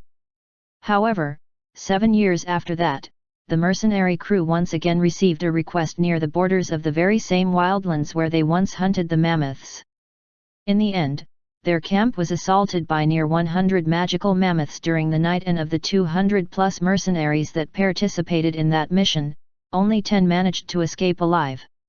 With the occurrence of that incident, the scholars and researchers hypothesized that it was possible that the mercenaries did not adequately clean up traces of their trash within their camp after their mammoth hunting mission, causing the mammoths that rushed over to help to be able to remember the smell. It didn't take long for them to attack once the same smell drifted into the sensitive noses of the same group of mammoths within the same area years later, causing them to gather their fellow brethren to exact revenge for the dead members of their herd, thus resulting in the tragic deaths of all those mercenaries. How long will this magical beast wave take to travel across the Dominion? Jusk asked. The records state that a wave of roughly 1 million magical beasts will take roughly 15 days to pass. That metric can also be used to calculate the time required for waves of different sizes to pass, Telesty said. Locke, don't worry.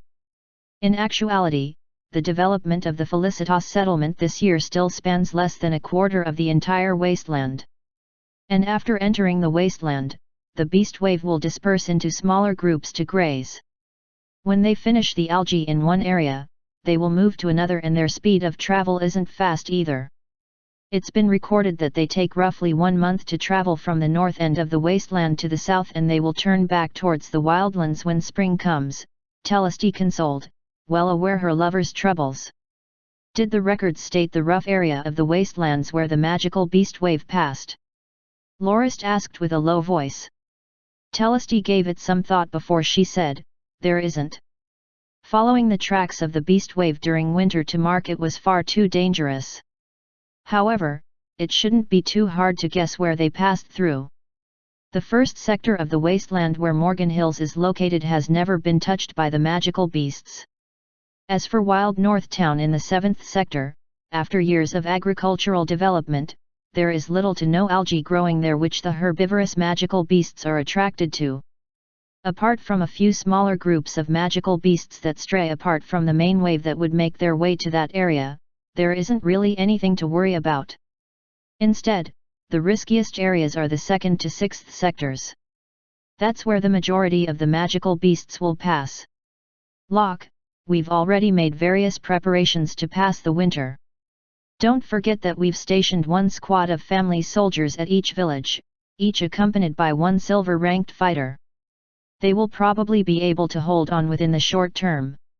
You must trust that your own men will be able to protect the villages just fine.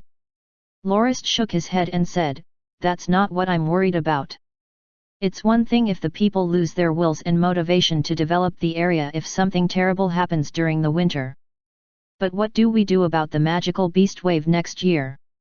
We must think of a way to curb the yearly waves of beasts properly. This is the first time we've waged a war against the magical beasts for territory. For the sake of the 500,000 citizens within the Dominion, for them to be able to settle down into their new lives, this is a war that we absolutely have to win. Lorist then turned to his back and said to the rest of the people who were observing the passing of the magical beast wave, there will be another few days before the wave passes completely. Within that span of time, I want all the family knights and the silver-ranked fighters to familiarize themselves with using the snow skis. When the beast wave leaves this area, no matter whether the snowfall stops or not, we must head towards the wastelands to ensure the safety of every single village. Everyone stood up straight and said in unison, yes, my lord. Chapter 175 Central Town. Here's the first sponsored chapter of the week thanks to Theo D from France. I meant to post 2 chapters today, but it's getting a little late. No worries though, the next chapter is already 80% done, so you'll be seeing it early tomorrow. The sky looked dark and grey, and occasionally, some snow could be seen drifting downwards gently to the white, empty plains against the whistling wind that blew past it. 27 silver-ranked and above family knights and fighters lined up neatly into 3 rows in front of Lorist, each donned in chainmail and a leather cloak with one pole in each of their hands and skis strapped to their boots. After tens of days of slipping and falling at the Maplewoods Bastide, the people present had finally managed to grasp the basics of skiing. Lorist checked each and every one of the equipment they carried as well as their skis. Every one of them knew that leaving the warmth of the Bastide during such a harsh winter was a big risk.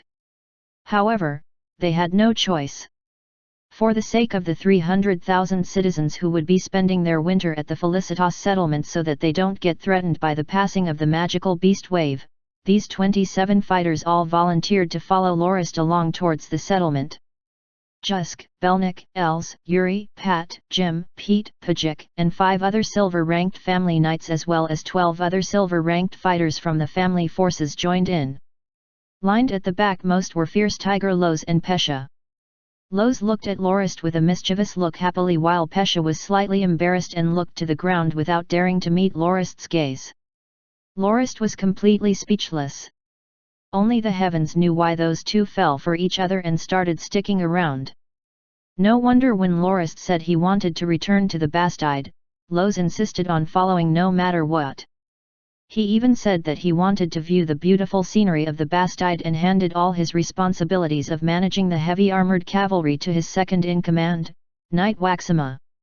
When they arrived at the Bastide, Loz disappeared almost instantly, causing Lorist to be so busy that he didn't have enough time to visit his son for the first 2 days. When he finally got some free time, he noticed that Loz had vanished and had everyone else search for him together. In the end, the rest realized that Loz was busy getting close and intimate with Pesha, that he didn't leave the bedroom for days, completely unaware that everyone outside was frantically searching for him. Lorist guessed that they probably met and kicked it off when the female garrison unit led by Pesha helped out with managing the magical beast corpses. No wonder Lorist felt something was off when Loz said he wanted to follow him to the Bastide to spend winter there.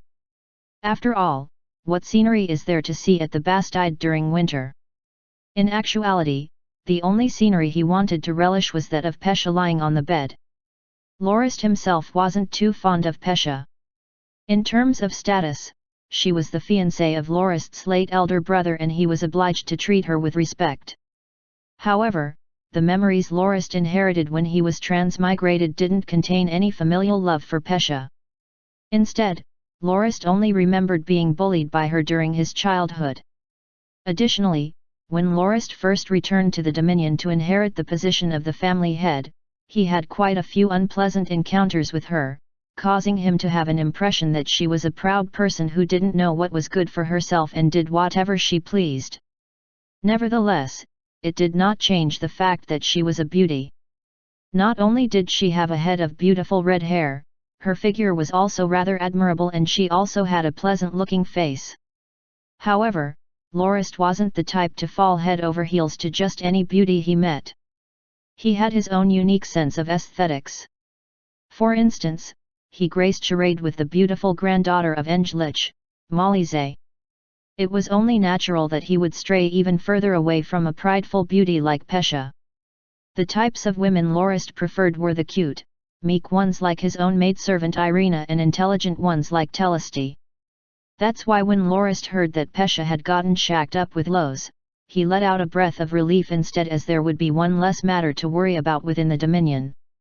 If this didn't happen, however, Pesha could still be considered the betrothed of Lorist's late brother and Lorist had to treat her with some degree of respect because of that.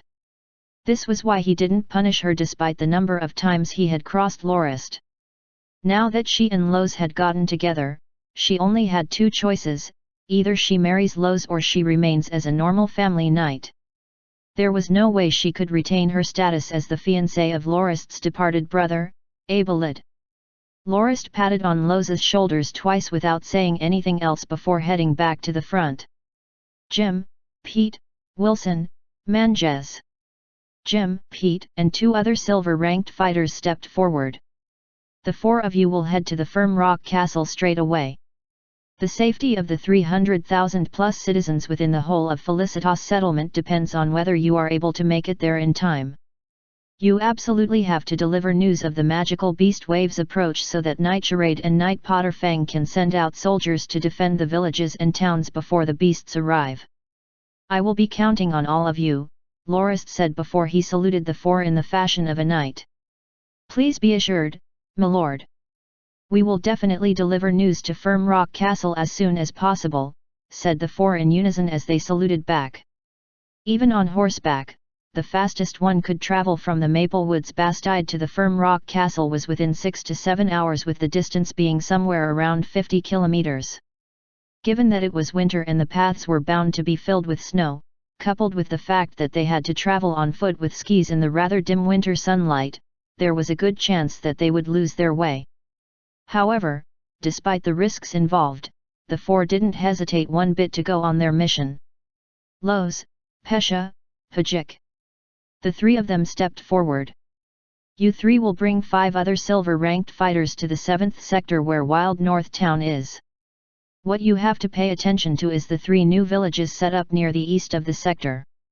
That is the place which is most probable to be subject to an attack by the magical beasts. I'll be counting on you, Lorist said. Yes, my lord. Los thumped on his chest and said, Please be assured, my lord. With me, Fierce Tiger Los, over there, the villagers will be completely fine. Lorist nodded and looked at the rest before he said, The others will leave with me. First, we will head to the central town in the 6th sector before heading to the eastmost village. My lord. Irina called out. With Lorist's and her son hugged in her chest, she bowed deeply to Lorist before saying, I wish you a swift journey, my lord. Please be safe. Locke. You must take care of yourself, Telesty said. Lorist waved goodbye to the two of them before he said, Put on your skis.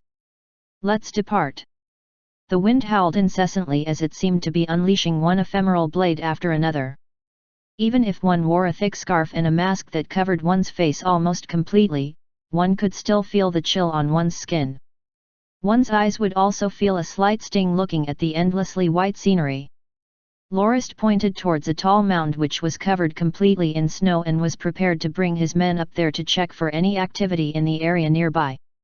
Awoo. Chilling howls could be heard as tens of green winter wolves each the size of a young cow climbed to the peak of the mound from the other side. Soul, Lorist thought. He didn't think that the carnivorous magical beasts that stalked the herbivorous magical beasts had long chosen that mound as their spot for waiting out any potential prey. Lorist's gang had no choice but to evade them for now. With a wave of his hand, the skis he wore swerved in another direction and he traveled towards the forest near the mound to avoid being ambushed by those winter wolves so that their journey would not be obstructed.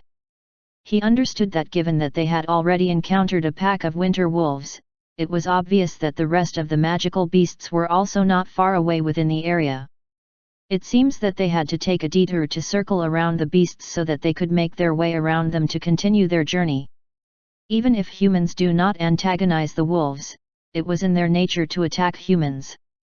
While Lorist did try to avoid the wolf pack, they ended up surrounded by roughly 20 winter wolves that laid in waiting within the forests, followed by the 30+ more that came down from the mound.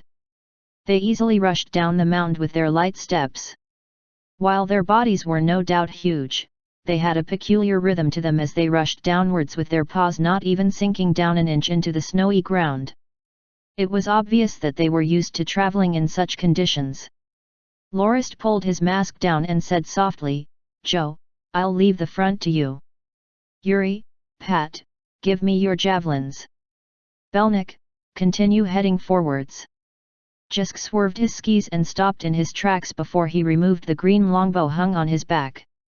After he took his aim, one green arrow after another streaked past the trees within the forests, causing tens of other wolves to sink lifeless onto the snowy ground. Belnik pressed his ski poles hard on the ground and propelled himself forward, promoting 3 wolves to leap into the air in Belnik's direction. Jusk fired his last arrow which pierced the head of one of the wolves, sending it flying away lifelessly. However, the other 2 wolves were blocked by Belnik's body and couldn't be aimed by Jusk. Belnik himself didn't panic and passed his right ski pole to his left hand and drew his sword with his right. With a gold flash of light, the 2 leaping wolves were cut into pieces, staining the pure white ground red with blood. The howls coming from the direction of the mound intensified as the wolves coming from that direction quickly neared Lorist and the 2 others who were only standing still. When the first wolf at the front of the group was within 40 meters of Lorist's group, Lorist made his move and tossed out one javelin after another, causing pained howls to ring out among the group of incoming wolves. All 34 javelins found themselves in 34 winter wolves, with the last javelin pinning the last wolf down only 7 meters away from the three. The howling continued upon the mound. However, it wasn't as spirited as before, as the low-pitched whine sounded as if the wolves were mourning for their fallen comrades. Carrying the 2 javelin quivers onto his back, Lorist told Pat and Yuri, "Let's go." "Won't the rest of the wolves pursue us?" Pat asked. Yuri responded, "They won't. Magical wolves are rather intelligent beasts. Given that the wolves that camped within the forests and the ones that came later from the mound are all dead, the rest on top of the mound will realize that we far outstrip them in terms of might. They realize that if they decide to continue their pursuit, it would no doubt end with their deaths. Based on the mourn-like cries you heard just now, you can already tell that they won't continue to chase us. Otherwise, they would bark in quick succession instead to indicate for the other wolves to take action faster so that us, their prey, don't escape." As Yuri was born in the Khaistan Khanate into a herding family, he was really familiar with the temperament of wolves. While the one he had more interaction with was magical wolves that lived on the plains instead of Northlander winter wolves, their basic instincts and vocal responses were roughly the same, and there wasn't much difference in that regard. Lorist himself didn't expect that after taking that detour around the mound, he would need another 2 days to arrive at the central town of the 6th sector. That was because the magical beast wave had dispersed into various smaller groups that spread all over the place to graze for algae underneath the snow, causing Lorist's group to have to tread carefully. When Lorist and the others eliminated a lone gold-striped snow panther on a high cliff and looked into the distance, the sight they were greeted with was no longer the seemingly infinite stretches of snow-covered land, but rather one of magical beasts scattered all over the land, grazing. The silver-ranked knight who defended the central town of the 6th sector was called Nors, and he was an old acquaintance of Jusk. Originally, he was the garrison captain that served Jusk's adopted father, Baron O'Matter, and he had been injured rather badly and imprisoned by Count Cabrae within the labourer camp along with his family members. He was rescued when Lorist and Jusk snuck into the main camp of Guldos City with the disguise of messengers for an ambush. Having witnessed the death of Count Cabrae, Nors brought his family with him along the northbound journey and was promoted to a family knight for his achievement at Nadgaz City while serving the convoy. In actuality, Nors was greatly surprised by Lorist, who had brought his men to travel in the harsh snowy weather to the town to bring news of the danger. Upon hearing about the magical beasts, he quickly looked for a map of the 6th sector detailing the layout of the town and villages. "My lord, since the east of this place is a mountainous area, we only set up 4 villages there. If the magical beasts will really begin feasting from there, it will take them a few days to cross the mountainous terrain, so we still have enough time to notify the 4 villages." Before Nors was able to finish his sentence, a loud warning horn signal could be heard from the town walls not too far away. One member of the garrison rushed into the room hurriedly and exclaimed, "My lord! The magical beasts! They're here!" Lorist breathed an annoyed sigh and thought that the 4 villages were finished. This time, the feeling he got from seeing the magical beast wave was completely different from the first time he witnessed it from the Maplewoods Bastide. Over there, he was standing at the top of the castle, whereas the walls of this central town was merely 7 meters high and built mostly out of mud bricks. As he looked towards the magical beasts approaching the central town gradually, he could hear the chattering coming from the terrified garrison soldiers nearby. "We must think of a way to strengthen these walls," Lorist exclaimed. "However, my lord, the cold winter makes it exceedingly hard for us to dig to get more mud. Also, we don't have any more materials we can use to strengthen the walls," Nors said as he looked towards the incoming beasts with a look of despair on his face. Lorist desperately looked around him and noticed that there was a wooden house not far away which had icicles forming downward from the side of the roof. "Use water. Spray water onto the walls. Mobilize everyone within the village to splash water on the walls so that ice can form to strengthen it. That way, the magical beasts won't be able to do anything to it," Lorist ordered urgently. The rest of the people were energized as they thought that the plan was rather sound. Hope for their survival was revitalized. There was a total of 13,000 plus people within the town. Apart from the elderly and the children, the 2 companies of family soldiers and 1 company of garrison soldiers as well as 6,000 young men and women which were fit enough to help out all worked together to carry buckets filled with water to the walls where they would be trickled down carefully from the top. Brother Beck, Joe, Yuri, and Els, the 4 of you should head towards the 8 remaining villages within the 6th sector to notify them about this method before heading to the 5th sector's central town and villages. Have them all mobilize their citizens to strengthen the walls with water and encase the towns and villages within walls of ice. That's the only way we have to ensure the safety of the citizens, Lorist instructed. What about you, my lord? I will stay here as I cannot leave. The moment of my departure would cause their morale to fall, Lorist replied in a soft voice. Then I won't be leaving as well and will be staying by my lord's side, Jusk said. Locke, I'm the leader of the guard division. How can I leave you, the head of the family, here? Els interjected. Then, I'll stay as well. Cut the crap. We must grasp whatever time we have to notify the other villages to make their urgent preparations. It's enough to have Joe, Els, and Pat with me here. The rest of you will group up and have Brother Beck as first in command and Yuri as second in command. You shall discuss among yourselves how you would go about notifying the rest of the villages and towns. Don't forget, right now, only you guys are able to travel around with skis to traverse the snowy lands. Whether we will be able to notify the rest will depend on you. Hurry, leave before the magical beasts surround this town completely. Make sure to stick together at all times on the way and pay attention to your own safety. I'll be counting on you all. Lorist said as he made a respectful salute to his subordinates. Belnik, Yuri, and the rest of the members from the Maplewoods Bastide stood ramrod straight and saluted Lorist solemnly while saying in unison, My lord, take care.